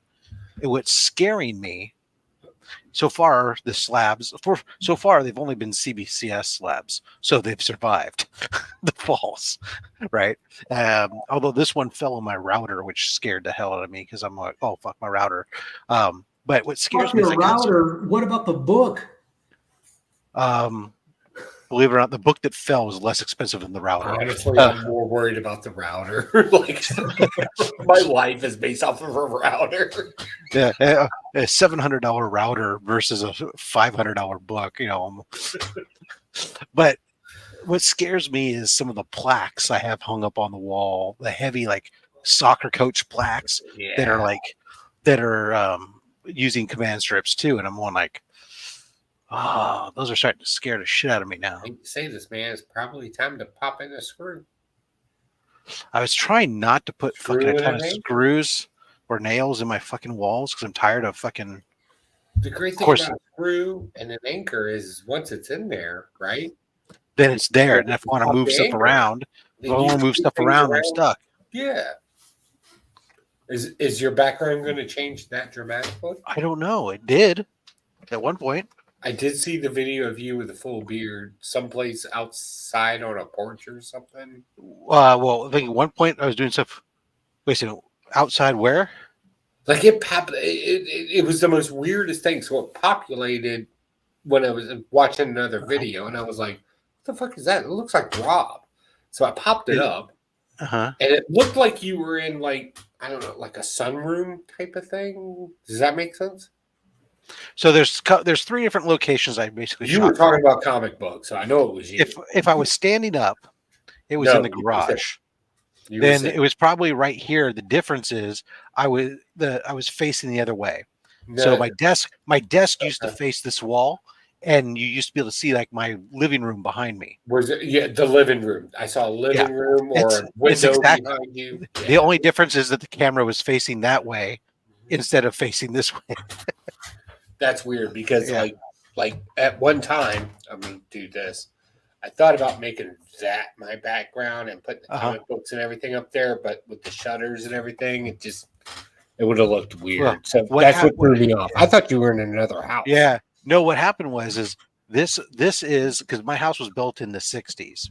So when the front door is like right here, but there's one of those little facade walls. And then so you can't see in the house, and then you'd walk around into the living room and back in the kitchen. This is meant to be a little dining nook. There's actually like a pass through right here that goes into the kitchen type thing, right? So this is meant to be the little dining nook.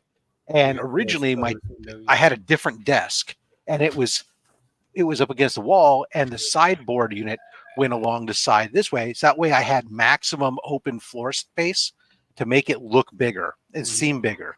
And then when COVID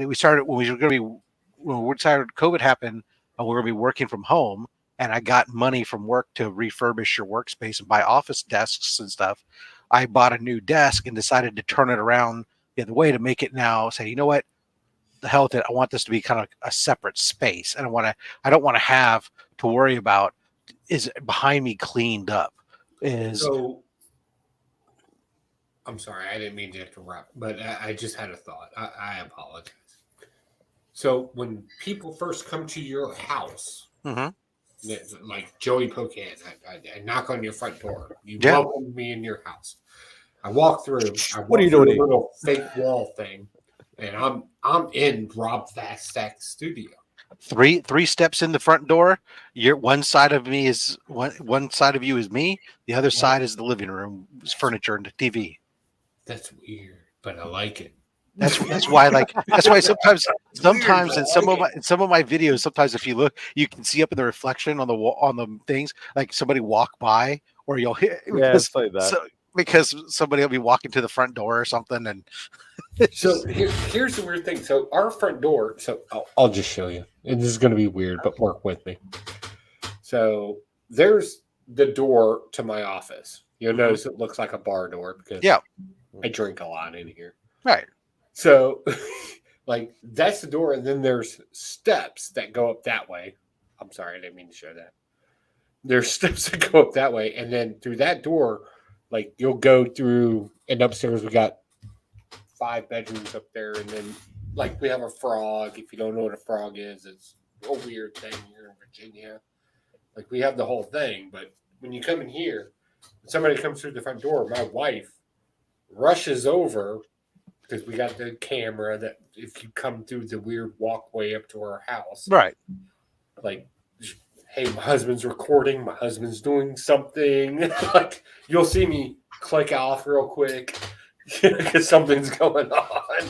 So but in your situation, it's like, it's so much weird because there's no shut off. It's just right. the front door. My house. So this house is only 1,300 square feet, so it's small, and there's what, $8 million in California? 1.7, yeah.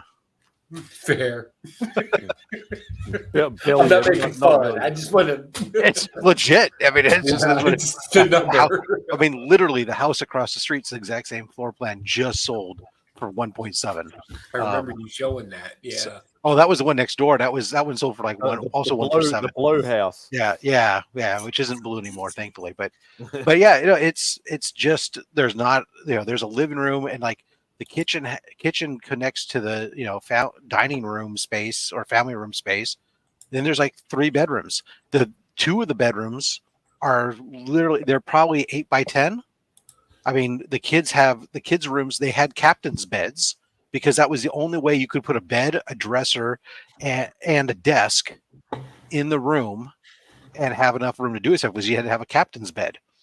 What's a captain's bed? Is that like bunk beds? It's a raised bed, but the dressers are underneath. The drawers are underneath the bed. Yeah. So it's almost like compact. Well, the kids think it's fine now because now they're at college. They really quickly learn, hey, Dad was preparing us because their beds now are up high and they've got all the storage underneath their beds in their dorm room. So it's no different to them. But yeah, I mean, in our bedroom, by the time we put the California King in there and then 2 dressers. It's like you could barely walk past stuff. I mean, it's just a small house, but it's sort of almost like when I was in primary school and in the lower sort of high school. Dad actually built me my bed on stilts.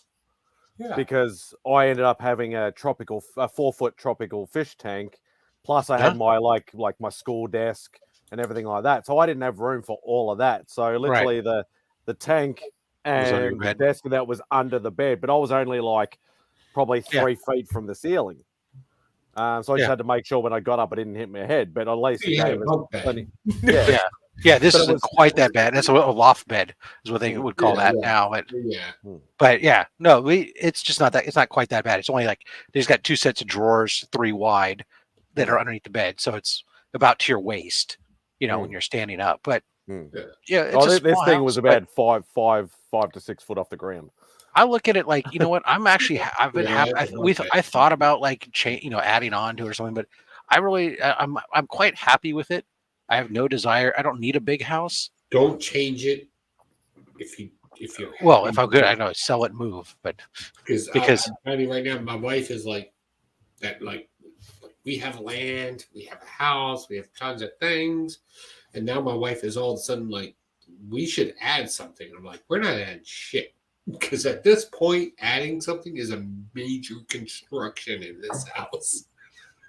Well, plus there's a whole cutting of pipes, adding of pipe. Like we're done. Well, plus the thing here is, if I wanted something bigger, really, even though it's cost effective to potentially add on, but you're just as well off to move and go, because what happens is there's a lot of people who bought houses, they've added on to them, and then later on they go to sell them, they have difficulty selling them because the prices are so high here. Yeah. People, a home like this that's considered a starter home almost, is people don't is what they can't even afford.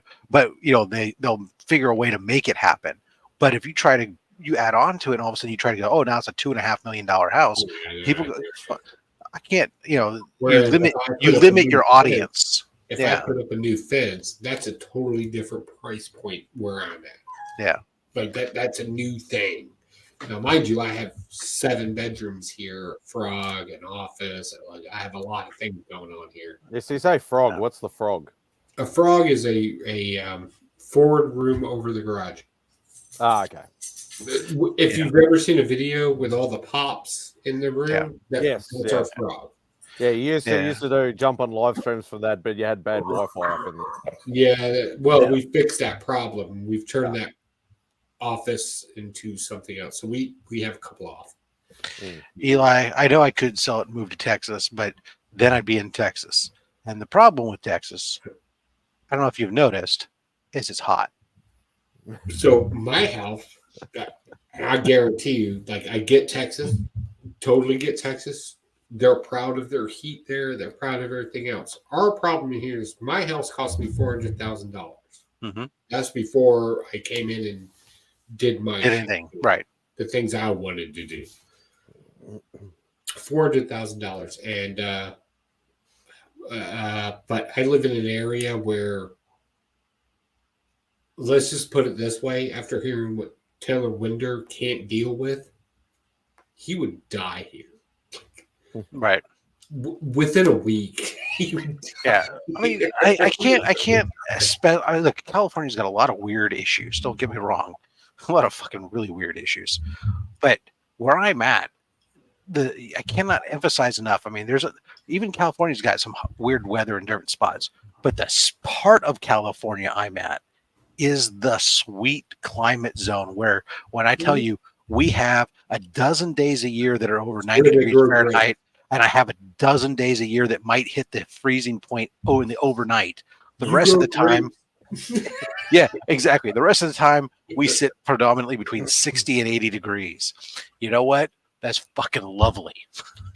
Speaking of houses, my guy, Austin, how you live in the new? It's been a little bit since you've been in the new place. How do you like it? I like the area. It's really bragging about the house a lot. Everything is new out here. So I moved east of Phoenix. But kind of to what Rob was saying, my house was in Scottsdale, which I don't, if you know Scottsdale, it's very privileged area, right? It's So a startup. I think they call it a startup area. Sure. So Gated community style. But I was that's me being nice. So it's a nice area. So I was able to sell my house, and the profit that I made off of that sale paid for this house. Mm-hmm. And I'm 30 miles away from where I used to live. The area is nice and new, right? We got new shops coming up. Some of the roads still aren't. You're in a redevelopment area. Nice. Yeah. So it's nice. I'm enjoying it. I like the area. The house is a little bit smaller. By not as many wings. Not as many wings. So I went. So I went from about 4,800 square feet. I think I'm at 4,500 now. But it's darn it. Yeah. So his house is 3 times the size of my house. But my weather isn't as nice. No. The real estate costs are a little bit different here, Rob.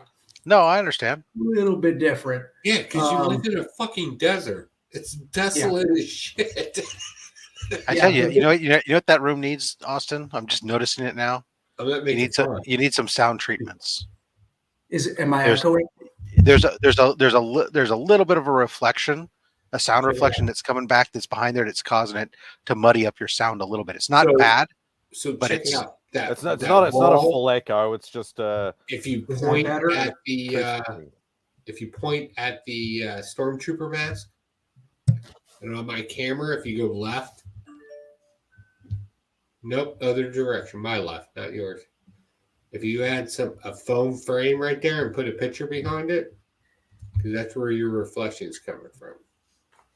You know what I need to do is, because I'm in a loft, and it's open.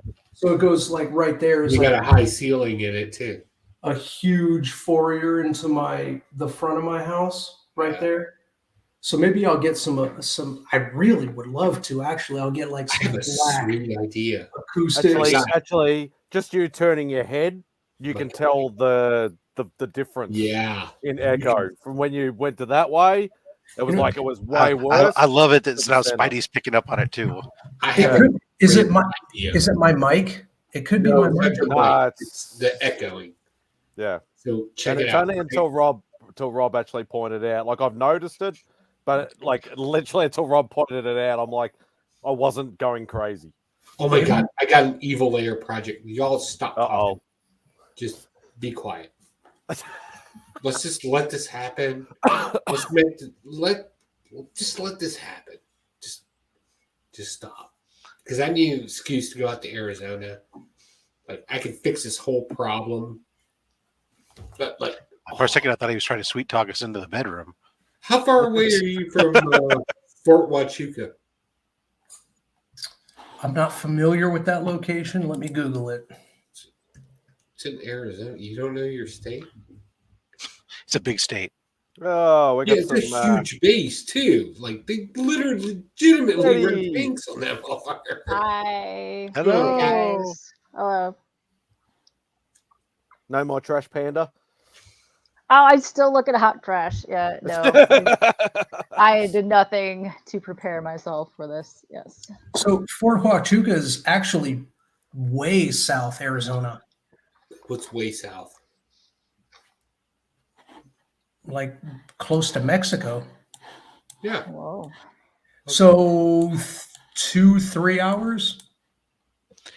Oh, it's on the others. It's on the other side of Indian land. Yeah, that's not a problem. All right, I got an idea. Let me figure something out. I got an idea because I've been wanting to try something for a while.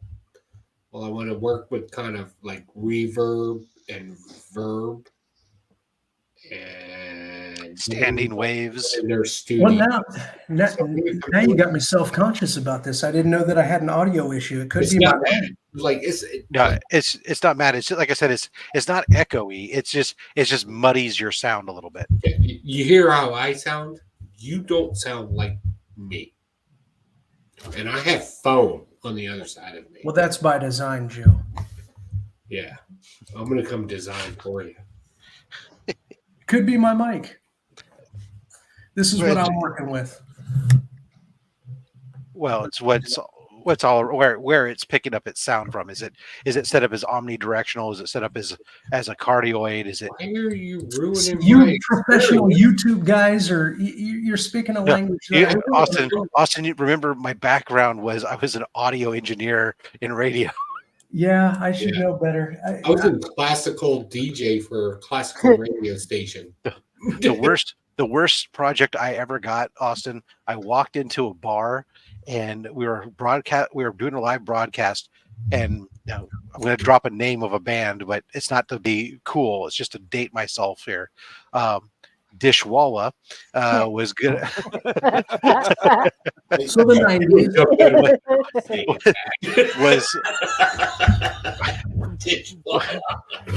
so they were coming over to the bar, and they decided they were going to do a live set or a live song, and as the radio station we were going to decided, hey, let's broadcast to them while they're doing this. Okay, normally, if you go to mix a band, there's a lot involved in doing sound checks and mixing a band to make it sound good. All right.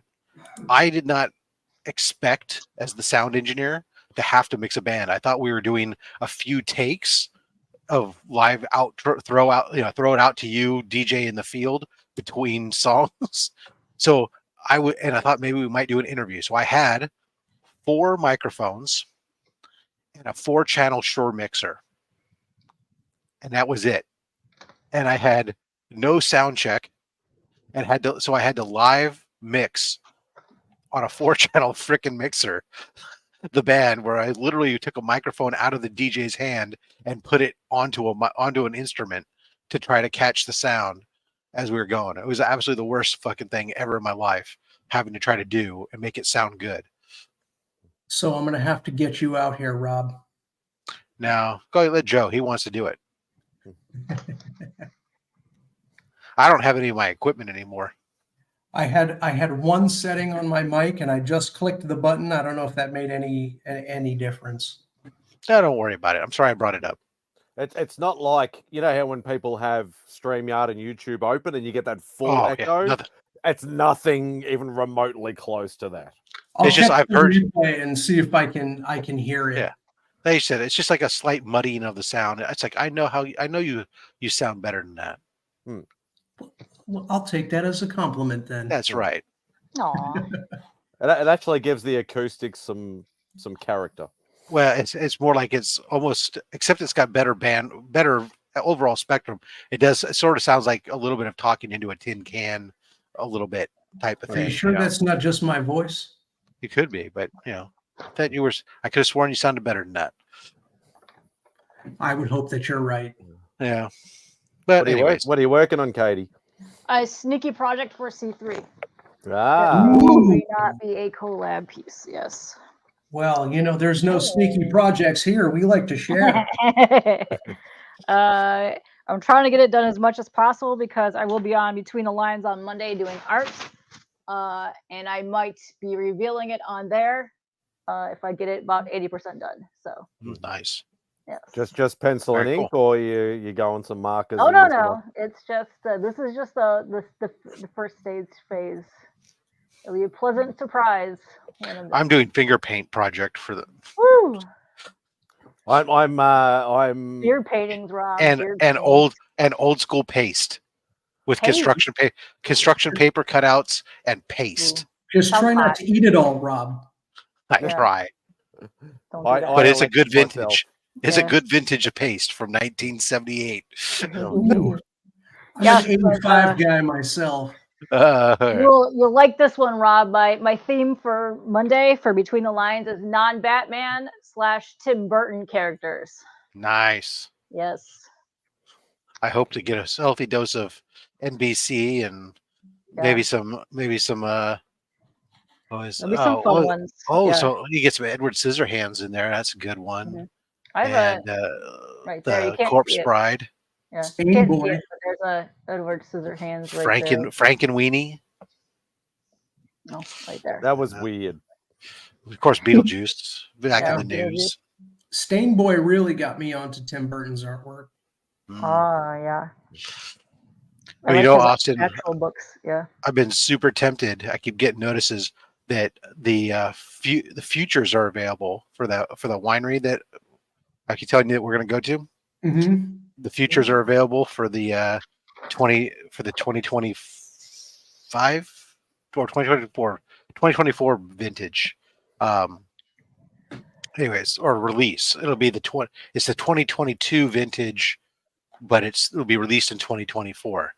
So it's it's midway through the barrel aging right now. And so we apparently talking wine, or are we talking whiskey? We're talking wine. Wine. Okay. And it is apparently just incredible because the season was like the most perfect season where we had good moisture, good sun. No, it wasn't a big smoky season up here, but it's just like it's supposed to be off the hook. And I'm They just call like, that a good year. Yes, it's one of the best in a while, they're saying. And it's like, I'm just like, problem with the futures is like, I'm like, oh, I got to buy a whole case, and I'm just not drinking it as much as I used to. I'm like, oh, I only need can I get a half case? No, I think because every time I mention like that, like I mentioned that Australia's got a lot of big winery areas, like that just produce all year round, and I always get shot down. Saying, oh no, I'm a whiskey drinker, I'm a bourbon drinker, I'm a scotch drinker, I'm a tequila drinker, and nobody ever seems to speak about wine. Oh, we like whiskey. Don't get us wrong, but we like good wine. Yeah, but just north of where Rob is like the Napa Valley. Yes, that's where you get the best wine here in the U.S. Yeah, over here it's probably Barossa. It's the Barossa Valley, which is actually in South Australia, the next state over. But in Victoria here, like actually probably about an hour and a half, 2 hours drive from my house, there's actually still a very, very nice, world-renowned sort of area as well. Yeah, I like the Australian Shiraz is good, but I'm embarrassed to say that I don't think that I've had too much Australian wine. Mostly just Shiraz for me, but I don't drink it a lot because mostly I prefer either Zinfandel or a blended cab. Especially the stuff that I get from this winery because they do more in the Italian style instead of the Napa style. So the cabs aren't as punch you in the face. Instead, they more meant to go with your food and accentuate the food rather than replace the food as the topic of conversation. Yeah, I like a bold cab. Yeah, well, they're still bold, but they're just not punch you in the face like some of them. Do you know whether California can take? Because I've discussed this before about trying to send alcohol overseas. Certain states in the US cannot send to a private residence. You can only send to a licensed venue. What about California? Do you know what the law is there about alcohol going to a private residence? I've never had a problem. I can have order stuff shipped and ordered to me all the time. Yeah, I don't think it just requires as long as it's a finished product. You couldn't send me the grapes because obviously not. Because as an agricultural state, we don't allow any ag from outside the state coming in. Pretty much. Yeah, like a bottled product. But a bottled product, absolutely, yeah. Is the only thing that happens is it comes over and it has to be delivered. It has to be sent signature by somebody 21 and over. Because that's the age for alcohol here, and otherwise you end up serving a minor potentially, and then that becomes your problem. And that was a problem. That was a problem. I actually got my FedEx driver in trouble at one point because I had alcohol being delivered and he delivered it and didn't. It was signature required, 21 and over, and they just dropped it on the step and walked away. Didn't even ring the doorbell and stuff. And I was like, when I called FedEx to bitch, and I'm like, oh well, your guy just dropped it off my front porch, and my 18-year-old son picked it up, brought it in the house. So you just served a minor, and now that changed the conversation real fast. Yeah, it's a little. Yeah, I think that a good majority of the states in the U.S. don't have that law, but I think that most. I know Florida definitely does, because I was going to send a bottle of Australian whiskey to a friend that was living in Florida at the time, and I did all the research because he specifically wanted this one that was only sold in like 2 shops in the whole state. One happened to be in my suburb, which was just pure luck. And I actually did all the research, went to like FedEx, DHL, even Aussie Post and all that sort of stuff. And they're like, Florida is one of the states that has to only go to a licensed premises. Well, feel free to send any whiskey right here to Arizona. I'll make sure 50% goes down to Joe, and then we'll distribute it wherever it needs. I have a wine.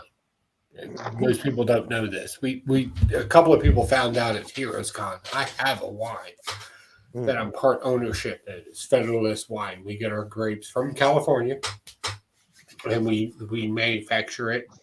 It's called Federalist. We had that wine. Was it at the hotel, or was it at that place we all had dinner at? No, it was at the hotel. At the hotel, yeah.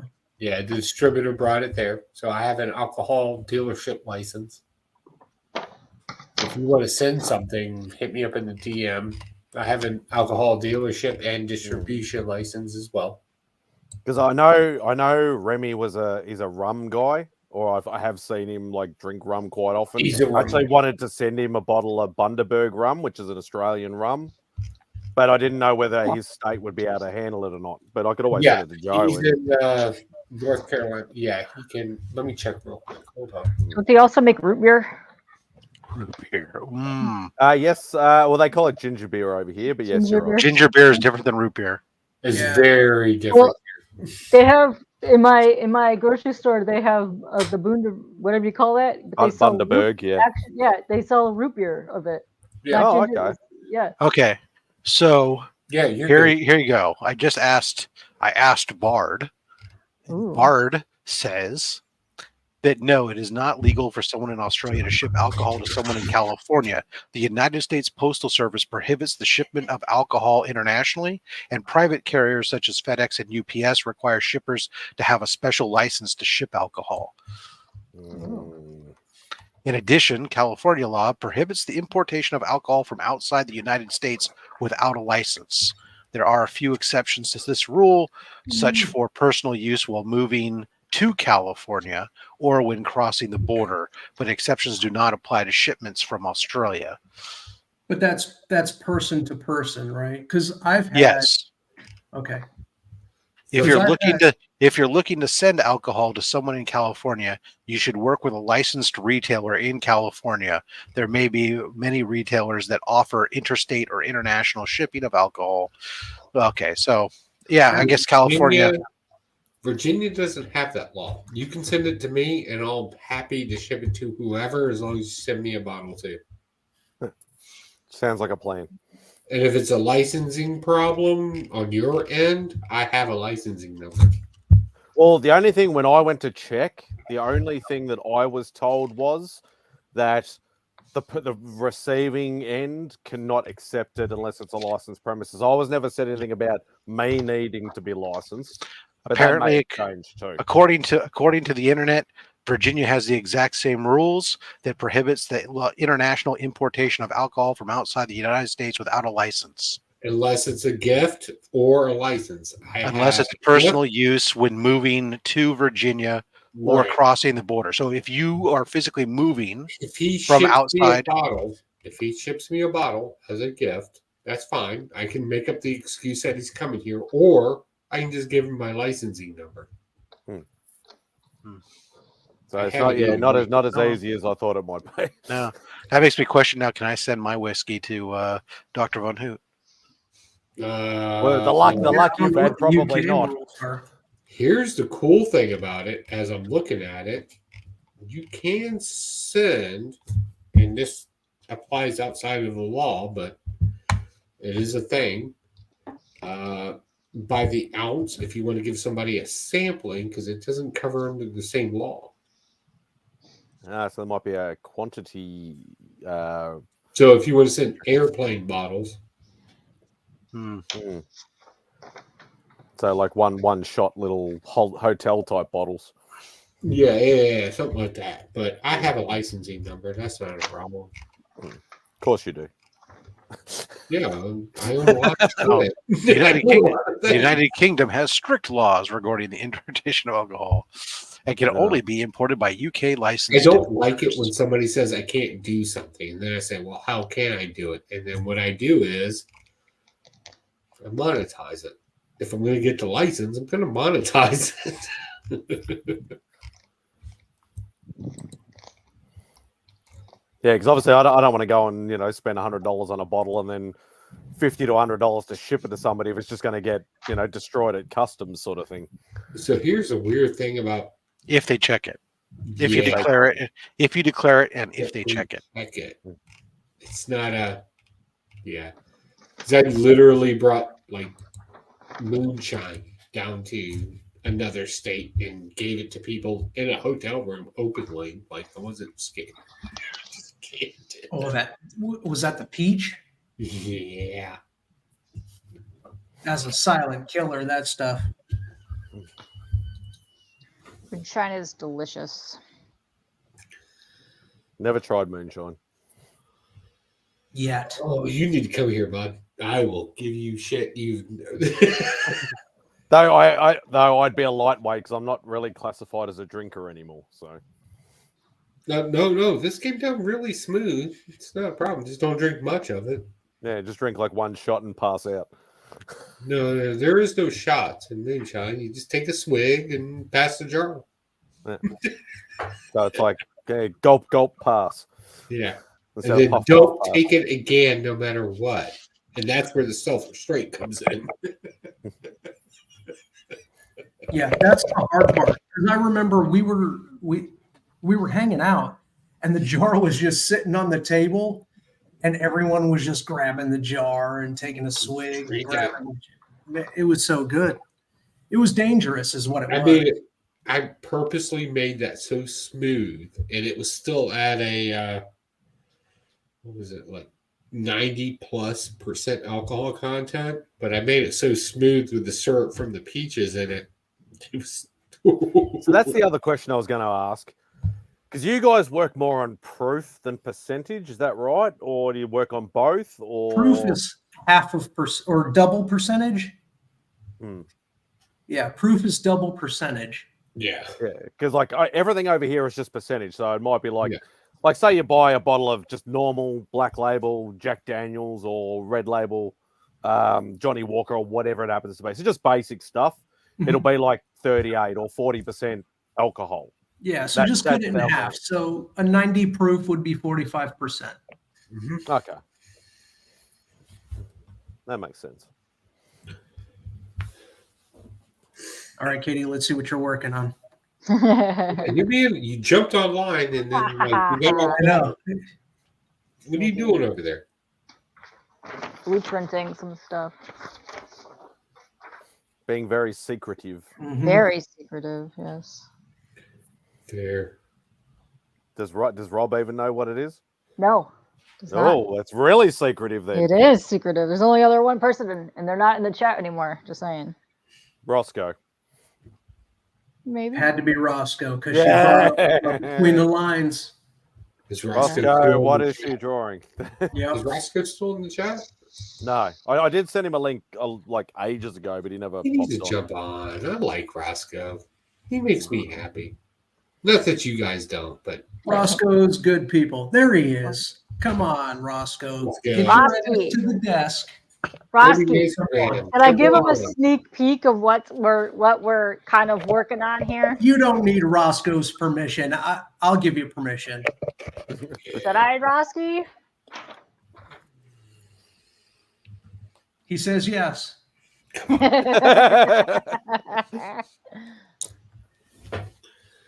Like Roscoe. Another guy that makes me like if I had to Okay, break it down. it's up to me. All right.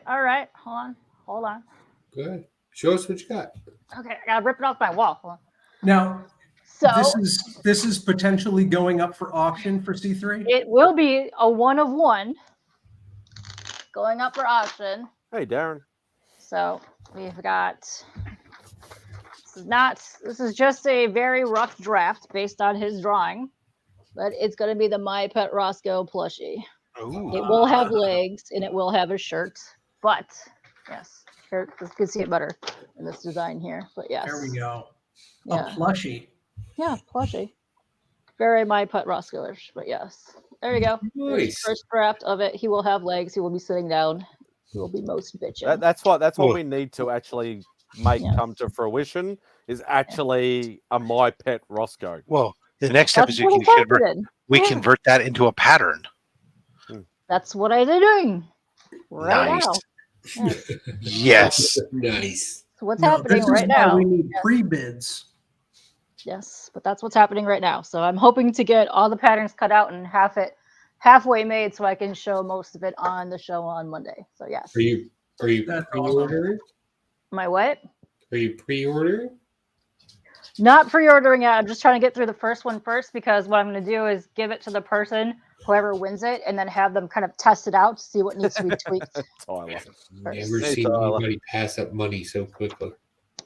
Yeah.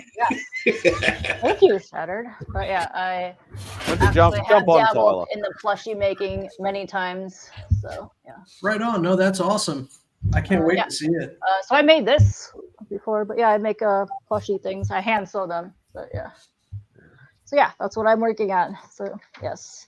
You're a woman Yeah, of many he's talents. adorable. He's adorable. Yeah, and so the base is gonna be like purple, like purple, like fleece, and then it's gonna be green, like Muppet fur beard with black glasses and a black lovely hat that I've figured out how to handcraft myself. Yeah. Well, as great as that's going to be, I can tell you this much: it won't be as adorable as Roscoe is in real life. For sure, but I found some ultra awesome plushie fiber to fill it with, and it's going to have the squishy pebbles. So you can squish his buttocks, and he will have a. Will have a squeaker in his buttocks. No, I've met him in person. saying. He's pretty. He's got some squishy buttocks. Yeah. Oh, there will be some. You know how back in the day, Cabbage Patches used to have like the little squishy part. Yes. So that will be happening. Yeah. Yes. So that's what's happening right now. Nice. And here's a giant. So this would be roughly the size, basically. So you could like pick them up and squish them. You know. Yeah. Oh, if you could squeeze them, make them like the farting noise, like that rhino or a hippo in NCIS. Yeah. Okay. Abby's hippo. Yeah. Yes. I Okay. actually have one. My dog has one that's a badger. That like when it chews on it, instead of the normal squeaky sound, it makes it more of like a farty sound. But Interesting. that would I be could do so that. awesome. I haven't Like- made it yet, but yeah, so I could actually do that because this is going to be all just squishy filling with like the arms and the legs are going to be weighted with like the Yes, when pellets you in there. squeeze them, So yeah, oh, Yeah. So you're Okay. gonna make it like a I could- squishmallow. yeah, So- it's gonna be very, very, very squishy. Yeah, and it's gonna be weighted down so you could plop them on the desk, and the legs are gonna be able to dangle. So oh, I Yeah, think that's that right. this This is product where is you community approved. This is where you would put in the out of context section from the Groot story. It's so fluffy. yeah. Do that. oh my goodness! Yeah. This is going to be a big money maker. You build Is your there any way we can get glow powder? Oh no! Oh. Don't go there! Ooh. Don't go there! Hey, look, if it doesn't glow in the dark, it ain't shit. Ooh, interesting. Interesting. I Stay do out have of it, some Roscoe. This doesn't I- have anything to do with you anymore. Oh snap! Roscoe, only when someone squeezes you. They squeeze you hard enough, then you're going to pass gas. Or make the eyes pop But out. is that any different than real life? It's just more realistic. Can you make him do like a relieved sound after he's farted? So like no, that's all we need. It goes. You squeeze it goes. No, and you what let I it go, it can goes. do on a future design, what I can do is, you know how you could go to Build-A-Bear and get the things you could put in the hands? Oh yeah. And you could get the voice recorder? Like MadSpidey, like you have. No. MadSpidey's got one. Hold on, no. I MadSpidey, can- do you have yours? Yeah. No, Remy's got it. Remember? So. Oh, that's right. We sent it to Remy. That's right. Never mind. Remy's got a spider. Remy's got one that goes gobble gobble gobble gobble. Yeah. It's MadSpidey saying gobble gobble gobble. So you could get one, and then you could mail it to Roscoe. Then he can record whatever he wants on there, and then we can put it in the plushie. Just saying. That's what Rob and I did. Rob What's looped his my gobble catchphrase? gobble, Yeah. and then we recorded it via the voice message thing to reorder it, and then we sent it to Remy, and Remy was sitting on it for like 2 You weeks. put it in his arm and like quit touching my butt or something. Yeah, something like that. Roscoe have I'll a squeeze in my catchphrase? cheeks. Yeah. Is it like is it this or that, or does he have a catchphrase? Good question, Roscoe. He's got a couple. You need to come up with a catchphrase, man. Like we're lost. Nobody knew. You need a We're catchphrase. gonna need more of this, but yeah. It's been a lot of mathematical equations and a lot of that trying to get this together. It could fart and then on the inhale come up with his catchphrase. That would be awesome. Like smell it, bitches. Shit like that. Microchip his brain. Yeah. So I'm definitely down. Yeah. It's great. Everybody in the community is eventually going to get one.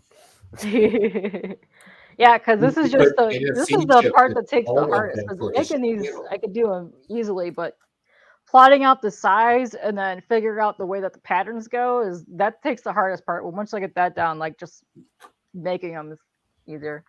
This one will be hand sewn, but I actually have sewing machines upstairs. But yeah, you can do your laugh. Yes, your laugh. We need to put NFC chips for all of his channels in his eyeballs. Oh God, here we go. Well, it has glasses, so phone passes by. Well, see, it has glasses here, and it's about almost a 2-inch gap for each thing, so you could put something technically in there. So. We could. Oh my God! Don't get me started, girl. Yeah. No. Wait till version 3.0. I'm famous for just randomly totally just the places tester like, one. Yeah. I'm here to do shit. Don't believe me? Ask Remy. It's like whoever buys it, then you can send it to Joe for the enhanced version. The enhanced version. The Joe we'll call it. No, we'll call it extra fee. No, we'll call it Bionics. Oh. Joe will put Bionics into your pet Roscoe. We don't even know what that means, but it sounds right. Scientific. It just makes them better, stronger, and faster than before, right? What you could do. Oh, $6 million pet Roscoe. He makes it good. I make it technical. I got an idea. I got an idea. This is amazing. So you make a metal stand version of it, okay? And then you could either squish his cheek or squish him somewhere, and he farts the glow powder. Oh, don't tell him that. Yes. Yeah. See, Roscoe, at this point, with all of our all the redesigns we're doing right now, it's not going to be on shelves in 2024. There's some serious nerd porn going on right now. Just saying. Never in Roscoe's life have more people been talking about his body in one time. You know what the bad thing is? When people do bid on this thing in Comic-Con at C3, they're going to be like, so how do I get the Pocan version? And we're all just fucking around right now. Now I got to figure out how to actually do this. Yeah, I'm still in I'm down to like 3 pieces, and then I can put the whole thing together. So yeah. But no, we were geeking out hardcore when I was running around Duran's. I was finding fabrics, and we were like, "Oh my god, yeah!" So yeah. I like the fact you're going with a plushie. I'm surprised you didn't go with a puppet. I It seemed could. like it would be easy. No, we don't need to put easily it. Nobody needs to put their hand up. right up the pooper shoot, but I want the I'll butt do it cheeks in a to push heartbeat. the I button. love Roscoe. I'll put my Yeah. hand right in his pooper. That's another version. Well, but Becker will put your hand in his. I mean, technically, there is quite enough hand space to go in there. I'm just saying. It is a 6.5-inch radius around.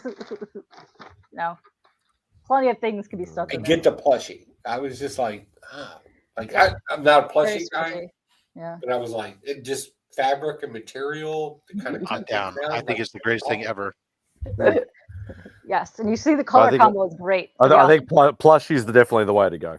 Yeah. I want it. So also going to have a shirt. So I want it just so I can have Roscoe sign it for me at Heroes. Nice. Yeah. I just want one so I can make a puppet out of it and just say easy. Yeah. No, you just want to do Joeifications to it. He is mine.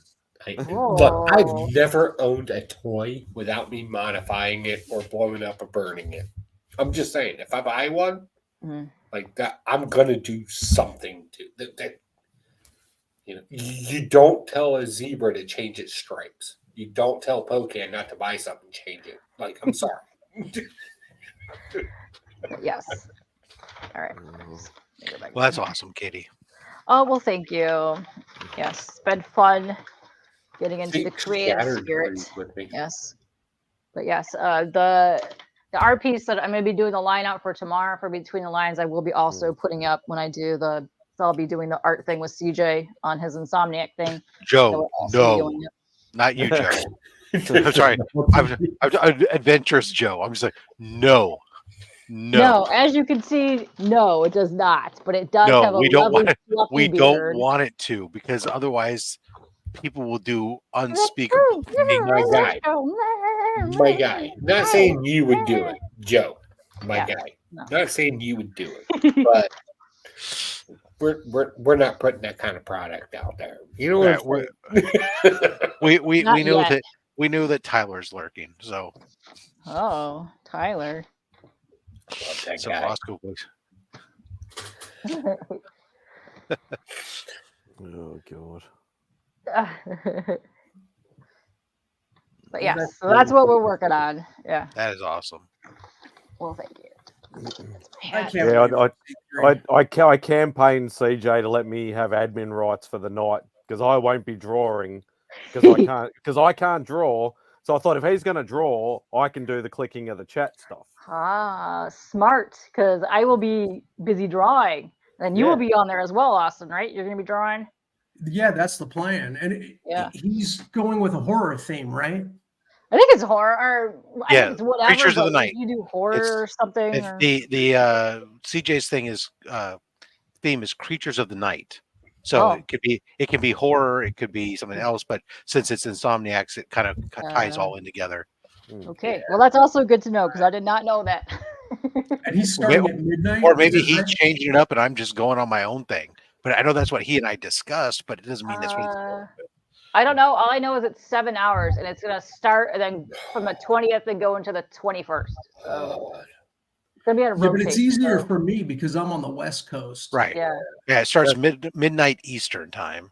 Yeah. So if you have any other art friends, because there's going to be people who are going to be rotating too, because a lot of people can't stay the whole 7 hours. So yeah. I'm going to see if some of my art buds want to join in That'll too. be about 2. That'll be about 2 in the afternoon for me. So that's actually quite good. Yeah, I'll have to try to rig a camera down to my. Yeah, essentially what we'll get a second camera. That's what's really great.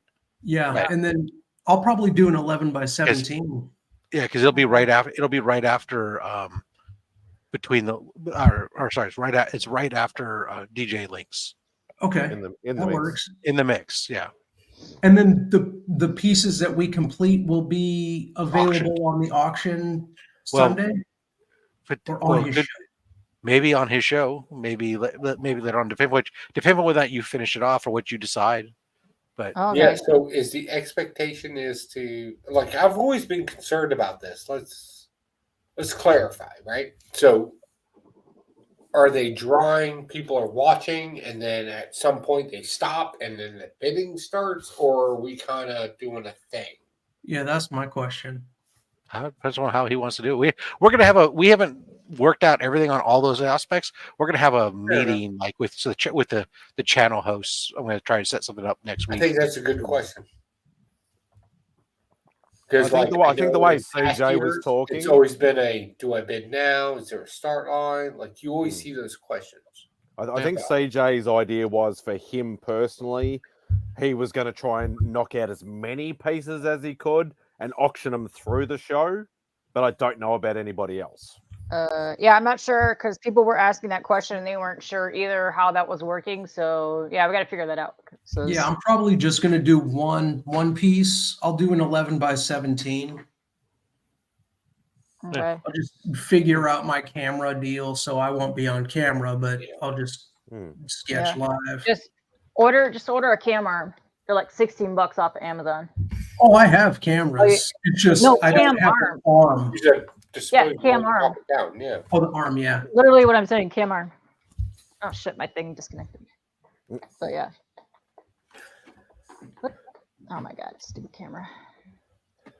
Yeah, I would imagine there's nothing wrong with drawing something. Austin is saying that you're drawing something for Sunday, and people can watch, and other stuff are going to be for ourselves because we got lots of stuff. So yeah, each person to their own discretion, I think, is what CJ's going to go for. We understand there's only so many bidders that time of night potentially.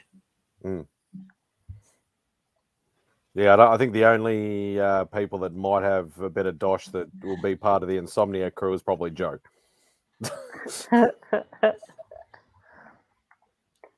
Yeah, no, I'm not making anything on Insomnia. No, not making. I mean bidding. No, I don't have a problem with it. I'll stay if they bid. What the hell happened? But yeah, see. No, just get drunk and I've had spend this for money. like. I'm good at that. I've had this for like 8 years. It's like literally like just like $16, not even, and just attaches to clip-on C-clamp. $16. What do you think I made of money? Yeah, but no, it's amazing. I've got one that's a multi-point arm, swing arm that holds both a ring light as well as a camera that's mounted hard mounted to the cabinet top, so it can't move anywhere, fall, but it can swing, rotate, up, down, tilt. Total articulation, has clamps to tighten it down lock it into position. Yeah, I'll just have to work it out. I just don't want the audio and everything, so I'll have to use something like the camera separate than my mic. Yeah, I'll figure it out. It'll be fun. I think you've done it before. I've seen you do it with a camera pointing down before. Yeah, but the audio, like the audio and everything was going off of that, so I couldn't see anything. No, that you have a separate microphone. Well, I do now. Right. So but I was actually streaming through the phone, so I couldn't see anything unless I was watching the live. Oh, so you don't have a webcam. Right. Right. But I guess I could use my phone. I could use my phone as or is it a camera? webcam. You could use your phone and use earbuds or whatever that put the sound in and the mic in that as opposed to the mic pickup in the camera if you're going to use your phone. Alternatively, if only I had a YouTube channel to test this out on. If only Austin, you could also spend $19 on a webcam, but or if you want to test it out one day, I have a live stream. You can just we can run it real quick to see if it makes sense. That's fine. I'm just here to help anywhere you want. Yeah, I might have to do that. Yeah.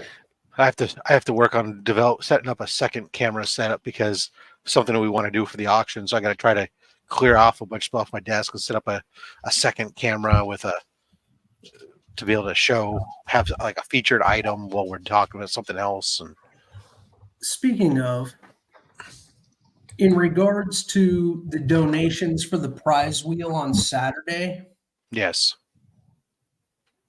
shouldn't the amount of money going towards the auctions on Sunday account to that prize wheel?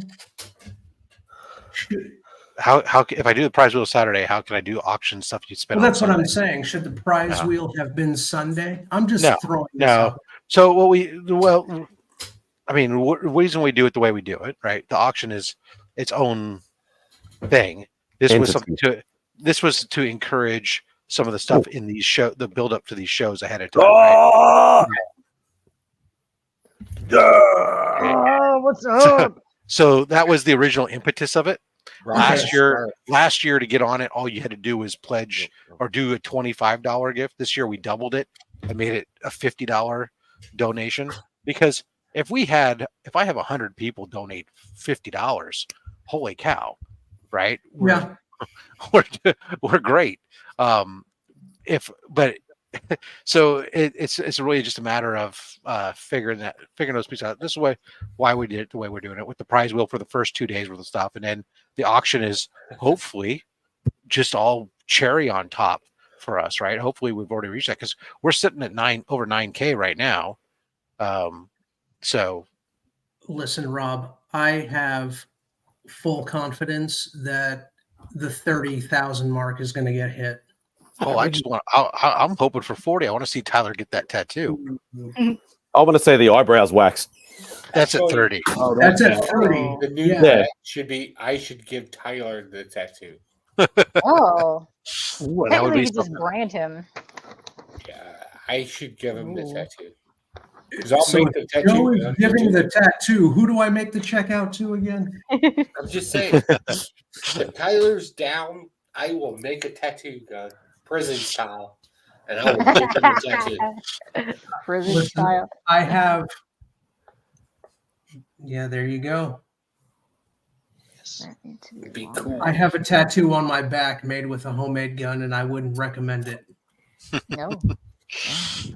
No, I'll do better than that guy. Like, I don't even know, fuck it, I'll do better than that guy. I'll do better. I'm sure you will.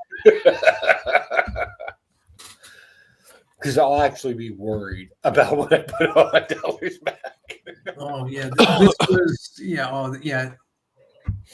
unforgivable. What's going on, Roscoe? Not much. You jumped What you on, didn't doing? make anything? Didn't make a big deal. You got the Jewish scarf rocking. What's going on, man? This is my Cambodian scarf. Oh, you're Cambodian now. Cambodia. It's a holiday in Cambodia. Tell me I'm wrong right now. He's rocking the hat. He's got the scarf. You know what I will say? You At tell first, me he doesn't look like a rabbi. He's looking a little orthodox, if I'm honest. Yeah, I will say. Shalom. I did. Mazel tov. Shalom. Shalom. Mazel tov. I don't know. Just a little off the tip. Wait. Well, this is going to be going to Rob. I'm sending this out Monday priority, so we'll have it before the 12th. But this is going to be going for C3. I finished this up. I finished the shading and everything. Yes. Check you. It's K-pop. Oh, nice. Nice. That's wicked. Very cool. And then you're still down for the mutually agreed commission that we talked about, correct? I think that's your answer. We had previously talked about a mutually agreed upon commission, but basically we would auction off a future commission with Roscoe to be agreed upon. Oh, yeah, absolutely. Okay. I just want to make sure that you were still down before I put it up for sale. Nope, you're good. That's absolutely correct. Awesome sauce, brother. I saw the one that you did. I saw the one that is Triple G got the one out of the mystery box. Yeah, the garbage pail kid. Yeah. I feel like am I echoing? Yeah, I just noticed that. No, you're just majestic, Roscoe. I'm also Jewish. No. I didn't realize until just now. I did look. I'm looking at myself and I'm like, have you still got YouTube open? Huh? Have you still got YouTube open? I didn't have YouTube open. Oh, okay. Oh, you know what? No, I don't have it open. All right, let me get out and I'll be right back. I just figured when I saw Roscoe in the chat and we were talking about him, I said, let me send him the link, and if he decides he wants to hop on and I sent it to him like 2 hours ago when he Yeah, first I said wrote hello. to him as well. Oh well, good. We're all maybe he felt the peer pressure of so many people sending him the link, and Yeah, that's how I hopped on here. awesome. Apparently, Tylox is getting a tattoo, not Tyler. Tylox? What's Tylox getting tattooed? No, it's just Tyler trying to get out of it. Oh. All right, back again. We still have a long way to go. Am I echoing still? No. You're good. I don't hear anything. That was weird. All right. You're magical. We thought you were in the synagogue or something. Nice acoustics. Reading from the Torah. But yeah, I will definitely be auctioning that off, and then I'll be on Insomniac Art Show. Oh, now the echo's back again. Yeah, what the heck? It's not bad. Squeaky. I can hear it. I hear your birds. Oh yeah, well, birds are over here, but yeah. Wow, Don't worry about it. And are you also on Izzy's show, or? Yeah, I'm also on Izzy's show. Dang, you're getting And around. I'm also going to be on frickin' Mark in the morning because last year I did the whole Froghorn Leghorn cock slam and cancer. Oh yeah. That was hilarious. So you're going to take a nap somewhere in all that, right? No. Hey, the first year, man, I went 24 hours straight. Man. There is a gap between there's a couple hours between scheduled end of Mark's show and the beginning of Izzy's show, because that Friday afternoon we didn't have anybody clamoring for it, and we know it's kind of like a weird time for a lot of people, so it was like, all right.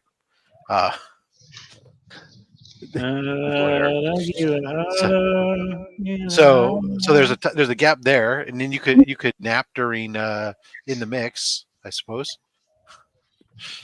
Then you'll be able to wake up or after Insomniac, you go right back to sleep. Yeah, that until only slabs, because that's when it's important again. No. At 7 right after at 7 a.m. Eastern is whack in the morning, or of course the cancer is whack special, and then after that is going to be Brian LCS, and then John's Comics with Kids, and then forever, and then only slabs. And then we have Scott Vaughn doing an interview with Jason Douglas. Hey, Jason. And we have I got to figure out how we're going to do it, but I have 10 copies of his book. 5 of them are signed. So excellent. Yeah, I bought the LCS pack as part of the Kickstarter. So nice. I have, and I told him and because I put him over the one of the kickers at the time, and he's, oh dude, you single-handedly put us over this mark. I'm all, great, then you can sign half of those because they're going to go to Comics Curing Cancer. And he said, okay, perfect. So I've rebagged them so they're in proper size bags and boards, because he shipped them all like in Golden Age Mylar, which was great that he shipped them in Mylar, but the comic just moves around too much instead of a Golden Age bag. So true. They've got the war bond with each one of them, and nice. Which cover did you get? The regular version? These 10 are the regular cover. The two I'm keeping are the chromium and the special other. That one looks really nice. Yeah. Which then also have the war bond as well as the telegram. Yes. The ones I'm keeping. You did a fantastic job. Those ones were for me. The other 10 were for the for the LCS. Well, we're giving up all the signed ones. I'm not keeping one of the signed ones.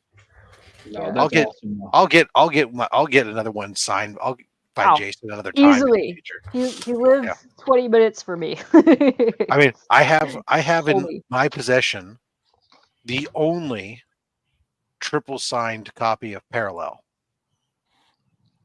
Oh. Even Jason said none of them have it either. It's the only one he knows to exist that is signed by him, Justin Birch, and Silver Fox. who was the artist. Nice. Did you get which version of Parallel did you get? This is again the A cover that's signed. I used to have the Donnie Darko one as well that was signed, but I gave that one up last year at C3. Nice. I got the one by Lex. She's also local, but yeah, he's good peeps. His mom is adorable because I hung with him during Free Comic Book Day and we were hustling stuff. And he's back. She traveled all the way down because she did not have the cover of Parallel to go down there to buy it off of him because she wanted that for herself. It was Nice. adorable. Yeah. Look who's back. Back Sup? again. Remy's Oh, yeah. back. up, Call your everybody? friends. Remy Q, Remy, didn't yeah, were you eavesdropping stuff when Katie was showing off the prototype of the pattern for the My Pet Roscoe? No, I wasn't. Oh, you missed out. You did. Sorry. You have to watch the rewind. Yeah. We're gonna You make sound a so puppet out of thrilled. it, and we're gonna do horrible things to it. It's gonna be awesome. No. What? Oh, what about Oh, I John liked Roscoe? I liked that idea of making it, the bionic Roscoe, or you can make it the $6 million My Pet Roscoe. Yeah. Yeah, I'm not on board with the whole Joe saying with the mouth move. Yeah, Oh no. Oh, we shot that one wasn't down. this Joe. That was the only Joe. one you Yeah, shut down. that was Adventurous Joe who asked the question Yeah. if the mouth would move, and we shot that one down. Hogan, however, We shot wants that to shove down his pretty quick. hand because up we know- her butt. Yeah, I will admit though, if you make it a puppet, I guess you have to make the mouth move. But I don't know that's about a not puppet either. bad. That's kind of Well, creep. that's kind of hard to do anyways because Yeah. you get a beard. So, I mean, yeah, there you go. There's although it doesn't have to, it could just be like a stick puppet type of thing. Where Hi, I'm Roscoe. What? That's what I sound like? No. that's what Katie sounds like for doing it. Ah, Remy, Yeah, Remy, have you got the bear? Have you got the bear handy? Oh yeah. Hang on. Here. Oh, there we go. Hi. Yes. Yes. I don't have my I'm trying to adjust my mic here because I don't have. Sounds good. There we go. Yes. There you go. Can you hear me now? Yes. Yeah, we can hear you.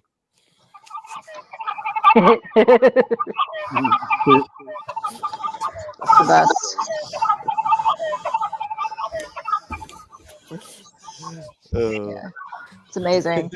And fun fact, this size of this should be able to fit the clothes at Build-A-Bear. Just saying. Nice. Just saying. Yeah. I don't know about the dump truck butt part, but the top half for sure. Can we go get like a Chucky doll's clothes? Yeah, that might actually work. Yeah. No, I want to get a little Giants jersey. Oh shit. Yes. I want a plushie of Roscoe saying, "I will kill all of you." Oh. With a number 2 pencil. I will. You're gonna make him into John Wick. Take the most lovable guy in the character and just WB him. Make him dark. Gnarly. Look out. We can't hear you. You're muted, Remy, if you're talking to us. I may be able to splice some audio together for you if you want. Yeah. There you go. I've got like a lot of Roscoe clips I have, and Oh, especially the one that. Do you like boobs? This or that in your butt. Wait,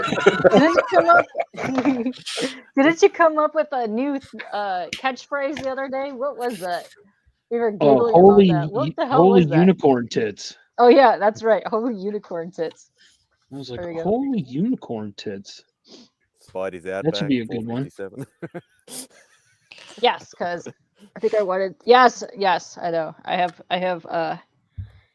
something I want to do with that.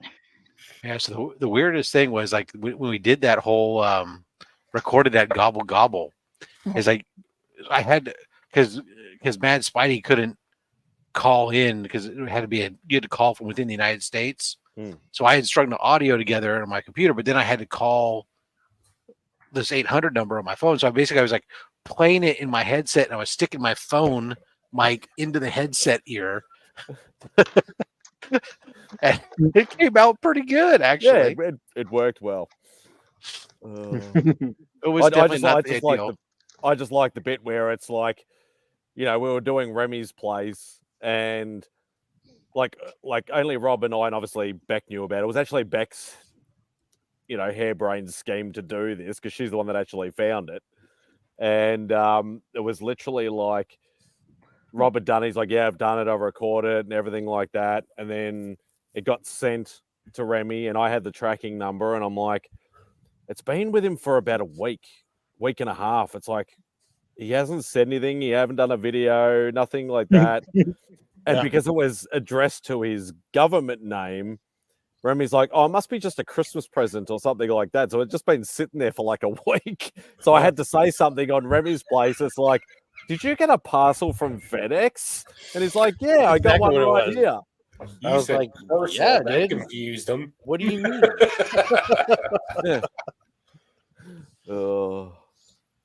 Why are you watching my house? No, I'm not lying on the grass. He's trying to find out how many chickens you have. 5. I legally have 5. Touch That's what the government says. Yep. Are you at the house, or are you at the your girlfriend's house? Yeah, the missus' house. Always on the weekends. Mrs. That's what I meant. Yeah. Sorry. Yeah. Girlfriend, missus, same thing. I just go ahead and put Not it necessarily. Like it.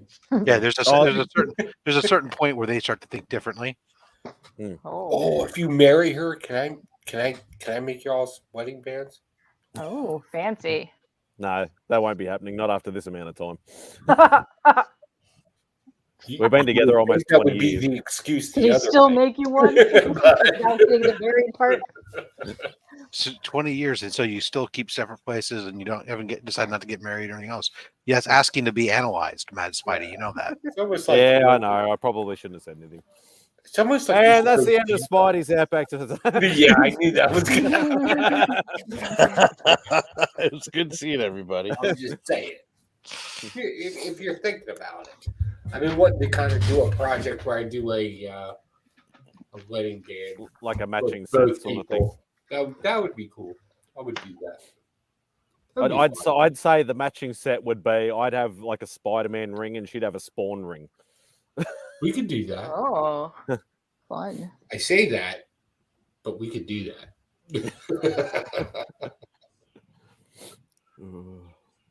And Just how do you throwing it as an option? Not trying to lock you down. And how do you feel about Joe officiating the wedding as well? I am an ordained minister in Virginia. Surprisingly. What are you not? A Democrat. It's complicated. And you know what? I'm not a Republican either. That just means that you're smart. Yeah, I'm just me. I don't I'm need just a Pocan Joe, bitch. because I got common sense. I'm Pocan Joe, bitch. Don't you know my name? You don't know who I am? Ain't you ever heard of Pocan Joe? You joke, but I said that in a town hall meeting one time.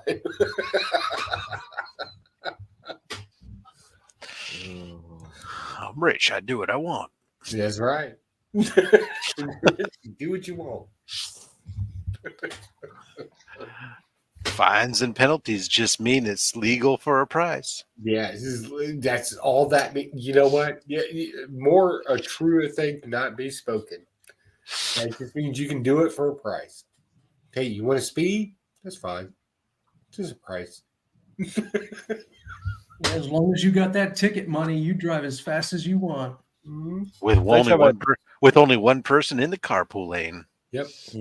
In Virginia, all you have to do is worry about 13 points. When you get 13 I was going to say, points, don't you have a point system over there as well? Yeah. We have a 12-point system. Not a problem. Just argue the first 11. That's fine. Yeah, but driving without a license is just another price point. Yeah. Because they're going to Do you start want doing to go to here. jail, or do you want to pay $5,000. Fine. See, because what they're going to do here though for speeding is they're going to be setting up. They want to do cameras to do ticket based on speeding.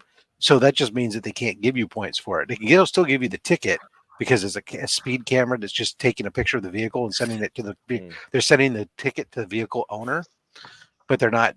But you can't. They can't prove that you were driving it, so they can't give you points for it. They're just assessing fines. Yep, same thing in Virginia. Yep, here too. Yeah, we've got them all over here. They've got new mobile phone ones now that actually look inside the actual like front driver's seat or whatever like that, and actually catch you in the act of actually using your mobile phone. And there was a movie about that.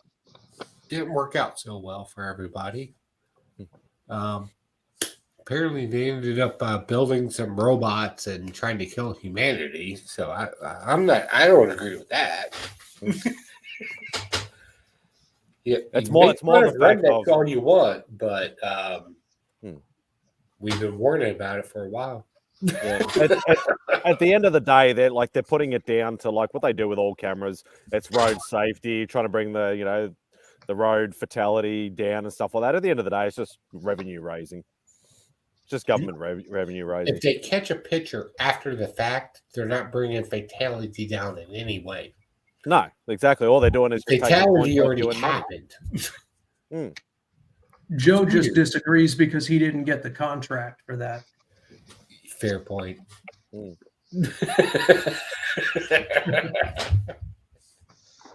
Fair. Yeah, I'm not even gonna lie.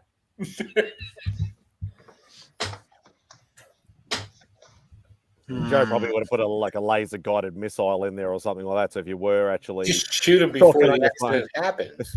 Problem solved. Problem saying stuff. It catches you on your mobile phone, and then the drone strike happens. While you all joke around, I was literally at a little local watering establishment a few nights ago. Place I don't go to very often, but every now and then you got to make an appearance. I go there, and some guy's talking to me about bikers and how dangerous it is to be a biker today. And I was like, y'all need to stop. And the guy looked at me like, how dare you, with his little catch me, fuck me vest on. And he's like, bikers always die because drivers don't get out of the way. And I was like, why should we get out? It's like we have to spend so much time worrying about what a biker does that we can't focus on the road anymore. Like, you guys are literally weaving in and out of traffic, doing whatever the fuck you want, and you constantly want us to worry about you. I hate to tell you this, but when people have to worry about other drivers on the road, they can't be defensive drivers. Now they're just worried drivers.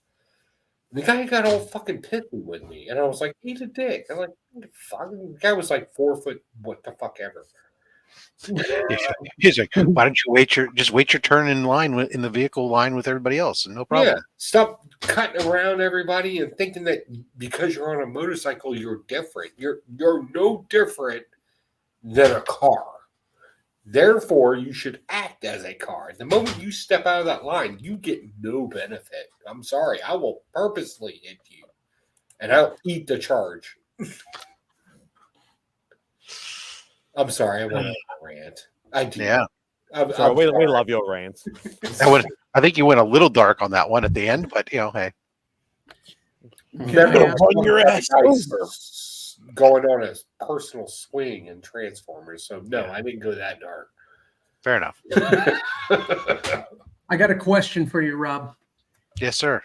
So I'm putting together my list on what I'm going to bid on for C3. On the Batman Adventures 12, is that a color rub on Batgirl's left thigh? Or is that just the... Don't answer that because I'm looking at that too, and I want to bid on it. You do not answer that. Can we get Joe? I will beat Austin this year in an auction. I'm sorry. I don't want to hear an answer to it. It was a rhetorical question. Just hit me on the private chat, Rob. No, do not. I will walk the fuck out the moment I think he is. I'm telling you right now. Don't do it. We had this problem last year. I'm not dealing with it.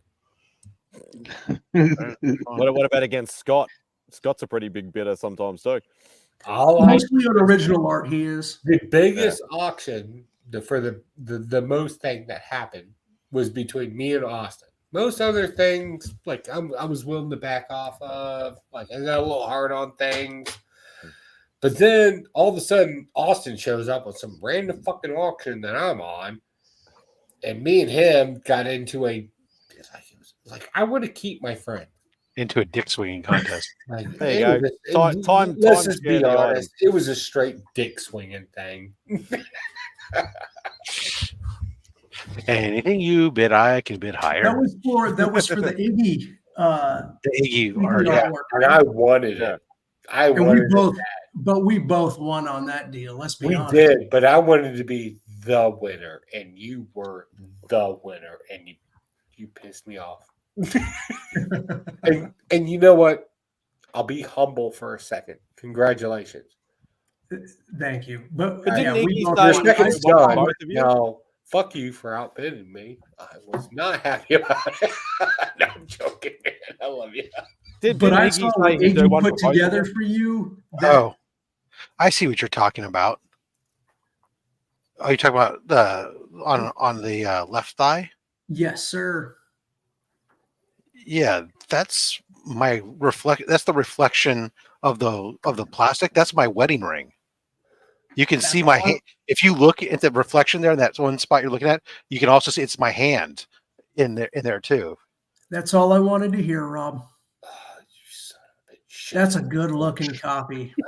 Yeah, no, I will tell you that conservatively, I feel that as it sits right now, it's a 9092 as it sits right now. This is going to be pricey, Joe. How confident are you on it? You know what? I'll be honest with you.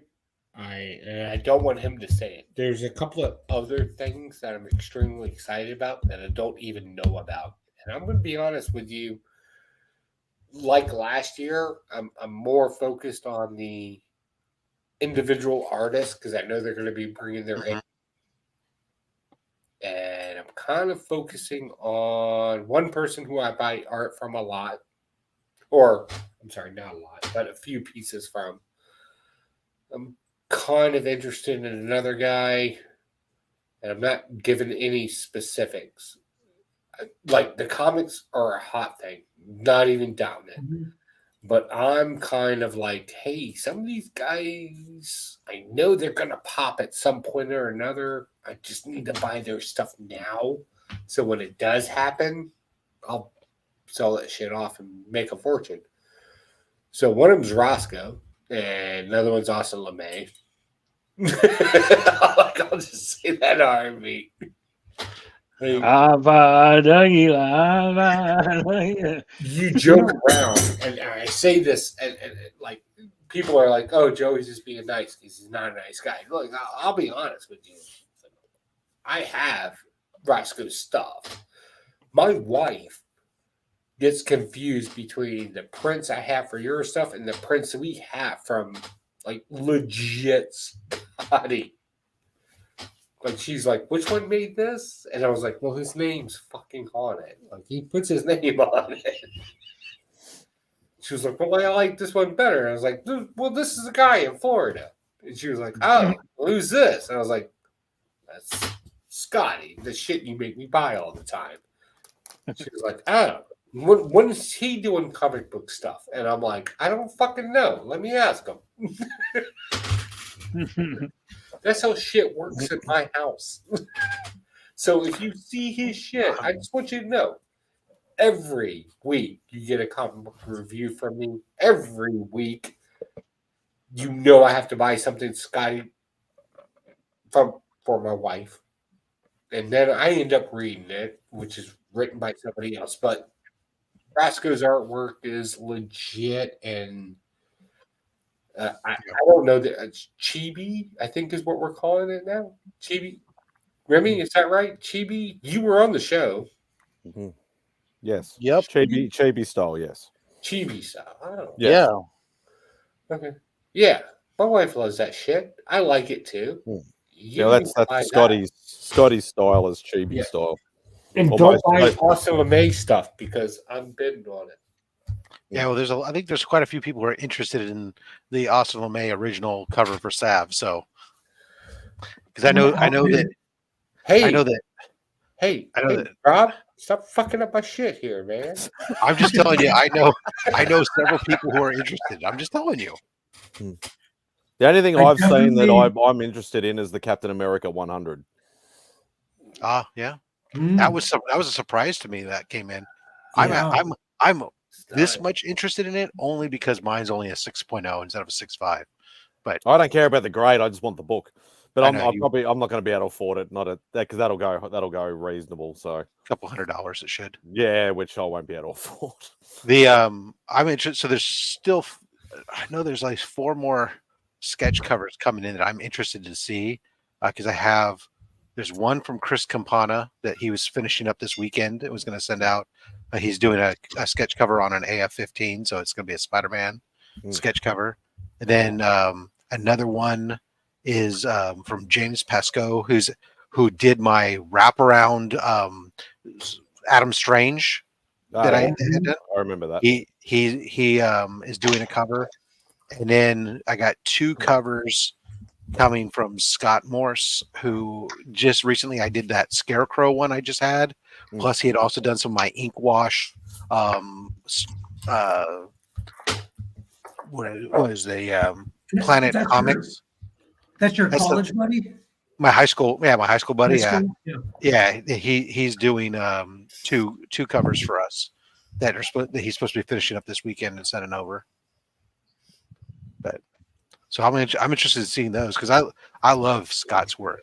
His shit's just. Is he the one that worked for Pixar or something? Yeah. He's done work for Marvel, DC, IDW, his Pixar, Cartoon Network, and he also does his own Scholastic trade paperback books that he does. So he does a lot of stuff. He does is like kids stuff, but he does, like I say, he's done stuff for other stuff, the big comic book companies too.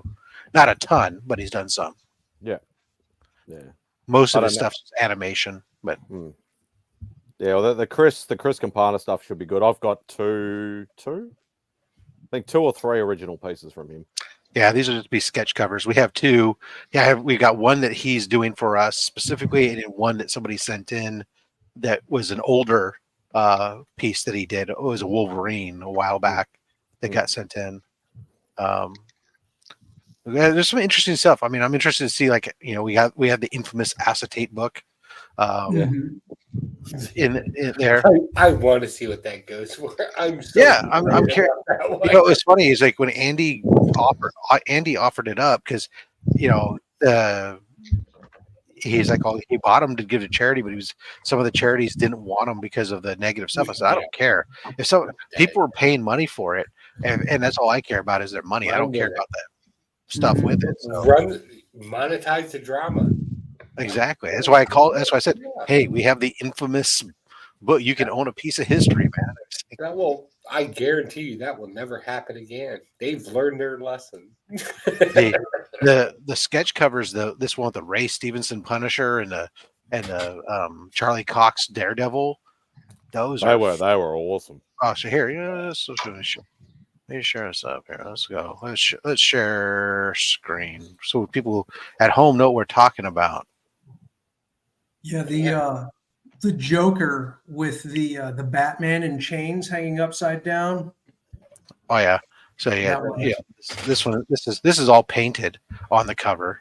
Then he had the pencils. Yeah. That's great. Oh yeah, you get the 9. This is gonna be a set. So you get the trade dress another 9.9, the Virgin is a 9.9, and then the crystal hollow foil is a 9.8. So that's just gonna be awesome. Amazes me that the crystals in the 9.8. Yeah, plastics sustain better than paper, right? So it's like there's only 10, and there was only 10 of these made of the crystal foil. It's number 8 of 10. Nice. That's super rare. And then this is 15 of 75. And then the other one is 13 of 100. Ooh, the 99. Yep. Fuck the book. It's a 99. Right. So Secret Wars. This is a Chris Marinan pencil sketch, quick pencil sketch. There's your mine. Man of Interest 12. This is a clock that that's wicked. Tony made. It's very cool. Web Warriors. Yeah, it's pretty good size. This is a page from the Mermaid of the Potomac from Chris Marinan. I don't know anything about these books because that's not my hand. That's a Jang cover. Hell Crow book. Yeah. Hell Crow book with a Slipknot tribute cover. Yeah, I was going to say that's a rare cover because there's only 66 of them. It's number 32 of 66. You got a Ji Hung Lee, a Stephen Wilcox. That's a great cover. It's nice. This is Wild Star page from Chris Marinan. He was very generous. Gave us a couple pages, which was nice, even if they're from indie books. Still. Minus 100. That's from some Fat Stacks collection. I like that. That guy's pretty cool. Also from the Fat Stacks collection. God damn it. Yeah, I saw this earlier. Yeah, look at them. Yeah. I want this. And I don't think people know why I want it. Where'd it go? It's good.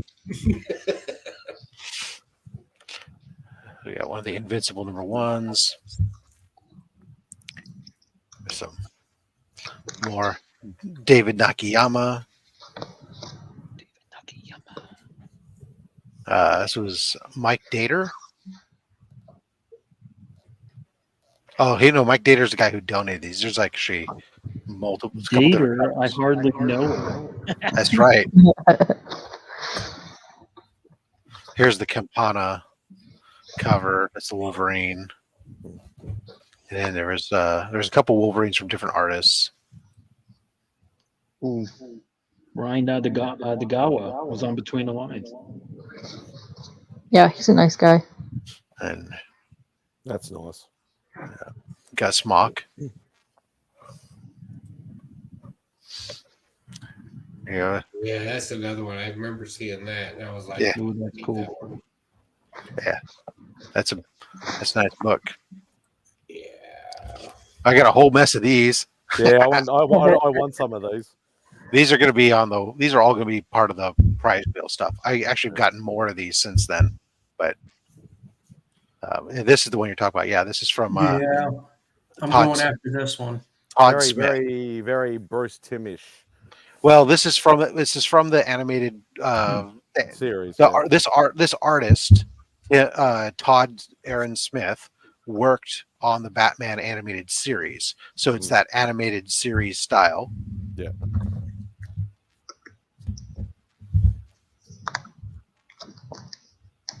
And you got the Transformers page there.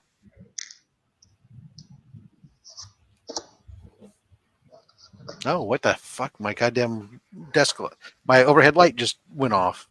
Yeah. we can't tell the difference. You're fine.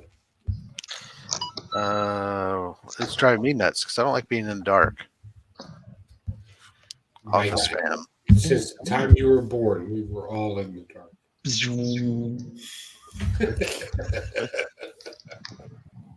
Still too. There we go. That's better. All right. Back to what I was doing. This is some community artist. Some random guy. Don't even pay attention to this one. 50 cents at best. I was just like, I know. You know what? I will pick this up. You're gonna have to fight Mark. That's the one of two pieces Mark from Legion of Comics has really got his eye on. Where's that? Yeah, whatever. Got a couple copies of that. Great. Got book. lots of books from Black Box Comics will be going out as part of the prize wheel stuff. All number ones. Something's Killing the Children, signed by Jenny Frison. That was a variant that was commanding a lot of dollars at one point too. This is Harley Quinn issue 1, ink silver blue line from the original series.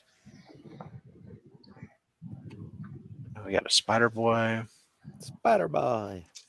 Dark Shadows. Yeah, I want that. That's a cool cover. No. That's also from the Fat Stacks collection. Some dork. Hey, here's Ryan Otagawa. Yeah. Very cool. Ooh. That desk looks familiar. Yeah. Okay, so we got a bunch of early, low grade, early Spider-Man books. We actually have a second copy that came. It's a 2.0. So we're gonna have 2 copies of issue 51.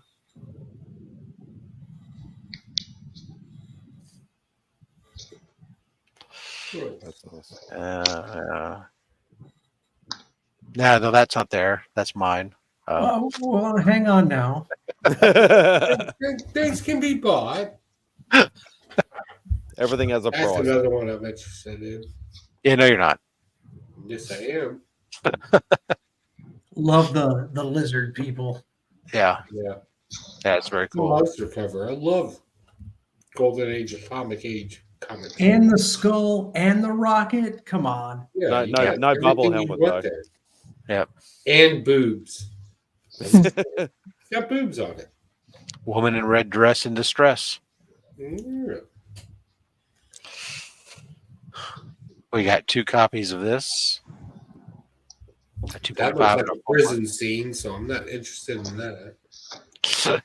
Of course. Now, so we do have to go with this. Now we have the copy of the comic book that's signed by Scotty Young, and we have the copy of this comic book cover. This covers for also signed by Scotty Young. Yeah, can we get those done early? Because my wife is on the I know I have no power over everything, but I'm trying to figure out how much money I have to spend on this thing. Right. You don't have enough, Joe, because I'm going for the Ghost Rider. You know what? Just say $1,000 so it beats me. Oh, shit. Oh.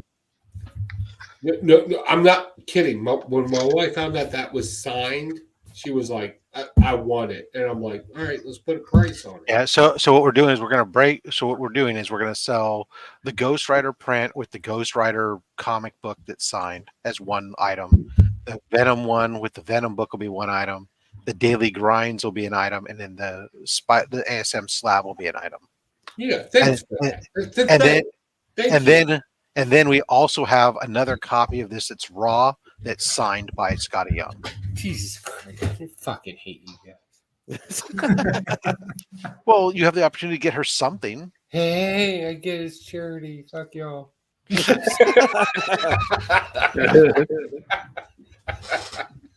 I can't. So I don't know what happened in this photo, but the original artwork doesn't look anything like that. Is that bronzed? Yeah, I think there was like a. Looks like you put like a tea wash over it. I'll tell you what. You give me $10, I'll buy it. Well, it looks like he used a sepia filter. Yeah, because that's the original right There, there. make them big. There, swap it. Yeah, I like that one. I like that. Hey, why isn't it working? Make that big. Why isn't it working? What's going on here? Yeah, we'll just do it this way. So that's the original right there. Yeah, it's like he did a sort of sepia filter or something. And you'll also get, I don't know if you can see in the graphite from the pencil, there's a few fingerprints reprints in there of mine too. Oh, so we can use you to frame for murder. Nice. There you go. There you go. Hey, Would you if leave it? somebody Would you brings donate? a little Provide a extra on donate? it, can they get a DNA reprint sample on it? DNA sample? No, a reprint. I don't like it that much. Can we get a There reprint he on is. the original? Hey, where'd the screen go? Pay a little extra. What is going on here? If you buy it, you can get all kinds of reprints of it. Ooh. I'm just saying, if we put a little bit of money on it, can you put a little extra drawing on it? Oh, Well, then it, I mean, then it won't be the original. then it would, yeah, it wouldn't be the original, but Yeah, I don't care. you know what? If you I'm buy it, sure you get I'll be live when that goes up. And if something else needs to be thrown in, if the price hits a certain mark, I have no idea what I'm doing now. Fair enough. Just click the other. You gotta click it again for the view in the bottom. I'm just saying, there's options out there. I don't know what I'm doing here. What the hell is going on here? Click the view again. Get that Teenage Mutant Ninja Turtles with a hell of a remark. Check out that remark. Because it's not actually on the side screen here anymore. Yeah, just click the view again at the bottom where you're gonna share the screen view. You know, the one that Just says click on it to remove it and then re-add it. Oh, okay. how much for Remy's tooth? I felt that. Oh. There we go. Thank you. Yeah, so now you can check out that remark. The That's remark awesome. looks like it's part of the cover. Yeah, with Right? I love this show. yeah. A bunch of books. Let's see here. I think it was. I missed it at the top. Yeah, Captain America. Yeah, that's a cool piece. So you get the book too. That's The worst part was the one thing I wish if I had the time I would have gone back to Trish and say, hey, could you have signed the cover? Yeah, that'd be cool. Why number 7? What's significant? It just happens to be that it's the book that this is the cover art for. So Trish. Yeah, Roscoe really loves that. I get it. It's right. Okay. It's an issue. It's just an issue of Darkwing Duck, but it's the original cover art, and this is the book that goes with it. Right. I get it. So you get. Oh yeah, it is the cover art. Look at that. Yeah. Why does Joe have to like everything I like? Yeah. What, me or the Joe in the chat? You could buy this, Rob, and then you can give me your old one. Because I'm a huge douchebag, and I just want the shit you want. What are you going to do about it? See, I have the same problem. It's just funny as you're thinking sort of similar, except that Spidey Mark told me when I said it, he's so you should just buy this one, and then as soon as you buy this one, then turn around and say, now I'm donating my 6.0 and make the 6.0 available. And I'm like, Mark has some bad financial advice. I won't be out. I won't be out all for. I like this too. I have an issue of it, but I don't. Most of my books are raw, so I don't know what. So just so we're clear, this is a John Romita Sr., the good one.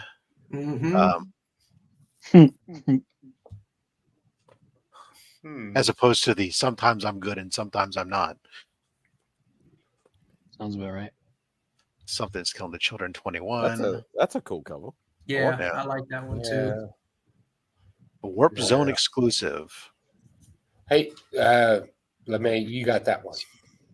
So this is a Neil Adams Teenage Mutant Ninja Turtles 100. It's for Game Changer exclusive. This is the lowest print cover of a Neil Adams cover, and it's signed by Neil Adams. And Neil Adams on TMNT. I mean, come on. Yeah. Exactly. So I think that I can't say for certain that, this is now the second year in a row we've had Neil Adams signed pieces since his death.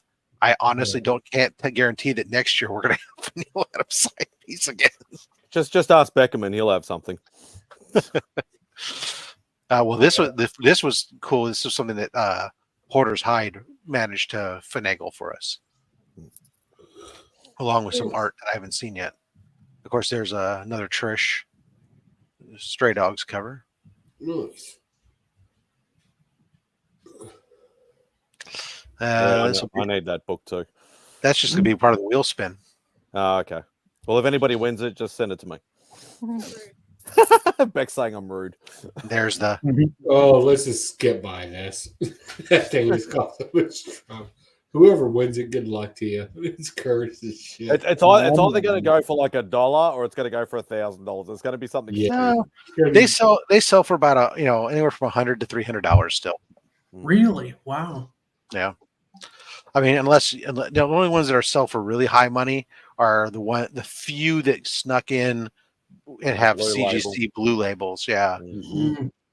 But otherwise, as far as like this and as raw, they still command some money. There's people still interested in them. I get it. I'd like to get Chip to sign that. Yeah, if I got it. That's why I want to buy that. I want to get that and have Chip sign it. I would have Chip sign it because he broke it. Because it's a horrible flag folding. I mean, it is what it is, right? But we all know the problem. Yeah. With it. But it was our boy Chip that brought it to our attention. Exactly. So, how about this? You can buy Mark. He's up for sale. What? Yeah. $1. Claim. $1. That'll be a wheel spin item. Oh, that was not. That's cool. Yeah. That is. And then that brings us back around to where we were when we started this whole endeavor. Yeah. Well, we did Yeah, that. I'm definitely looking forward to it. Hey, Remy. Yeah. Yep. Have you tried them yet, Rob? Yeah. The strawberry ones? Were they? Oh no, I You haven't tried those. I knew you were going to be a bit hesitant with those ones. Oops, sorry. Here, actually, I'll show you some of the other stuff that we got that hasn't been yet posted.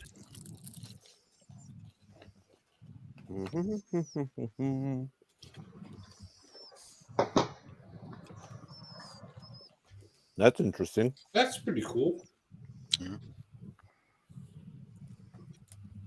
Nice. It's a 1:10 ratio for the volume 1. There's some more sketch art. Ken Hazer and Dan Jurgens signed it.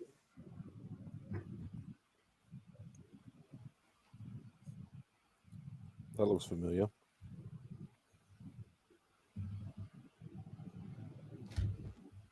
This is interesting. And at first I was trying to figure out what was going on with this cowl.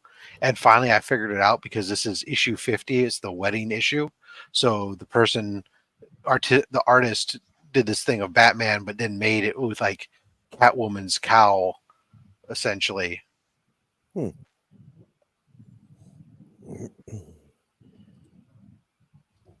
Soul Twice. That's cool. Oh, that's a nice cover. Capullo and Snyder. Dark Knights Metal 3. Oh, Mark There Brooks. you go. Mark Brooks. Wicked.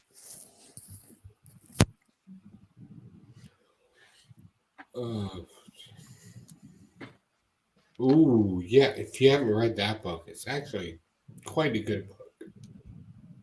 Electric Not that you Black. would be able to read it, but Electric Black's a good book. Someone's going to turn 17. So I stepped away for a second. These are also coming up? Yeah, they just haven't been posted. These haven't been posted to Instagram yet. Okay.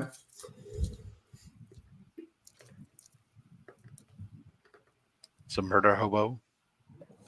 That'd have to have come from Daymare. Yes. Yeah, he's a murder hobo fanatic. These 3 will be sold as a set.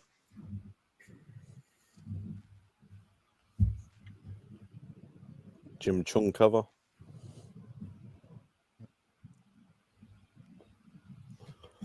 Yeah, that's a cool cover, that. Mm-hmm. That one was from Nick, right? Yeah. This will be a prize wheel. I still need that too. Yep. Scotty Young, Department of Truth. Oh, I don't have that. Damn it, Joe. It's always you and me. It's always you and me. That's the fourth print of number 1. We have that. Yeah, signed by Scott Young. Is it the error version? Do you know? You're good, bud. Go ahead, go for it. I don't know about any error version or Yeah, not. there's because that's the issue that I picked up, and there's actually an error version of that. What's the error? Do you know? It's like page, I'd like to say like page 7 or something like that. It's literally 7 like or a tree, and it's Yeah. got like the artist's names, like as if it's had like the printer press go across the page, and there's like a black rub, and then the some artist names and stuff written on it. Yeah, I'll take a there's look. rub. I'll take a look and see. But right now, all I know is it's a Scotty Young signed copy. I just think it might add to the value if it is the error version. Because right now the only value is that it's a Scotty Young signed book because it's a 4th printing. So yeah, And it's Strange Academy. oh, there we are. I already showed that. These are good. I'm not sure what we're gonna do with these because there's might put all 3 of them together because the grades are so on them. This one has a lot of pressable issues. And You that's can a see second print. It's a second print, but you can see it's got pressable issues. What's the grade on it? Currently it sits at an 8.5. Not bad. Yeah, but so it'll probably What's all I mean, 5? it'll probably be like I said, grouped together with the 3. So it'd be a 361, 362, 363 set. But this is the glow in the dark second print. So you get the gold. I have the first print. I don't have the second print. Yeah. So there you are.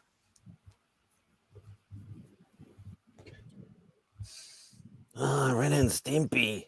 Now we're talking. Newsstand. Number 2. Why is that important? It's not.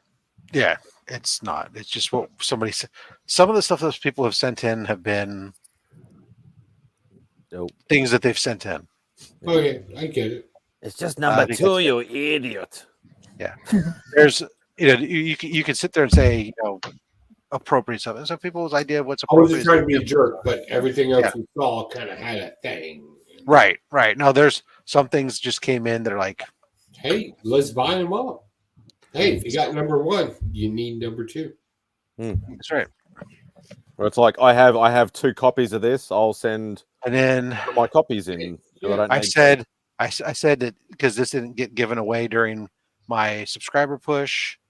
The this Moon Knight that's a #1, wicked cover. the Perillo witnessed Perillo signature that'll be from Devil Dog Comics variant. That's going to be made available, and then this I decided not to keep this. I got this out of an IRF Authentics mystery box the other day. It's a double signed Hell Cop with an homage cover, but it also has the A cover so it's a mistake printing double cover with 2 different covers. Yeah, you showed that off on Only Slabs today. Yeah, so I'm gonna give that up as well too. Right on. Figure somebody might be interested in a double cover. I'll let them decide whether they want to grade it or not. People collect that. Hell yeah. Yeah, and let alone when it's 2 different covers. Okay. That's cool. All right, guys, I gotta head out. I don't know why Roscoe's been disappeared so long. Guys, fell asleep. DMs. I got something for you, an idea. Guys, I love all of you. I'm here. Except for Boston, because we're sport enemies. But everybody else, I love you. Take it easy, Joe. Thanks for joining, Joe. Drunk, going to sleep. Bye.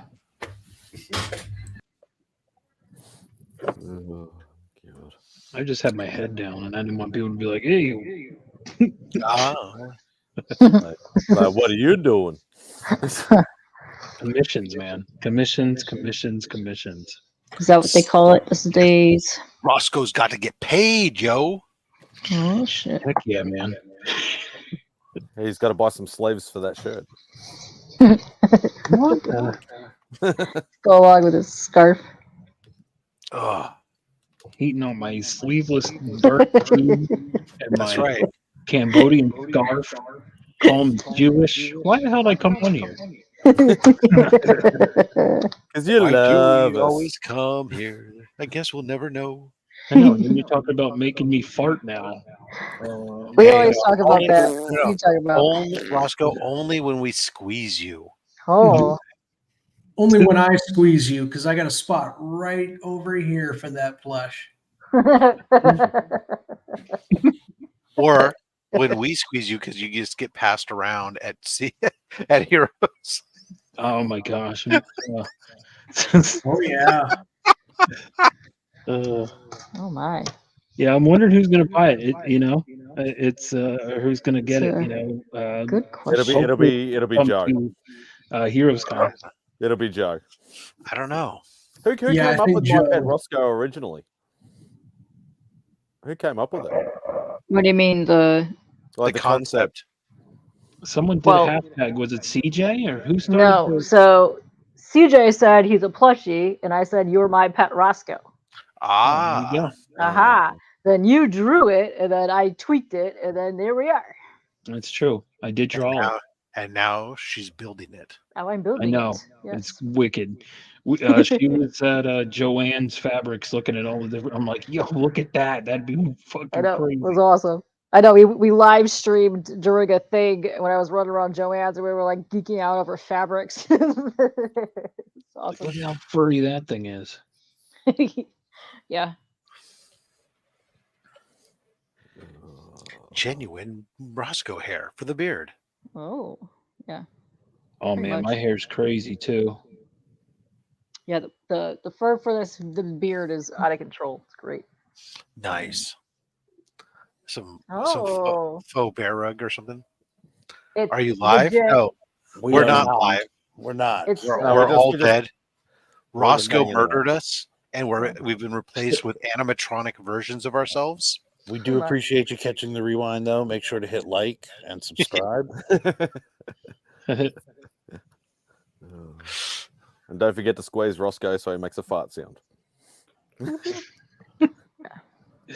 Oh, that's Yeah, they're gonna be. that's going to be a hot commodity, especially if I fart. See, is that the greatest idea, though, Roscoe?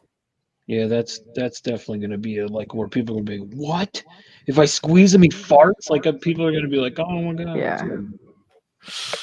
I mean, Yeah, that true. first was already cool. Like this is cool. Like, and I'm like, that'd be awesome to have that C3. I wonder, because I mean, for the longest time, me and K-pop have talked about it, like creating it, and Yeah.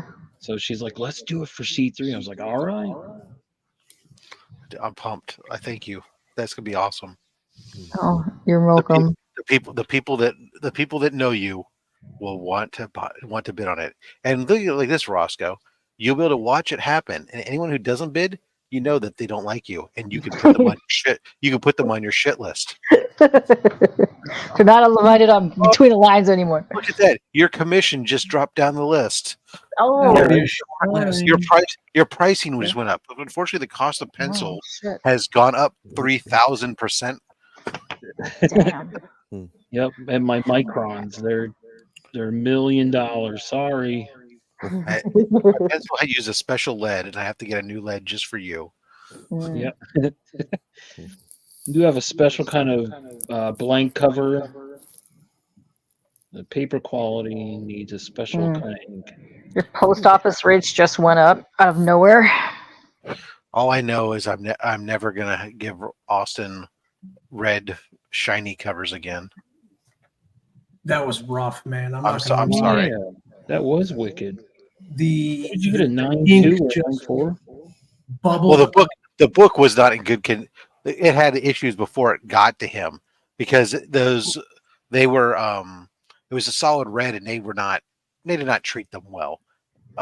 So I didn't expect a 9.8 out of that book. I didn't even expect a 9.6 out of that book. So the fact it got a 9.2 is fine, but it just goes to prove why I like sending those art books off into CBCS, because then it has an art label and nobody gives a shit. Had I known that, I would have sent it to CBCS for you. But the bitch about that book was there is a gloss on the cover Yeah. So the ink was like kind of bubbling on the surface, so I had to kind of paint that. Sure. Look what just showed up on eBay Australia, Rob. Yeah, $875 Australian No. $1,200 Australian. What did you calculate that book as earlier this afternoon, Rob? I can't remember, but I don't think it. I think that's a little high. What did he have in? No, he had like an 8.0 or something. I'll look it up again. Hold on. I think he had an 8.0. I think it was. Yeah, I think it was about 800 US. I think for the 8.0 that he had. No. It was like 300 that he had. Oh, I know that was previous sales. That's right. Yeah, it was lower because I think Chris overbid on what he thought the value was. Yeah, Chris was dropping it like $1,200 or something. I think I think I said $800, and then I jokingly said, "Oh, that's in Australian dollars." All right, so the gold variant in a 9.6 last sold October 3rd for $432. Okay, US. that's way. So that's See, way that's what over I'm dealing with over here. Yeah.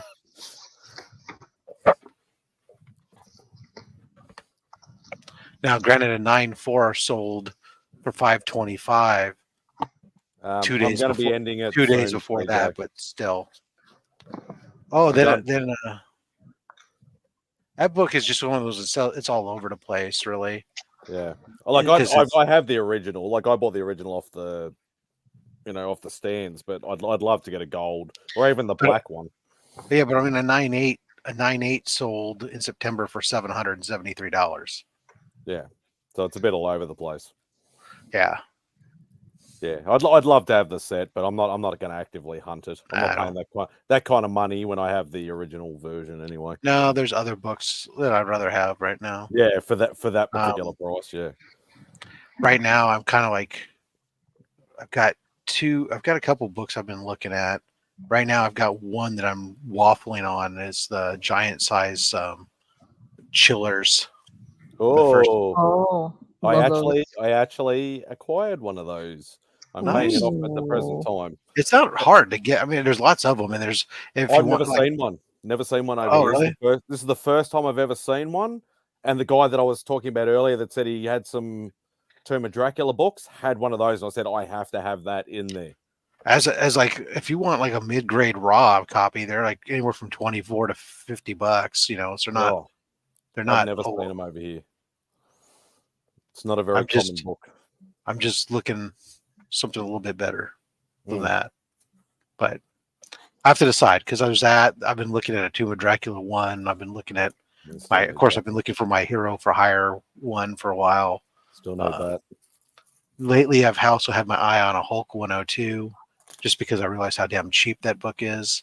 And of course, I've been picking up some Captain America's keys, the Silver Age.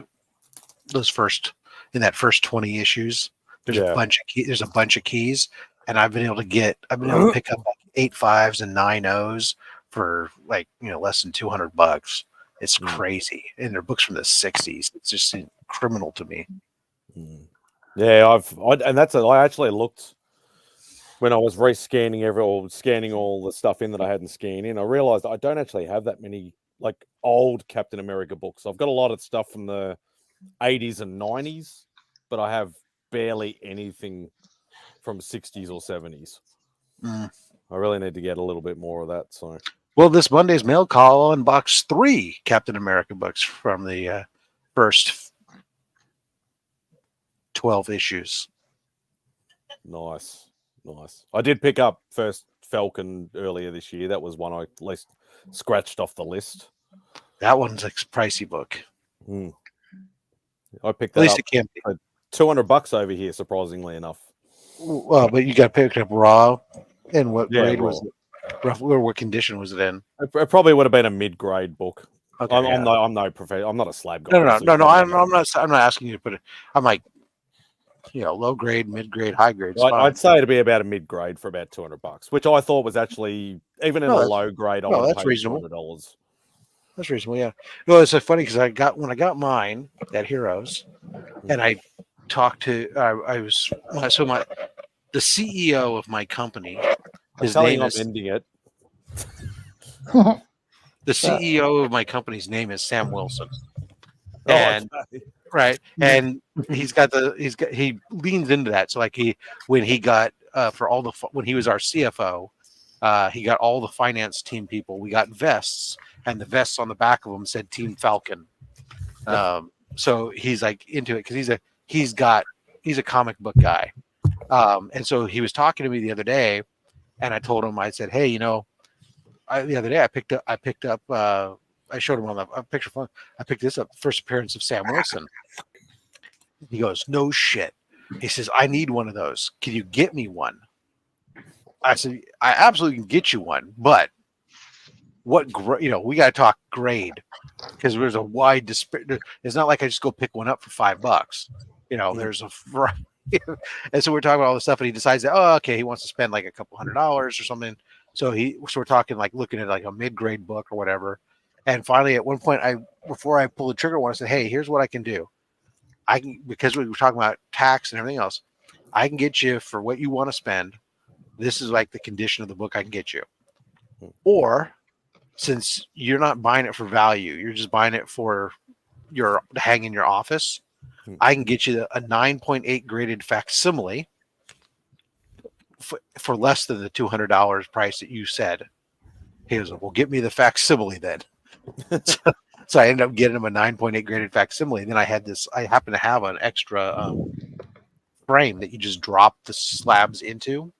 So because he's like, I gave him the slab. He's like, oh, great. Now I got to figure out how I'm going to hang this in my office. And I pull out the frame. And he's like, no way. Oh my God. He's so excited. And so always a nice way to make yourself keen with your CFO or CEO.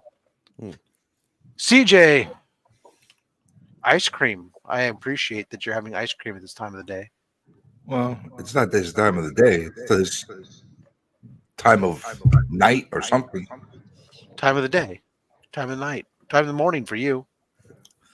Just as long as it's not your time of the month. Yeah, I guess so.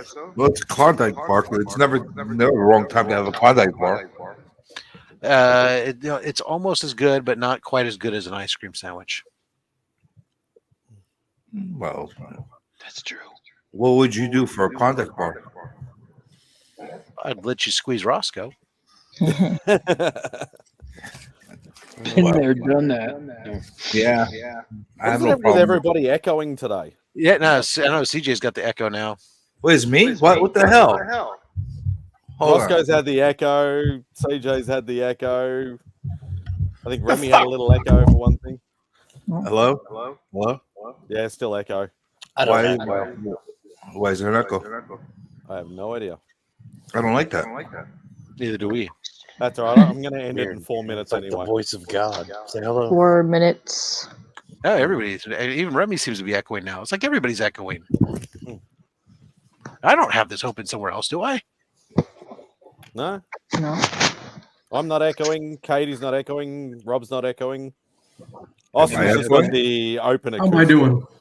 No, I'm just wondering if it's like, do I have another browser open and I'm hearing it in my headphones from two different locations? I got a ton of browser windows open, so I'm going to close a bunch of them. But Didn't you have that problem the other day? Katie's not echoing though, so it's not everybody. Yeah, but I'm just going to make sure. Oh, now I just closed that. Well, no, I don't want to launch the fucking video game. God damn it. What video game? Depends what game it is. It was Star Wars: The Old Republic. Oh. The problem is when you have carpal tunnel and tendonitis and stuff, and your motor skills are reduced, icons on this toolbar next to each other get clicked by mistake quite frequently because my motor skills aren't as fine as they used to be. Some people just say when you get old, I bet, I'll make an excuse. Am I still echoed? Yeah, it's got the echo. Fuck! Oopsie. That's all right. We'll go around the horn. No, it's not right. All right. We'll start with CJ. Start with me with what? I'm freaking echoing. Why am I echoing?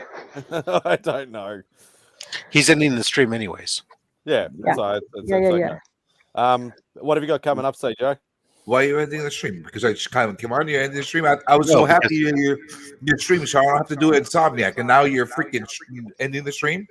He's been on for 6 hours. I said that earlier. You said send me a link in the chat. I said no, I'm not going to do that because I'm going to end it in a couple of minutes. You didn't listen to me. Well, whoever sent me the link did listen to you. So it's Austin's fault. Yeah, believe him. No, I sent him the link. So now you're just gonna end a freaking stream? That's what you're gonna do? Yeah, it's dinner time for me. Well, I just got back home and I'm freaking bored now, and I want to. Looks like you got to start a stream now. You can do Insomniac if you want. But I joined you, so I don't have to. I will bend the knee so you can take the front. The hell? So CJ has coming up. He has Insomniac in about 5 minutes. Yeah. I don't know. Have you got any more of your influencer stuff coming up, CJ? I do. This Wednesday, I got Buzz Hassan on. Really good guy. Really interesting dude. He's the guy that is behind the Living Corpse series. Oh, yeah. And we're gonna be part of C3, as everybody knows. Austin, are you still gonna join us that night? I'm certainly planning on it. Yep. All right, pretty cool. I twisted Rodney Ramos' arm. Remy has a question for you. It was just a request. Can you say pop fly center field? Pop fly. I can't sing echo. What the hell? It's all right. Remy had it too. So fuck. Now coming to bat, College Journey. Anyway. Yeah. I twisted Ronnie Ramos' arm to coming by for a little bit with us that night as well. So it looks like we're starting to get some good people to join us for that C3 thing. NYCC is coming up, so that should be interesting. And that's it basically. Ah, awesome. Thank you, sir. No, it's not awesome. Continue the stream. Check out Comics Curing Cancer on Instagram. Definitely tune in a couple weeks. That's all I got. There you go. You'll hopefully be on Insomniac drawing, and you'll probably pop up, I'd say, at the auction and I'll be around here and there. Outbidding Joe and everything. I'll do my best. Nice. Mr. Remy Q Studios. Let's talk about it. No. Remy's like, no. I'm not going to be lured into this echo thing.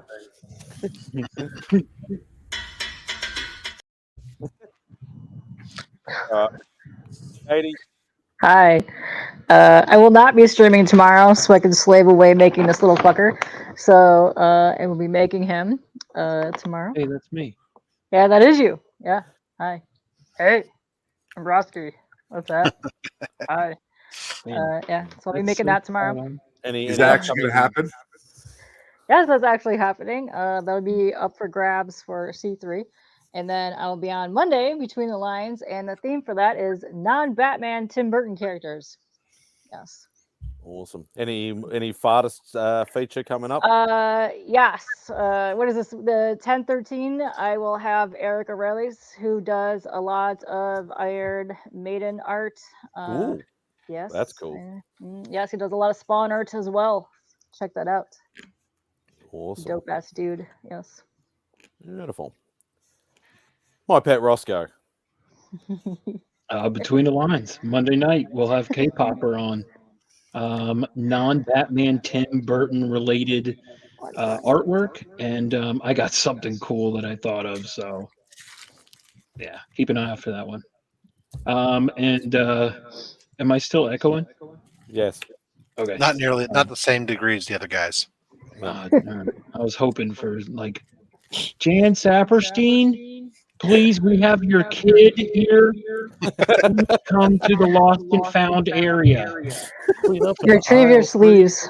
That was perfect. Jan Saperstein. Mr. Rob Fastax of Comics. Yeah, well, I'll have a Monday mail call. I'll be on Bronze's channel. Yeah, Monday. Then Monday evening I'll be on live with Bronze Age Nerd, and we'll be talking about C3 as well as a little bit about, I guess, me. And then then Thursday I'll have a mailbox mystery. Oh, I have mystery box from I can't remember right now. Sorry. I got a mystery box, and then Saturday will be only slabs. We have a guy who's not on IG, he's not on YouTube, who emailed me about joining after watching Things and Things and said, "I've got everything he's got and more." And then he sent a picture of him posed with 3 copies of Batman 1. So, yeah, none of them were facsimiles. So there you are. So we'll have another big hitter on Saturday, and then next Saturday I won't be here for long. I'll be appearing on Spine Ticks to talk about comics curing cancer. Oh. Okay, very nice. Oh, and don't forget comics curing cancer. Oh, that. Oh my God. And don't forget, there are less than 40 copies available for pre-sale. Correct. Less than 40 copies left available. There was 250 total in the print run. There was some of that was set aside in case of damages, and then the rest, some of them was set aside for pre-sale. Then the rest are going to be sold at comics or at New York City Comic Con. So if there's anything left after that, there'll be more copies made available. But essentially, half the supply. After we held out the reserves for damages, half went to pre-orders and half went to C3 or to New York City Comic Con. Beautiful. And an important thing with that, we should say, of course, the cover art donated by Matt Wilson. Yes, Matt Wilson, and the book production cost covered by Comic Mint. That was very kind of them to make that so we could get the full $20 available for Comics Curing Cancer. International shipping is available. Yes, because I still have Even not pre-ordered mine. Yeah, even in Australia. Yeah. Yeah. I got to see if I actually have some money to buy some. Yeah, after paying that expensive shipping bill, that sucks. Yeah, that left me broke. That left me broke. Oh, not your fault. Yeah. So hey, look at you saw the discount though. Yeah. The undiscounted rate that was like 6 times the rate. Yeah, exactly. I will have my random goodness during the week. So anything from statue review, video series, artist collection, which in saying that, I actually did do one of my artist series episodes that I was dreading on doing, which was my longest ever wait. Which I know CJ has actually watched and commented on. Thank you very much for that, CJ. I would like you to do more of those. Yeah, there will be some more in time. There definitely Just a little faster. Shut up. If only we would have had more of echoey CJ. That would have been. Holy crap! Holy crap! Listen to Spidey's like fucking drilling my fucking brain. He's like, so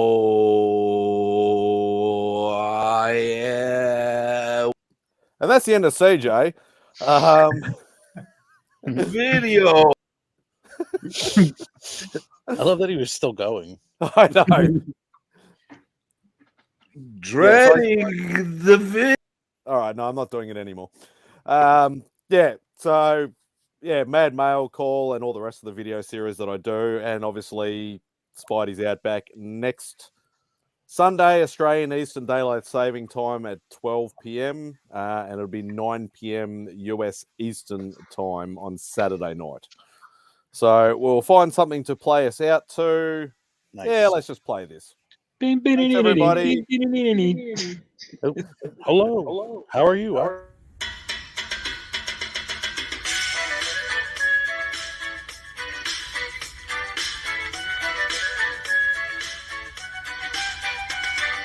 Said goodbye to Remy's place. Looking for my friends on a Saturday. Where's Fantastic Lady, Chip and Journey, Beckerman and Robbie Fat Stacks? And they're like, don't you watch MadSpidey'S Outback? Where Lemmy shows up just like that. Live chat here with YouTubers. You better sub, bring a comic cover. Bow down, bitches. Gobble, gobble, whack, bitches. My best mate, Lee Simon Sorrow. A Lee meme with some muscle. On here, you better watch your language, or you won't get any of his Vegemite sandwich. Freaky Sid, I come from MadSpidey'S Outback. Talking comics and some smack. Welcome all to MadSpidey'S Outback. You better sub, bring a comic cover.